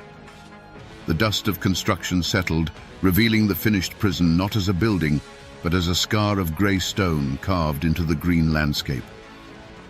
The Coal Creek War was over. The rebellion was crushed, and for the men who had fought for their freedom, the world had shrunk to the space between four stone walls. Inside, they were no longer miners or rebels.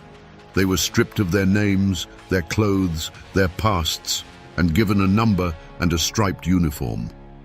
The fight for justice was replaced by a grim, daily struggle for survival. And in the cruelest twist of fate, the state opened its own coal mine right on the prison grounds.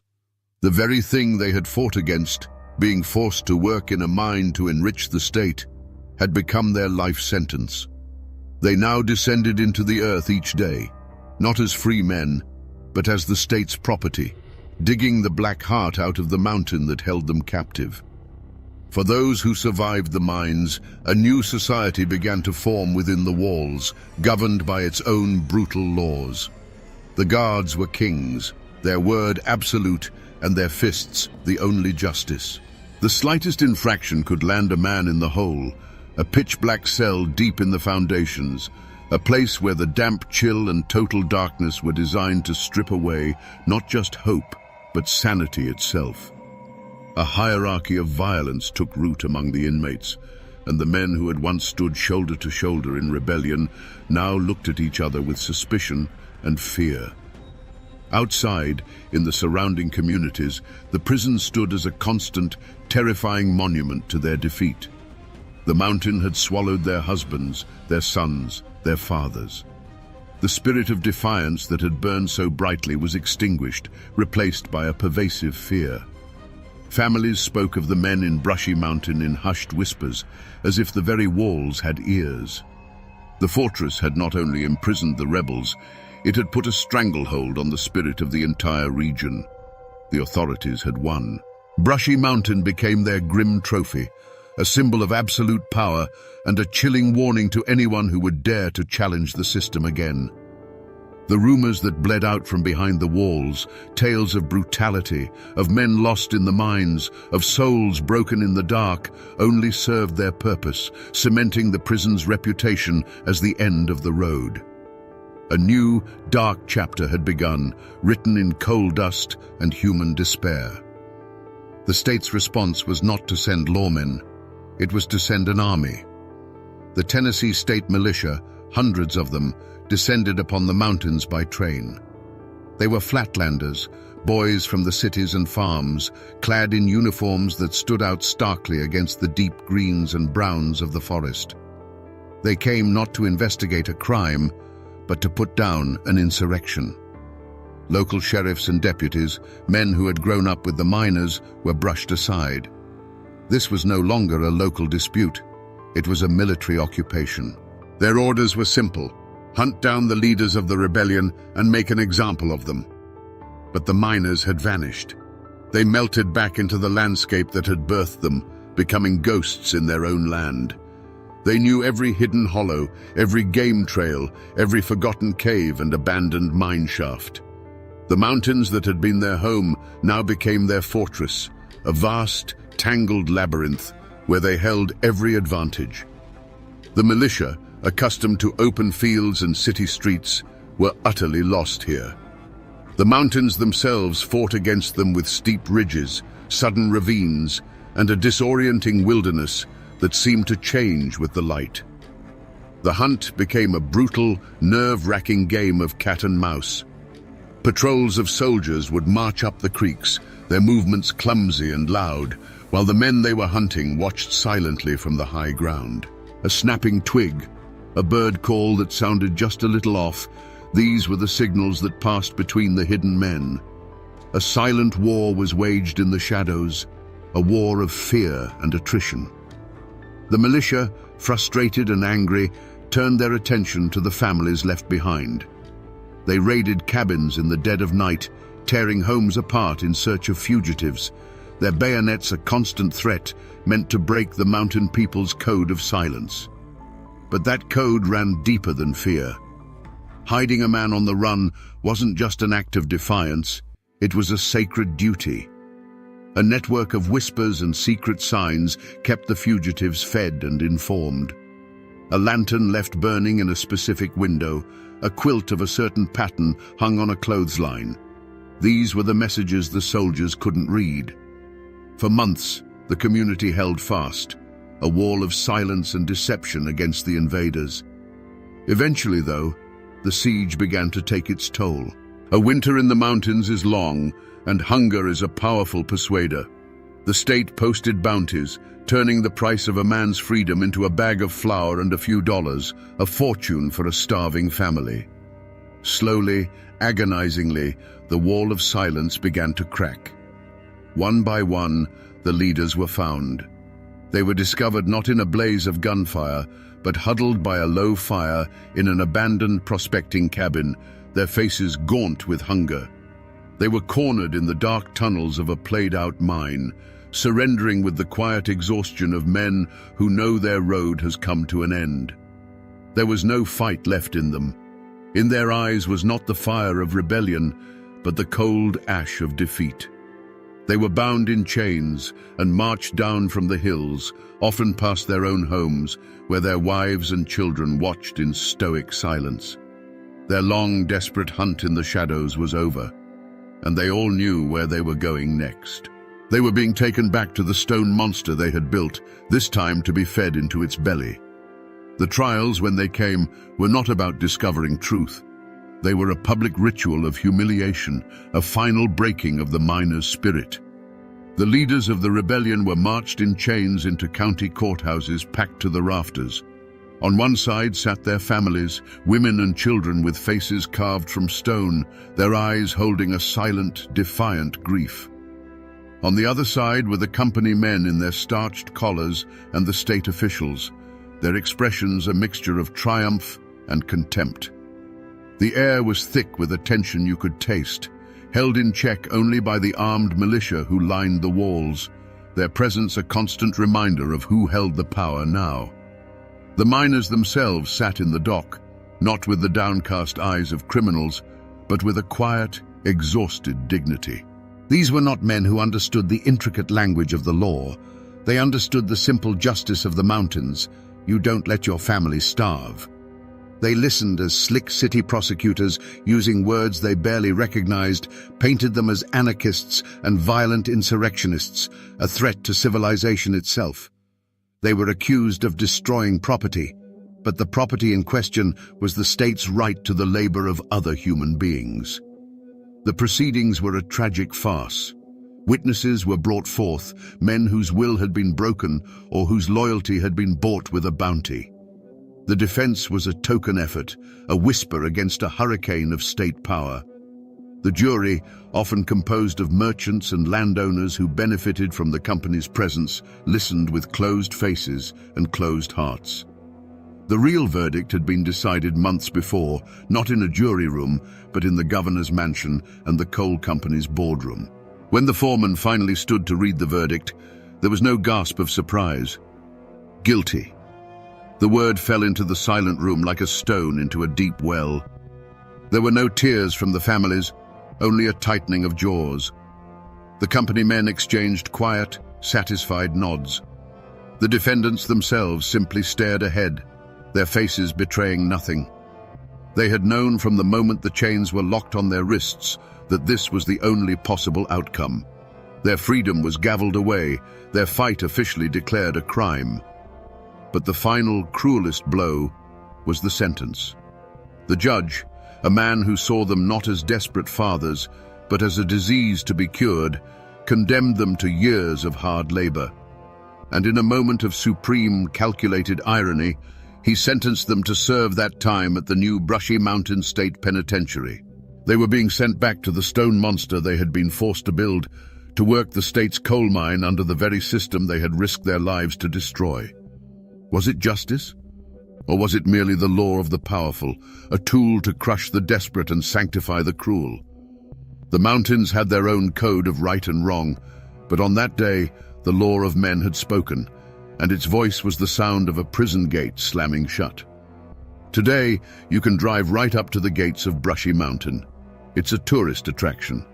You can take a guided tour, eat at a restaurant called the Warden's Table, and even buy moonshine legally distilled on the very grounds where men were once broken. Tourists smile for photos, posing in the cell that once held James Earl Ray, their laughter echoing in the same spaces that once held only despair. It is a strange, surreal carnival built on a foundation of forgotten pain. But if you look past the gift shop and the polished exhibits, the echoes of that first desperate fight are still there. Run your hand along the cold, grey stones of the outer wall. You're touching the very blocks that were quarried and hoisted into place by the exhausted, bleeding hands of the Coal Creek rebels. The prison itself is their truest, most terrible monument. Most of those men never saw the outside world again. They died in the prison mine, their lungs choked with coal dust, or they simply withered away in the hole. Their names are largely lost to history, etched only on the crumbling pages of forgotten ledgers. But their bloodlines still run through these hollows. Their great-grandchildren still live on the same land, and in their families, the story of the war is passed down not as history, but as a quiet, stubborn legend of defiance. The physical traces are scattered across the landscape like old bones. In the woods around the prison, there are patches of unmarked graves, simple field stones marking the final resting places of convicts the state didn't bother to send home. The old mine portals, the very ones the rebels worked, are still visible as dark, collapsed scars on the mountainside, sealed with concrete but still seeming to exhale a cold, dead air. A few miles away, near the town once called Coal Creek, a small metal plaque now stands, officially acknowledging the conflict. It's a quiet, understated nod to a war that once set these mountains on fire. Most people who drive past that sign have no idea what it means. The story has been paved over by new roads and drowned out by the noise of the modern world. But when the last tour bus leaves Brushy Mountain for the day and the sun sinks behind the ridge, the old silence returns. And in that silence, you can feel it. The wind whistling through the empty cell blocks sounds like a whisper. The chill that settles in the valley has nothing to do with the weather. The tourists may forget the story as soon as they drive away, but the stones of this prison have not. The mountain remembers everything. So we return to the question that hangs in the cold air of this valley. What is the real curse of Brushy Mountain? Is it the restless spirit of a long-dead inmate, or the shadows that flicker in empty cells? The truth, as it so often is in these mountains, is something far more human and therefore far more chilling. The curse of Brushy Mountain was not born of supernatural forces. It was forged in the fire of human greed and ratified by the cold hand of injustice. The prison wasn't just built on a foundation of stone. It was built on the ashes of a people's rebellion for the simple right to live with dignity. This is more than just the story of a building. It is a story about the indomitable Appalachian spirit. It's a testament to men who were told their hard lives and their families didn't matter, and who answered by shaking the very foundations of the state. They lost their war, yes. They were chained and broken, and many were buried in unmarked graves. But the memory of their defiance is now embedded in these hills, a lesson that must not be forgotten. That even when the fight seems hopeless, there is a profound power, a profound honor in standing your ground. So the next time you hear the name Brushy Mountain, don't just think of infamous escapees or tales of hauntings. Think of those first prisoners. Think of the free miners of Coal Creek who were forced to build their own tomb, stone by blood-soaked stone. Because their story is the prison's true foundation. It is the secret the mountain has held for over a century. And now, my friends, you know the rest of the story. Here, on the banks of the Nolichucky River, the water still speaks in the old tongue of the mountains. It tumbles over rocks that have seen empires rise and fall, and it whispers through trees that remember a time when this was the very edge of the world. It was here, in this misty East Tennessee Valley, that a man came and took the river's name for his own, branding himself into the landscape forever. They called him Nolichucky Jack. But was he a hero, a rebel, or a king in buckskin? Today, we're going to follow the current back in time, because these waters hold a story of fire, blood, and ambition that shaped the very soul of Appalachia. Let's go back to 1773. Imagine this valley not as a quiet, settled place, but as the raw, bleeding edge of a new continent. This was a world of towering hardwoods and shadow-filled hollows, where the law was whatever a man could enforce with a long rifle and a steady hand. The settlements here, places like Watauga and Holston, weren't towns. They were clusters of raw log cabins huddled together for warmth and safety, islands in a vast, untamed wilderness. This was land that was promised by God, but forbidden by a king across the ocean, and more importantly, it was the ancestral hunting ground of the Cherokee. Into this crucible walked John Sevier. He wasn't born of these mountains. He was a man from Virginia with a hunger for land that was sharper than any axe. When he arrived and built his home on the Nolichucky, he didn't look like a mountain-born brawler. He was handsome, charming, with a gaze that could disarm a rival or win the loyalty of a stranger in a single glance. He had the easy smile of a man who knew deep in his bones that you'd follow him, that you'd trust him with your life. But those who looked closer saw something else. Beneath the charisma was a core of cold, hard steel. This wasn't just a farmer looking for a homestead. This was a born leader, a speculator, a man who saw this forbidden land not just as a home, but as an empire in the making. He was building a life here with his wife and children, but every nail he hammered was an act of defiance against a distant government and a declaration of war against the people who had called this place home for centuries. The air itself was thick with tension. To the west, Cherokee leaders like Dragging Canoe watched the endless stream of settlers and swore a blood oath to drive them back across the mountains. To the east, the whispers of rebellion against the British Crown were growing into a roar. Sevier and his neighbors were caught in the middle, squatters on stolen land, poised on the brink of a war that would force them to choose a side. They had come seeking freedom, but they had found themselves in a powder keg, and John Sevier was the man holding the match.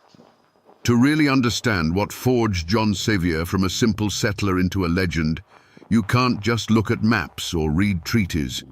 You have to feel the weight of the times. I'm holding a piece of that weight right here in my hands. It's a trade tomahawk, the kind that were mass-produced in English foundries. The iron head is simple, brutal, and efficient. The hickory handle is smooth from a century of handling. It feels cold, balanced, and deadly. But this isn't just an antique weapon. This is a political document written in steel. When the revolution began, the British had a strategy for their southern frontier: turn the mountains red. They funneled weapons like this one to the Cherokee and other tribes, encouraging them to attack the rebellious settlements. For the British, it was a calculated move in a global war. But for the families living in those isolated cabins, it meant this object became a symbol of their worst nightmares. It was the face of a war that didn't happen on distant battlefields, but on their own doorsteps. This simple tool forces us to ask a visceral question, one that cuts through the pages of history. What happens when the world outside your thin wooden walls is consumed by fire and screams? What does a man like John Sevier do when he's looking over the palisade of a besieged fort and sees a young woman running for her life with a weapon just like this one slicing through the air right behind her? When the revolution finally broke, it wasn't a glorious affair of flags and cannons on the frontier. It was a wave of pure terror. The British strategy was simple and brutal. They would unleash their allies, the Cherokee, upon the settlements. The war had come to the mountains, and it came on silent, moccasined feet, armed with English steel. Suddenly, every rustle in the woods, every shadow at dusk, could mean death. Cabins were burned, families scattered, and the survivors fled to the flimsy security of their forts. At Fort Watauga, the air was thick with the stench of fear and gunpowder. Hundreds of Cherokee warriors, led by the brilliant and implacable Dragging Canoe, materialized from the forest and laid siege to the crude wooden walls. Inside, John Sevier was no longer just a landowner. He was a commander, responsible for the lives of every man, woman, and child huddled within. The siege was a grinding nightmare of sniper fire, of terrifying war cries that echoed through the night, a constant reminder that death was only a few feet of log wall away. It was during this chaos that the legend of Nolichucky Jack was truly born. A young woman, Catherine Sherrill, was caught outside the walls when the attack began. As she sprinted across the cleared ground toward the fort, she was a lone figure of desperation. She could hear the footsteps pounding behind her, could feel the nearness of her pursuers. A tomahawk, a weapon just like this one, its polished edge glinting in the sun, whizzed past her ear and thudded into the gate just as she reached it. It was barred shut. For a heart-stopping second, her hope died. But from the top of the wall, John Sevier had seen it all. As Catherine, in a final act of pure will, leapt for the top of the palisade, his hands shot out, grabbing her arms and hauling her over the edge to safety. In that single breathtaking moment, Sevier became more than a man. He became a protector, a hero. The seeds of conflict, sown by a distant king, had just bloomed into a very personal war for him, and that heroic rescue planted the seeds of a love story that would itself become a cornerstone of Appalachian folklore. History books can give you the dates and the names, but they can't give you the soul of a story. For that, you have to talk to the people who are its living keepers. My search for the soul of the King's Mountain story led me to the back room of a county historical society, a place that smelled of old paper and cedar. It's there I met a local historian, a man in his 80s whose family had been in these hills since before Tennessee was even a dream. His name isn't important. What is important is that the stories of this place run in his blood. I asked him about Major Ferguson's threat. Why did it light such a fire? Why march over a frozen mountain on what looked like a suicide mission? He leaned back in his creaky wooden chair and gave me a look that said I was asking the wrong question entirely. "You have to understand," he said, his voice a low Appalachian rumble. "Ferguson didn't threaten an army. There was no army. He threatened their hearthstones. He explained that these weren't soldiers who answered to a distant general. They were clans. They were families. Their loyalty was to the man whose land bordered their own, to the neighbor who helped them raise a barn. When Patrick Ferguson promised to hang their leaders and lay their country waste with fire and sword, it wasn't a threat of war. It was a promise of annihilation aimed directly at their wives, their children, and their homes. My great-great-great-uncle was there, the old man continued, tapping a weathered finger on a map. Family law says he was plowing a field when the rider came with the news. He didn't even unhitch the mule. He just dropped the reins, walked into his cabin, took his long rifle from over the fireplace, and told his wife he'd be back when it was done. That single image, passed down through generations, tells you more than any history book. This wasn't a political calculation. It was a personal insult, a blood feud declared on an entire people. And it was an insult that could only be answered one way. Major Patrick Ferguson's threat was a spark on dry tinder. It wasn't heard in a government hall. It was carried by riders from one isolated settlement to the next, a whispered promise of hellfire that spread through the mountains like a contagion of rage. This wasn't a challenge to an army. It was a personal insult, a vow to burn out the very heart of the Overmountain people. And in that moment, something shifted in the soul of the frontier. The time for talk was over. The time for defense was over. This was now a hunt. The gathering at Sycamore Shoals was not a military muster, it was a human flood. Men poured out of the hollows and down from the ridges, their faces set like stone. They were a rough-hewn army, clad in buckskin and homespun, their only uniform a shared fury. Their weapon was the American long rifle, a tool of subsistence that had become an instrument of vengeance. They left their plows in the field, their harvests in the barn, and their families with a grim promise to return. In the center of this storm of men stood John Sevier. Alongside Isaac Shelby, he was the axis around which this whole desperate enterprise turned. He didn't need to give speeches. His presence was enough. He moved through the camp, his piercing gaze meeting the eyes of farmers and hunters, transforming their individual anger into a singular, deadly purpose. He was one of them, but he was also more. He was the embodiment of their defiance. The decision was made. They would not wait for Ferguson to bring his fire and sword to them. They would take the war to him.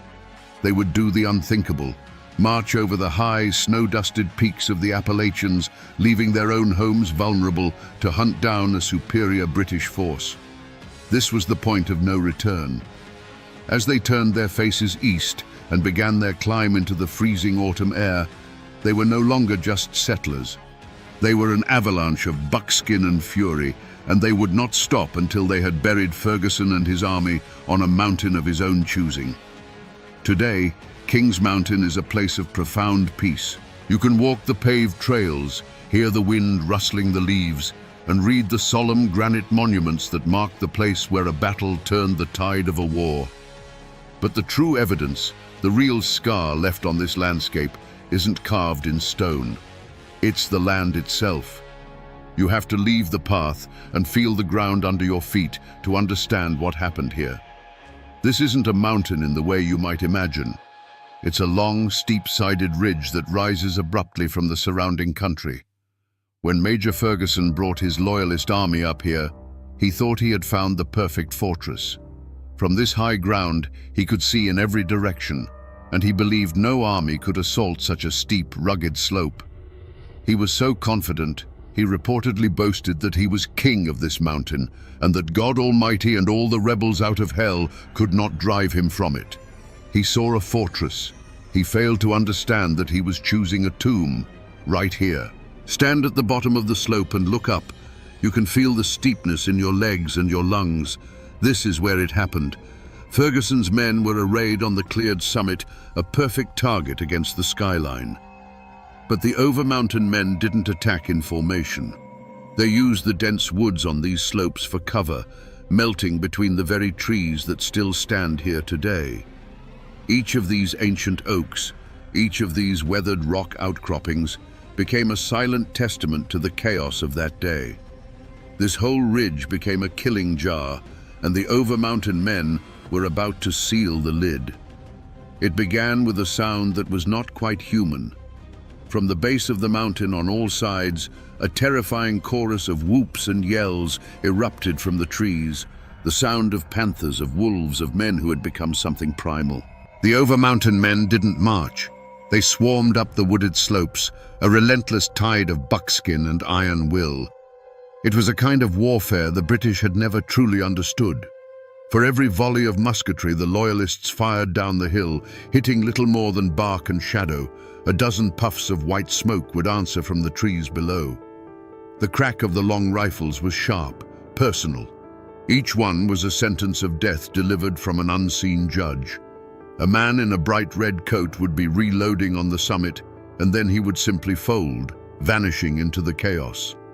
The Loyalists charged with bayonets, a wave of disciplined steel meant to break any line, but there was no line to break. The frontiersmen just melted back into the forest, letting the charge pass, only to rise up on their flanks and rear, their rifles speaking again and again. The fortress had become a slaughter pen. Above the din, Major Ferguson's silver whistle could be heard, a shrill, piercing note trying to impose order on pure chaos. He rode his white horse back and forth across the summit, a magnificent, defiant target rallying his crumbling lines. For an hour, the mountain was consumed by a storm of lead and fury. The air grew heavy and acrid with the smell of gunpowder. The roar of battle was continuous, a deafening drumbeat of rifle fire, screams and war cries. Then, suddenly, the silver whistle fell silent. The man on the white horse, who had seemed invincible just moments before, reeled in his saddle. He swayed for a moment, a stunned look on his face, before sliding to the ground. With his fall, the last bit of fight drained from the loyalist force. White handkerchiefs began to appear, tied to the ends of ramrods and held aloft in surrender. The shooting didn't stop immediately. The raw fury that had carried them over a frozen mountain demanded a final terrible price. But soon, a new sound replaced the gunfire, the triumphant, breathless roar of men who knew they had just broken the back of the British war in the south. After the gunsmoke clears, the ink begins to flow. This is a copy of the official report on the Battle of King's Mountain, written by the commanders and sent to the Continental Congress. It's written in the formal, looping script of the 18th century, and its language is as detached as the battle itself was intimate and brutal. It talks of troop movements, of casualties, and of objectives secured. It describes the battle in a single, sanitized phrase: a sharp conflict. A sharp conflict. Those three words are the cold ashes left over from a raging fire. There is no mention in this dry report of the war cries that echoed through the trees, or the raw fury of men avenging a threat against their homes. The official record doesn't tell you about the terror in the eyes of the loyalists as they were swarmed from all sides, or the grim satisfaction of the frontiersmen as they won.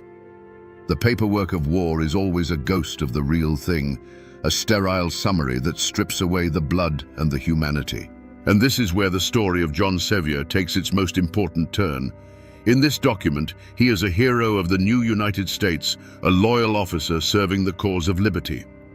But what this paper trail doesn't show is what was happening in Sevier's own mind.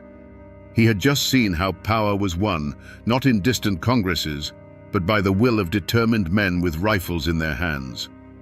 As he rode home over the mountains, a hero of continental fame, he wasn't just thinking about the war he had won, he was thinking about the kingdom he was about to build. The official record sealed his legend as a patriot, but it was a title he was already preparing to betray. The hero returned from King's Mountain not just to a home, but to a vacuum of power. North Carolina, broke and exhausted from the war, ceded its western lands to the federal government, effectively abandoning the over-mountain settlements. Left without courts, laws, or protection, the people did what they had always done. They took matters into their own hands. In 1784, they declared themselves a new, independent state, the state of Franklin, and there was only one man they would trust to be its governor, John Sevier. For a brief, shining moment, Nolichucky Jack was a king in his own right, ruling over a renegade republic carved out of the wilderness. But the law, however distant, has a long memory. North Carolina quickly regretted its decision and reasserted its claim, creating chaos. Two governments now claimed the same land. The conflict became a bitter personal feud between Sevier and a man named John Tipton, a former brother-in-arms from Kings Mountain who now led the North Carolina Loyalist faction. This wasn't a political debate, it was a civil war in miniature, a clash of two frontier titans who refused to bend. The breaking point came in the dead of winter. Tipton's faction, acting for North Carolina, seized some of Sevier's enslaved people as payment for back taxes. For Sevier, this was the ultimate insult. Enraged, he raised a small army and laid siege to Tipton's farm. The Battle of Franklin was a tragic farce played out in a blizzard. For days, the two sides traded insults and gunfire from behind fences and trees until a surprise attack by Tipton's reinforcements shattered Sevier's force. The state of Franklin collapsed in the snow and mud, and its governor was now a wanted man. The law's pursuit began. The hero of Kings Mountain was now a fugitive, hiding in the very mountains that had once hailed him as their savior. He was hunted by the government of North Carolina, the state he had once defended so ferociously. The cheers of victory were replaced by the quiet footsteps of a man on the run, a king with no kingdom, charged with the high crime of treason. Eventually, the law caught up with him. He wasn't captured in a blaze of glory, but arrested quietly, a shocking humiliation for a man of his stature.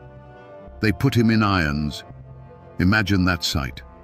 Nolichucky Jack, the Indian fighter, the revolutionary commander, being hauled back over the mountains, not as a hero, but as a common felon.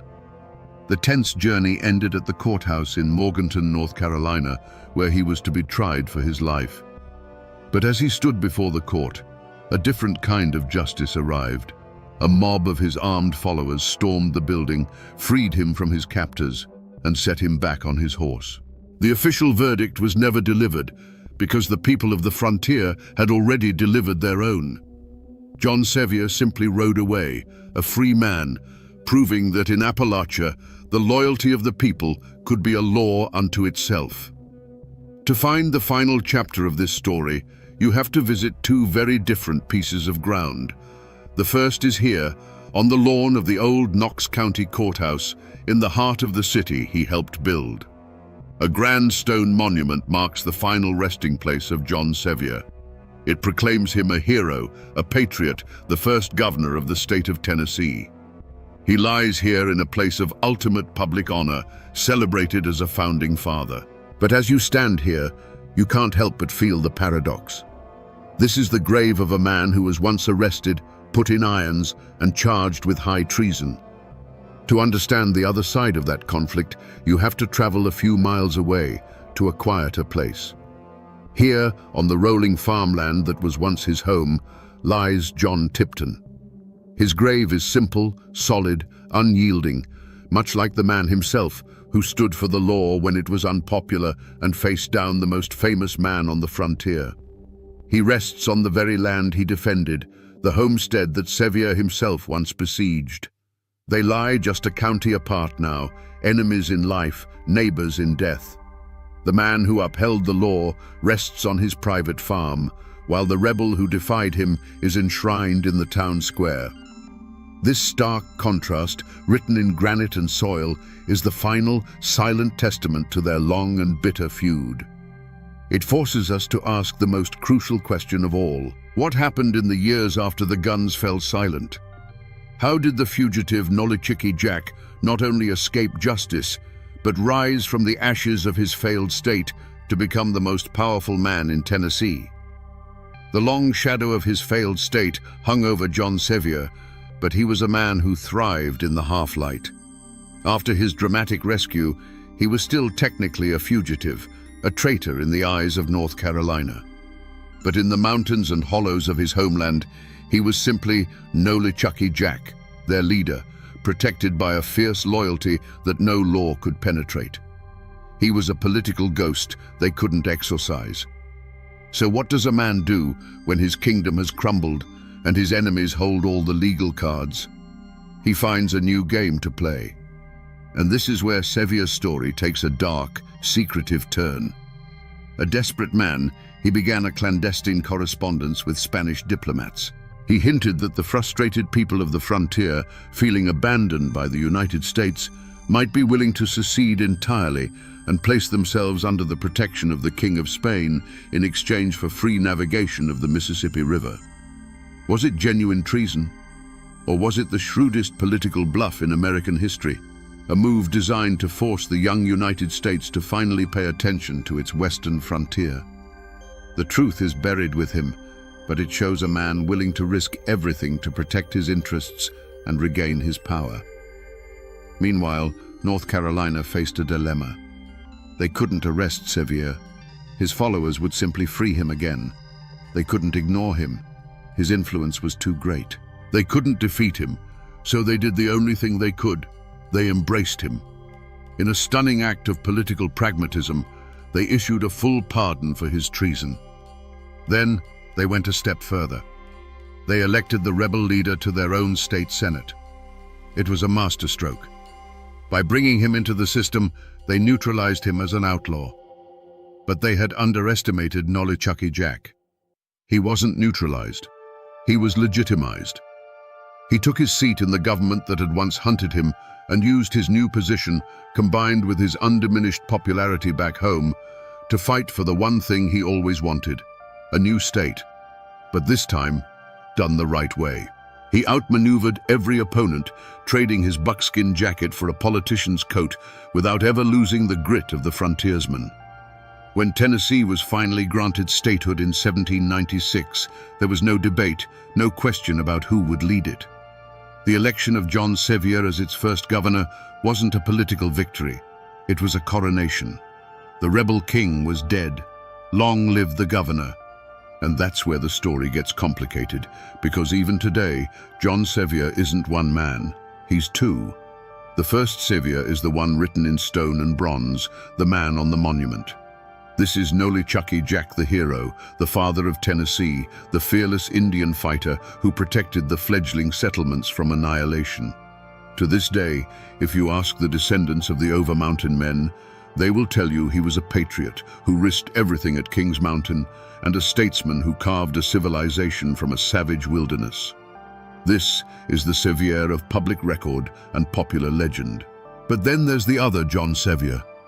This is the man whose story isn't written on monuments, but whispered in the shadows of history. To understand this Sevier, you have to stand on the other side of the Nolichucky River, on the land that was once the sovereign territory of the Cherokee Nation. From that perspective, Sevier wasn't a hero. He was the leading edge of an invasion. He wasn't a protector. He was a conqueror. Every acre of land he settled was an acre of land he took. His 35 battles weren't heroic skirmishes. They were a relentless campaign of ethnic cleansing.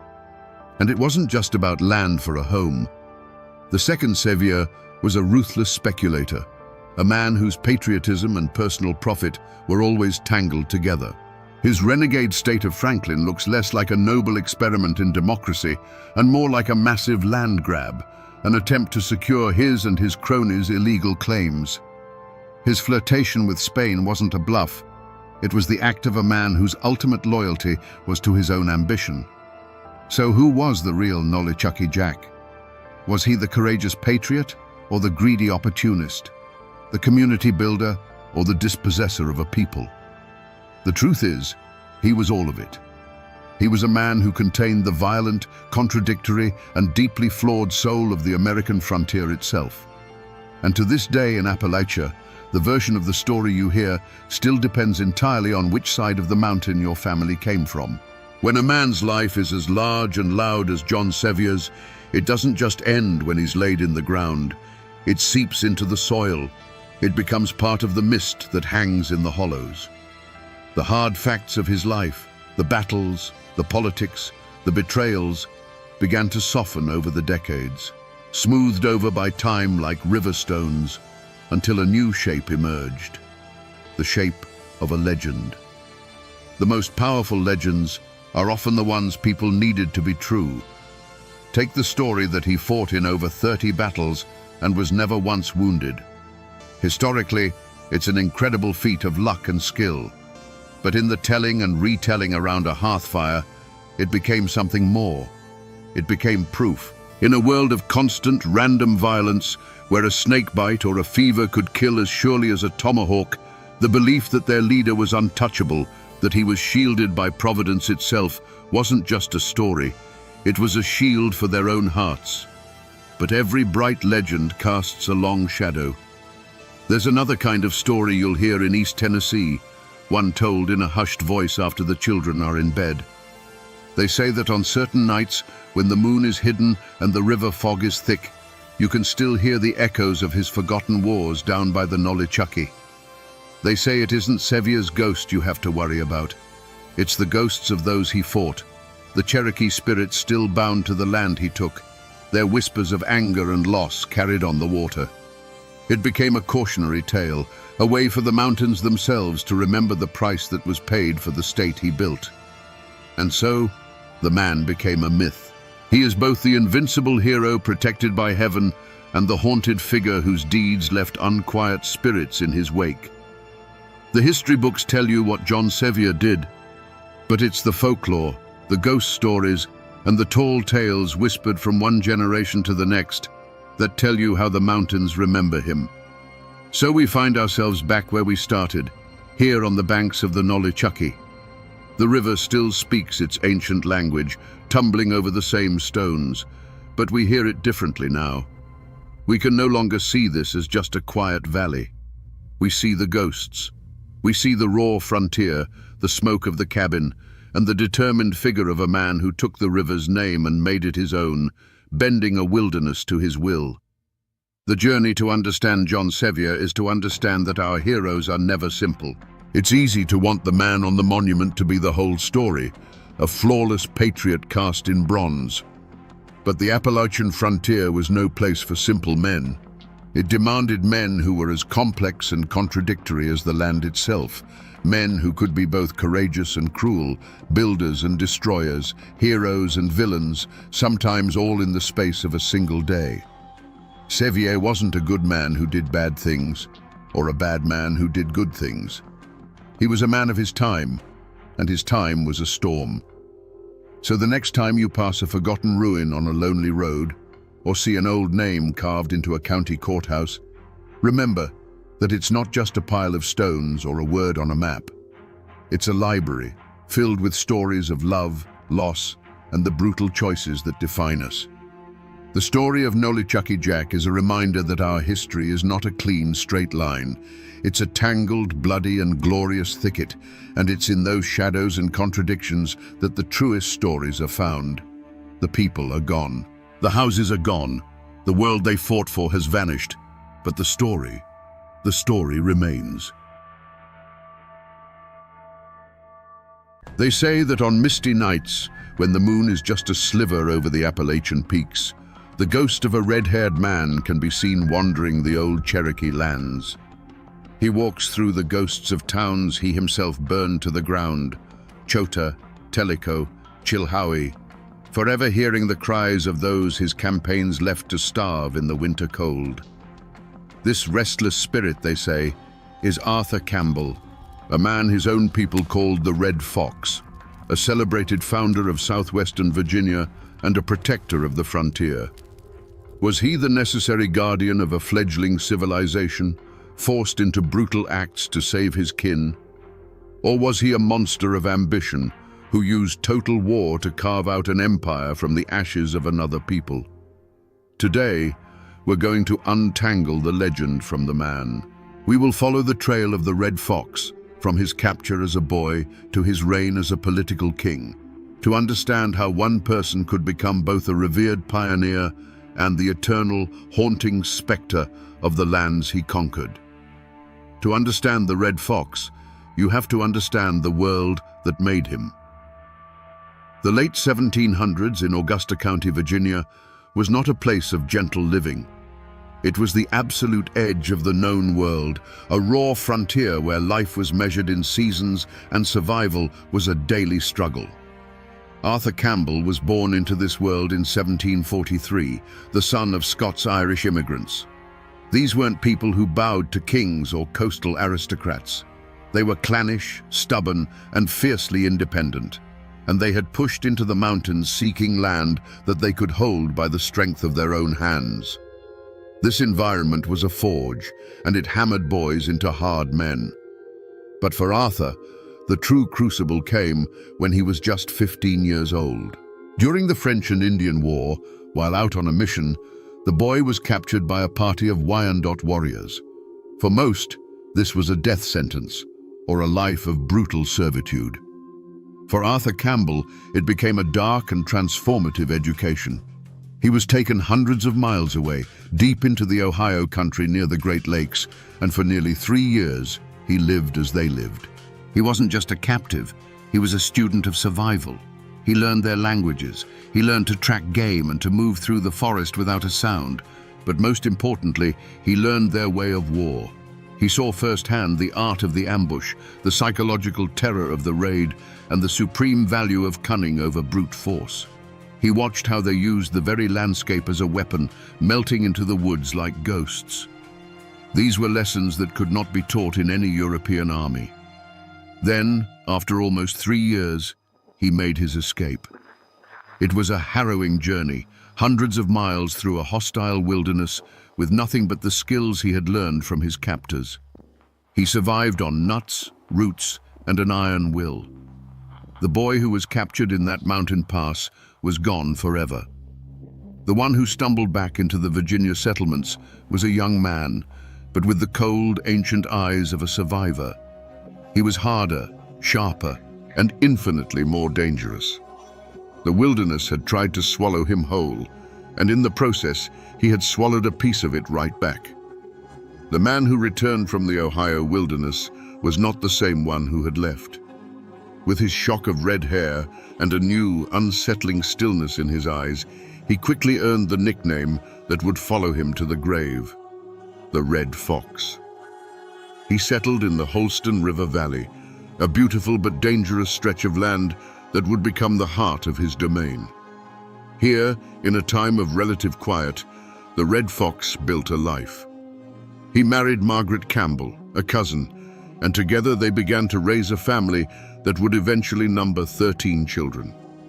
In these years, before the great wars that would define his legacy, Campbell was seen as the quintessential pillar of the frontier community. He was a successful farmer, a surveyor, and a man whose counsel was sought on everything from planting corn to fortifying a cabin against attack. He became a justice of the peace and a captain in the local militia. When there was a dispute between neighbors, they brought it to Arthur Campbell. When a hunting party went missing, it was Arthur Campbell who organized the search. He was the anchor in a sea of uncertainty. His authority came from his experience. The other settlers were brave and tough, but Campbell possessed a deeper, colder knowledge. He understood the forest and the men who moved through it in a way no one else did. He taught his neighbors how to read the signs of an approaching war party, how to fight from behind trees instead of in open lines, and how to think like the enemy. He was their shield, the man who had been inside the belly of the beast and returned to tell them how to slay it. This was the world the Red Fox built and fought to protect. A fragile collection of cabins and clearings, filled with his kin and his neighbors, all clinging to a precarious existence at the edge of a continent. It was a life built on family loyalty, community dependence, and the constant simmering threat of violence. The love he had for his wife and children, and the fierce paternalistic duty he felt for the people who looked to him for safety, became the driving forces behind every decision he would ever make. Everything that came later, all the fire and the blood, was done to protect this small world he had carved out of the wilderness. But a man forged in such a fire is often left with brittle places. Arthur Campbell's greatest strength, that unyielding will to protect his family and his domain, was inextricably bound to his fatal flaw, an absolute, unshakable belief that his authority was the only authority that mattered.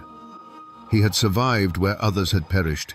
He had brought order to a land of chaos, and in his mind, this gave him a right to rule. He saw himself not as a leader, but as the patriarch of the entire region, and any challenge to his will was not a simple disagreement. It was a threat to the natural order of things. There's a story that perfectly illustrates this. A few years after the Revolution, a new family of settlers arrived with a land grant signed and sealed by the authorities back in Richmond. The tract of land they claimed overlapped with pasture that one of Campbell's sons had been using. By the letter of the law, the new family had the stronger claim. But that was a law made by men in powdered wigs hundreds of miles away. Campbell summoned the family's patriarch to his home. He didn't shout or threaten. He simply sat the man down and explained, in his quiet, cold way, that the laws of Richmond were a distant whisper in these mountains. The only law that kept families safe from famine or the tomahawk was the law of mutual respect and established order. And in the Holston Valley, he was that order. The new settler, a proud man himself, insisted on his legal rights. Campbell just nodded. Within a week, the man found no one would trade with him at the local mill. His neighbors, loyal to Campbell, suddenly became distant and cold. When one of his cattle went missing, the search party Campbell organized found no trace of it. There was no violence, no open threat, just a slow, suffocating isolation. The family was gone within the month, their legal grant worthless against the silent, absolute power of the Red Fox. For Campbell, this wasn't about a piece of pasture land, it was about precedent. He believed that compromise was weakness, and weakness invited chaos. He could not bend, he could not yield, because to do so would be to admit that some other power, be it the government in Richmond or a rival on the frontier, had a say in the survival of his people.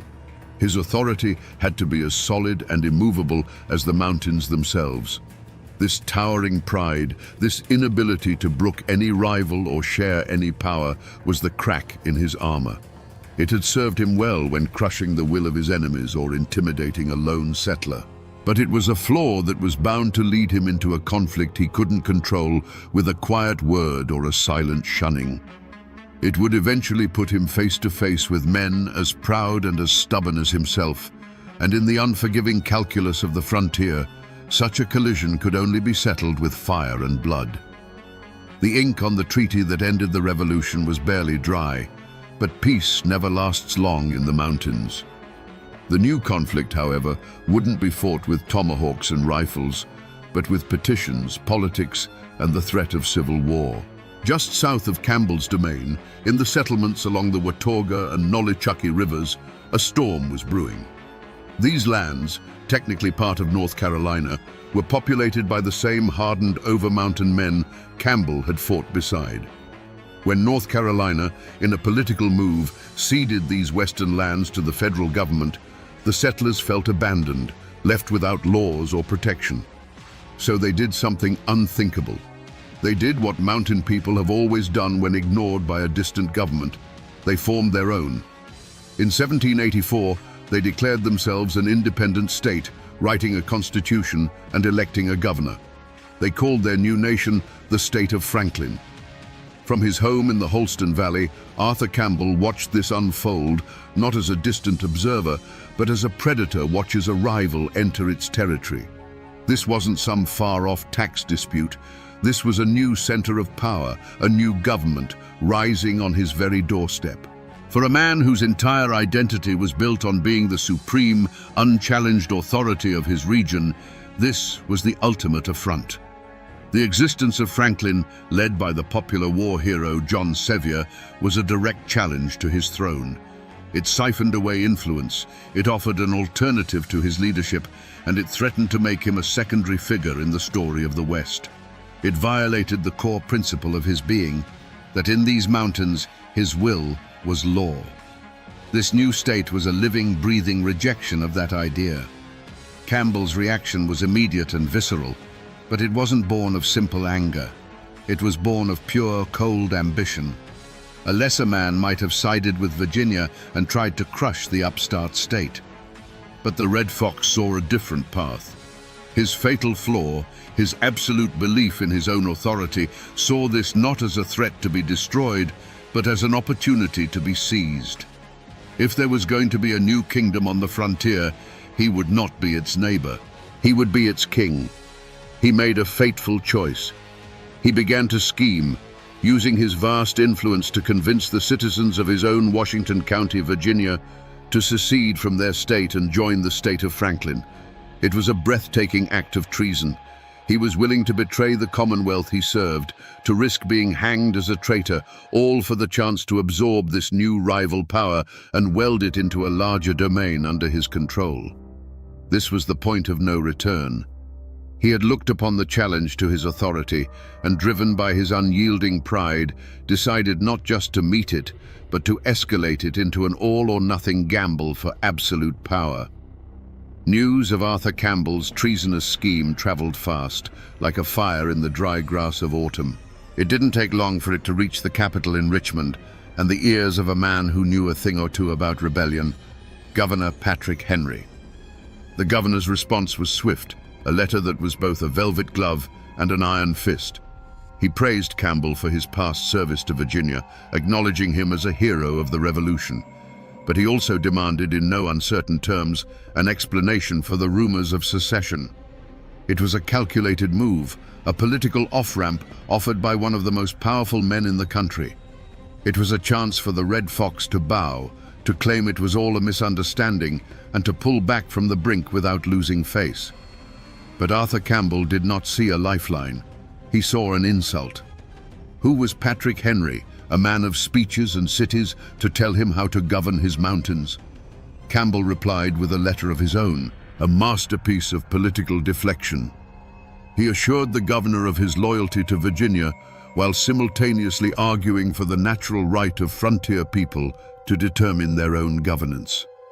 He was playing a dangerous double game, trying to placate Richmond with words while continuing his secessionist machinations in secret.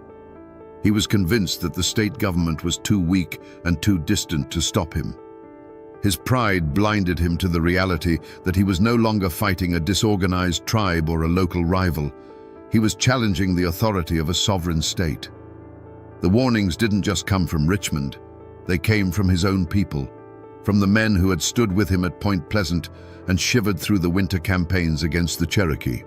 Old allies, men whose loyalty he had never had to question, came to him privately.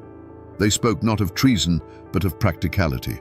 They warned him that he was splitting the county, pitting families against each other who had once stood united against a common foe. They begged him to reconsider, to find a compromise, to not tear apart the very community he had built with his own hands. Campbell heard their words not as the counsel of friends, but as the whispers of cowards. He saw their caution as a betrayal of the bold, frontier spirit that had won them this land in the first place. He dismissed their concerns, sometimes with a cold stare, sometimes with a sharp reminder of who had led them through the darkest days. Each time an old friend urged him to step back, Campbell pushed them away, convinced they had lost their nerve. His circle of trusted allies began to shrink, replaced by sycophants and hotheads who shared his ambition. He was becoming a general with no army, a king with a shrinking kingdom. Meanwhile, his chief rival, William Russell, seized the opportunity. Russell saw Campbell's treason not just as a danger to Virginia, but as the perfect weapon to finally destroy the Red Fox. He became the leader of the Loyalist faction in Washington County, organizing opposition, holding his own militia musters, and sending a steady stream of reports to Governor Henry, detailing Campbell's every move.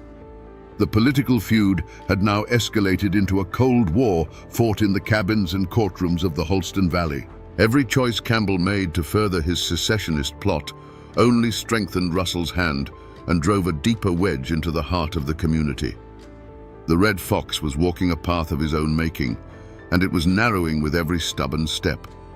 A violent collision was no longer a possibility. It was a certainty. The Holston Valley had become a powder keg, and everyone could smell the fuse. Militias were drilling on both sides, the Loyalists under William Russell on one green, and Campbell's secessionists on another. Old friends now crossed the road to avoid each other's gaze. Families were split down the middle.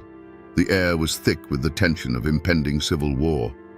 It was in this moment, with the region teetering on the brink of bloodshed, that Arthur Campbell was given one last clear chance to choose a different path. And it came not from a governor or a rival, but from the one person who knew the man behind the legend. One evening, as he sat alone by the fire, poring over maps and lists of men loyal to his cause, his wife Margaret came to him. She was a strong frontier woman, no stranger to hardship or danger, but he could see a profound weariness in her eyes. She carried no political arguments or legal warnings. She carried the weight of their world. She sat beside him and spoke quietly of the fear she saw growing in the community. She told him of the women who stopped her by the creek, asking if it was true that their husbands and sons would soon have to fight their own neighbors. She didn't speak of Virginia or the state of Franklin. She spoke of their own home, of their own children. She asked him to look at the life they had built, the peace they had earned through so much struggle and loss. Was this ambition, this new title in this new state, worth the blood of the very people they had sworn to protect? Was it worth their own sons having to aim a rifle at a cousin or a childhood friend? It was the most direct plea imaginable, a choice between the abstract lure of power and the tangible reality of the family and community he claimed to be serving. For a long moment, the Red Fox was silent. The firelight played across his face, and in the shifting shadows, one could almost see the war raging within him. He looked at his wife, the mother of his children, the woman who had stood by him through everything. He saw the truth in her words. He saw the precipice, the dark chasm of violence that lay just one step ahead. He could pull back. He could send a rider to Russell, call a truce, and begin the hard work of mending what he had broken. He could choose his family over his pride. But then his eyes hardened. To back down now, after going so far, felt like the ultimate defeat. He pictured William Russell's smug satisfaction. He pictured his authority, the very foundation of his identity, crumbling to dust. In his mind, retreat was not a path to peace. It was an invitation for his enemies to destroy him utterly. He turned to Margaret, and the warmth had gone from his voice. "Peace is bought with strength, Margaret," he said, his tone leaving no room for argument. "To show weakness now is to lose everything we have ever fought for." With that, he turned back to his maps. The final crossroads had been reached, and Arthur Campbell had consciously, deliberately, chosen the road to war. The day of the reckoning arrived with the cold bite of a late autumn wind. It was court day in Washington County, the one time when all factions were forced to converge on a single point. But this was no day for civil discourse. Two armed camps had formed on the green outside the small log courthouse. On one side stood William Russell and the Virginia Loyalists, a grim line of farmers and militiamen. On the other, his face as hard and unforgiving as the mountains behind him, was Arthur Campbell and his secessionists. The two groups stared at each other across 100 yards of frozen mud, a space that felt as wide and as deep as a grave. The tension was a living thing, a coiled snake in the center of the green. Men clutched their long rifles, their knuckles white. Words were exchanged, first as low mutters, then as angry shouts that were snatched away by the wind. The final spark came when William Russell, determined to assert the authority of Virginia, took a deliberate step toward the courthouse door, his hand raised. He declared Campbell's assembly illegal and ordered the men to disperse in the name of the Commonwealth. For the Red Fox, this was the ultimate challenge, a public stripping of his power, an act he could not possibly tolerate. In that instant, the world seemed to narrow for Arthur Campbell. The shouting, the wind, the faces of his own men, it all faded into a dull roar. The only thing he could see with perfect clarity was William Russell, his rival, the one man who stood between him and absolute control. The sun glinted off the barrel of a rifle somewhere to his left. He felt the familiar cold weight of the horse pistol turned moving toward it with a will of its own, a lifetime of frontier instinct taking over. He had made his decision weeks ago, in the quiet of his own home. This was just the echo. A single sharp report cracked the cold air and the world erupted. It wasn't a battle. It was a chaotic, close-quarters brawl of smoke and thunder. Flashes of orange powder burst from the two lines as a ragged volley was exchanged. Men didn't charge so much as stumble forward, the roar of muskets and pistols deafening. Through the swirling, acrid smoke, Campbell saw only one thing. Russell, his face a mask of fury, trying to bring order to his panicked men. The two leaders locked eyes across the maelstrom. For a frozen moment, the entire conflict, the struggle for the soul of the frontier, was reduced to these two men. Their hands moved in a blur of practiced motion. A final, deafening shot echoed off the log walls of the courthouse, louder and more final than all the others. The argument that had torn a county in two, that had pitted neighbor against neighbor and brother against brother, was suddenly, permanently over. A chilling, unnatural silence fell over the courthouse green, broken only by the moaning of the wind and the groans of a few wounded men. The powder smoke, thick and grey like a mountain fog, began to slowly clear, revealing the terrible tableau. Men from both sides stood frozen, their weapons half lowered, staring in shock not at an enemy, but at the undeniable consequences of their own rage. Arthur Campbell stood alone in the center of it all. He slowly lowered his pistol, the barrel still smoking in the frigid air. He had won. The challenge to his authority had been met and utterly vanquished. But as he looked out at the wreckage of his community, at the faces of men he had known his entire life, now twisted in horror and grief, there was no triumph in his gaze. There was only the cold, empty silence of a king who had just burned his own kingdom to secure his throne. The sharp crack of the final shot was followed by a silence so deep it felt like the world was holding its breath. For a long moment, no one moved. The men on the courthouse green, friends and enemies alike, stood like statues of clay, their faces blank with shock. The Red Fox stood at the center of this frozen tableau, the smoking pistol still heavy in his hand. There was no look of triumph on his face, no flicker of rage or regret. There was only a cold, profound emptiness. The metallic taste of gun smoke filled his mouth. The problem of William Russell had been solved. His instincts, honed over decades of survival, took over. He did not run. He did not surrender. To do either would be to admit he had done something wrong, and in his mind, he had simply restored order. With a slow, deliberate motion that drew every eye, he began to reload his pistol. It was a terrifyingly calm gesture, an unmistakable message to every man on that green. The violence was done, but his capacity for it was not. He was still the most dangerous man in the valley. With his weapon reloaded and tucked back into his belt, he turned his back on the body of his fallen rival. He did not give it a second glance. He looked to his own men, who were staring at him with a mixture of awe and fear. His voice cut through the silence, not a shout, but a low command that carried with its own absolute authority.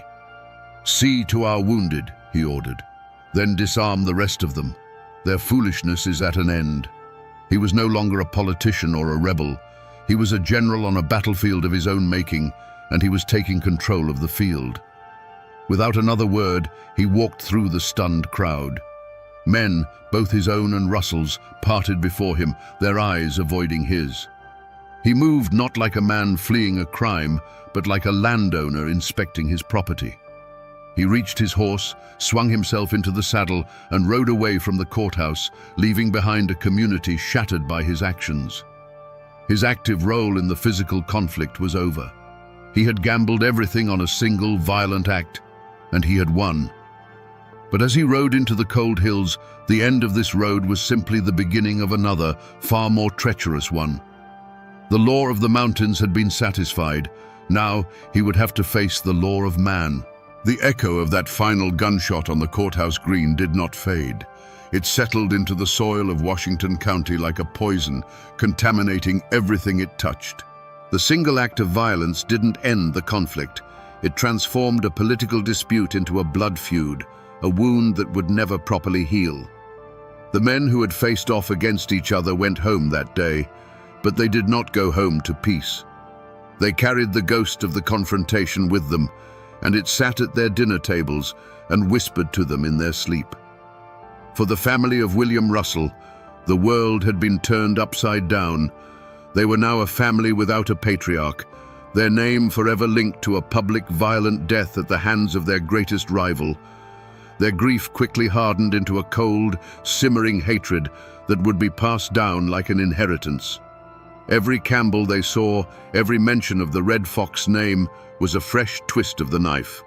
Their honor demanded a balancing of the scales, a debt that they would wait years, even generations, to collect if they had to. But the wreckage was not confined to one side. Arthur Campbell had won the field, but in doing so, he had isolated his own family. They were now the clan of the killer. Respect was replaced by fear, and friendship was replaced by a cautious, resentful distance. His wife, Margaret, now had to live the very nightmare she had foreseen, facing the accusing eyes of her neighbors, her children growing up under the shadow of their father's violent legacy. They were safe, yes, but they were surrounded by a wall of silent condemnation built by their father's own hands.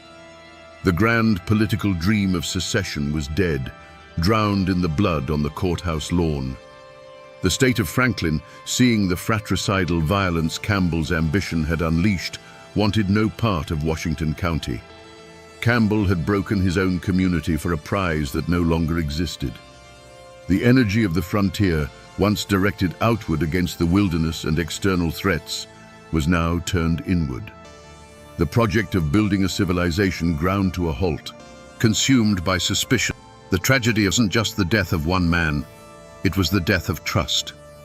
The Red Fox, in his obsessive quest to protect his community's order, had shattered its soul. The news of William Russell's death and the armed insurrection at the courthouse galloped all the way to Richmond, and this time, Governor Patrick Henry could not respond with a mere letter. The Commonwealth of Virginia had been openly defied, its authority challenged by one of its own. A charge of murder was drawn up against Arthur Campbell, and the slow, heavy machinery of the law began to grind its way toward the mountains. But this would be no ordinary trial. It was a clash of two worlds, set to play out in the very log courthouse where the blood had been spilled. The trial was a spectacle of tension. On one side stood the prosecutor from Richmond, a man of books and statutes, who spoke of malice aforethought and seditious conspiracy. He laid out a clear, legalistic case. Arthur Campbell, in his lust for power, had raised a private army, defied the state, and murdered its loyal representative. To the world outside the mountains, the case was open and shut. But the prosecutor wasn't speaking to the world. He was speaking to a jury of 12 grim-faced frontiersmen, men who had known both Campbell and Russell their entire lives. When Arthur Campbell spoke in his own defense, he did not plead or make excuses. He stood before the jury not as a criminal, but as their patriarch, their war leader, explaining a difficult but necessary decision. He didn't speak the language of the law, he spoke the language of the mountains. He argued that William Russell's actions were a direct threat to the stability and survival of their entire community. He wasn't just a political opponent, he was an agent of chaos.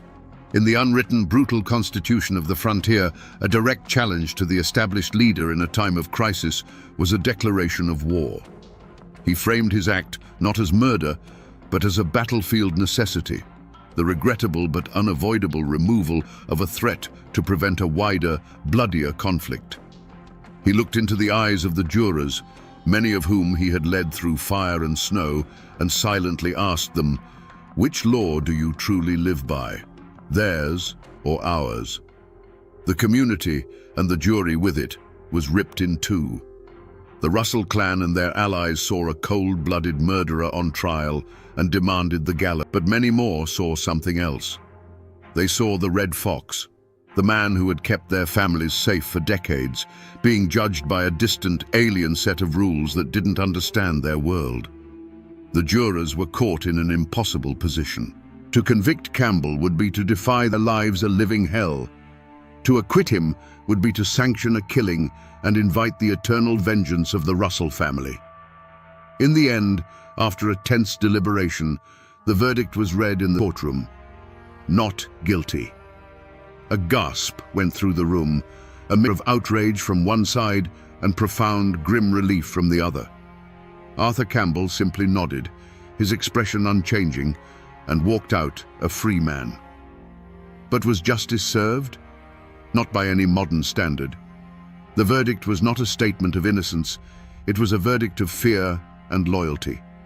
It was a declaration that in the Holston River Valley, the law of Virginia was merely a suggestion. The true law was the will of the Red Fox. The court had washed its hands of the matter, but in doing so, it had left the blood debt unpaid, leaving it to fester in the shadows, waiting for a different kind of judgment. William Russell's story, of course, ended on that courthouse. He paid the ultimate price in his feud with the Red Fox, his life cut short by a pistol ball. But it would be a mistake to remember him as a simple martyr, a righteous man cut down by an unhinged villain.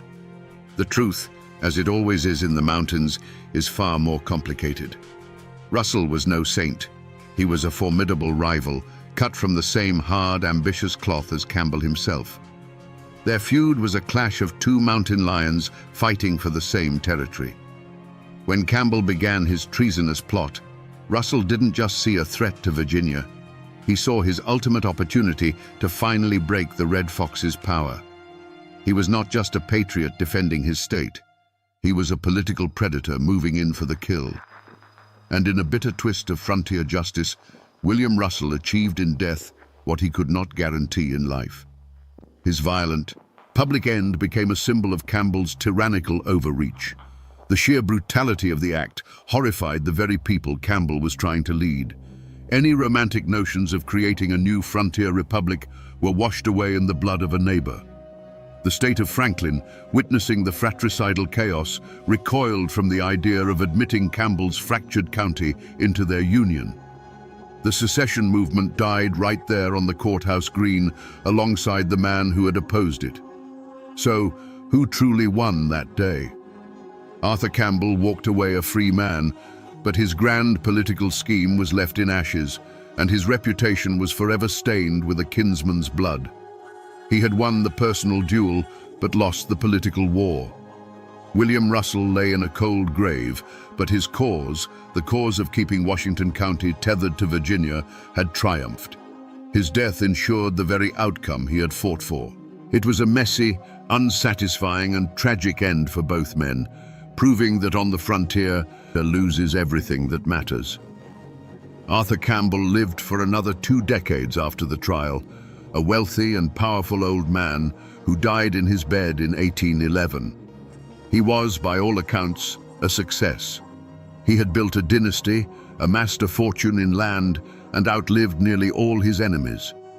But the victory he had secured on the courthouse green was a bitter one, and its poison seeped into the long years that followed. He was no longer the beloved patriarch of the Holston Valley. He was its feared and isolated king, ruling over a kingdom of silent resentment. The community did what mountain communities always do they buried it under a blanket of silence. The courthouse shooting was not spoken of in public. It became a dark secret that everyone knew, but no one acknowledged. A ghost at every wedding and funeral.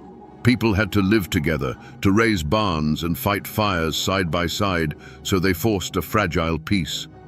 But the trust was gone. The old bonds of unquestioning loyalty had been severed, and in their place grew a quiet, watchful suspicion. The legacy of that day was carried most heavily by the next generation. The Campbell children inherited their father's land and influence, but also the stain of his name. They had to navigate a world where many of their neighbors saw them not as friends, but as the offspring of a tyrant. The Russell clan, meanwhile, became the keepers of the grudge. The story of William Russell's death became their family's founding myth, a tale of martyrdom that fueled a quiet, patient hatred that would simmer for generations, waiting for any opportunity to settle the score. As the years passed, the world changed around the aging Red Fox.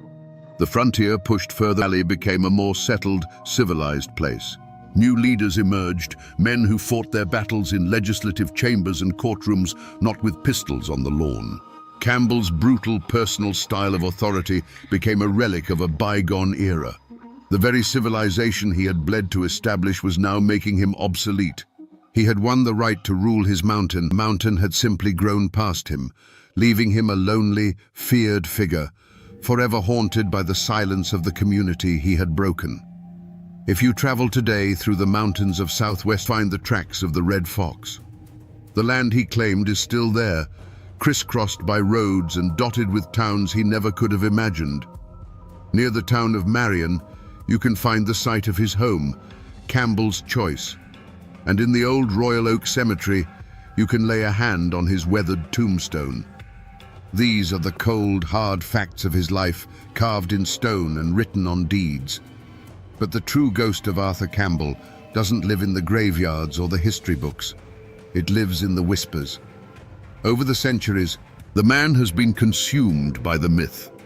The stories told about him in the hollows are not about land deals or legislative. They are that know or possess. The old folks say that during his captivity, he didn't just learn to hunt. He learned their magic. He learned their magic. They say a shaman taught him how to walk between the worlds, to move like a woods, and know an enemy's plan before it was even formed. How else, they ask, could he appear from nowhere to strike the Cherokee, or anticipate every move of his political rivals? The darkest legends, of course, Cherokee medicine man who laid a curse upon the Red Fox. He decreed that Campbell's spirit would never know peace, but would be forced to wander the ruins of the towns he burned for all eternity, his fiery red hair blazing in the gloom, forever hearing the ghostly cries of the starving and the slain. It is this story that gives the hook its power, the idea that a man's violence could so profoundly scar a landscape that his spirit is forever trapped there. Arthur Campbell is more than a historical figure now. He is a cautionary tale, a boogeyman, a local legend. He is the human face of the brutal bargain that was struck to settle these mountains. His name is whispered to remind children of the darkness that lies in ambition, and to remind adults that the foundations of their peaceful homes are built upon acts of terrible, unforgiving violence. The man is long dead, but his spirit, the embodiment of that terrifying frontier will, still haunts these mountains. For better or for worse, the shadow of the Red Fox is a part of the land itself. So we return to the question we asked at the beginning. Sitting here in the long shadow of the mountains, was Arthur Campbell a hero or a villain? The truth is, he was something far more human. He was a founder. He was one of those hard, uncompromising men who carved a civilization out of a wilderness. Such work is never clean. To his people, he was a shield. To the Cherokee, he was a specter of destruction. To his rivals, he was a tyrant. The Red Fox was the human embodiment of the frontier itself, creative and destructive, magnificent and terrible, a force of nature that built a new world by clearing away the old with fire and with fear. In the end, this is a story about how a man's greatest strength, his unbending iron will to protect and control his domain, can become the very thing that poisons his soul. That same quality that made him the perfect leader to survive the French and Indian War made him incapable of accepting a political rival in a time of peace. He loved his community so fiercely that when it dared to defy him, he was willing to break it in two rather than bend his own pride. He was a man who looked at the untamed wilderness and saw a home for his and was willing to commit any sin to secure it. He looked at a rival and saw not a neighbor with a different opinion, but a threat that had to be eliminated. His story is a timeless, tragic lesson written into the very bedrock of these mountains, a reminder that the line between a protector and a predator is often nothing more than a single, irrevocable choice made in a moment of anger. And that, my friends, is the ballad of the Red Fox, a man who built a kingdom for his family, but loved his own crown just a little bit more.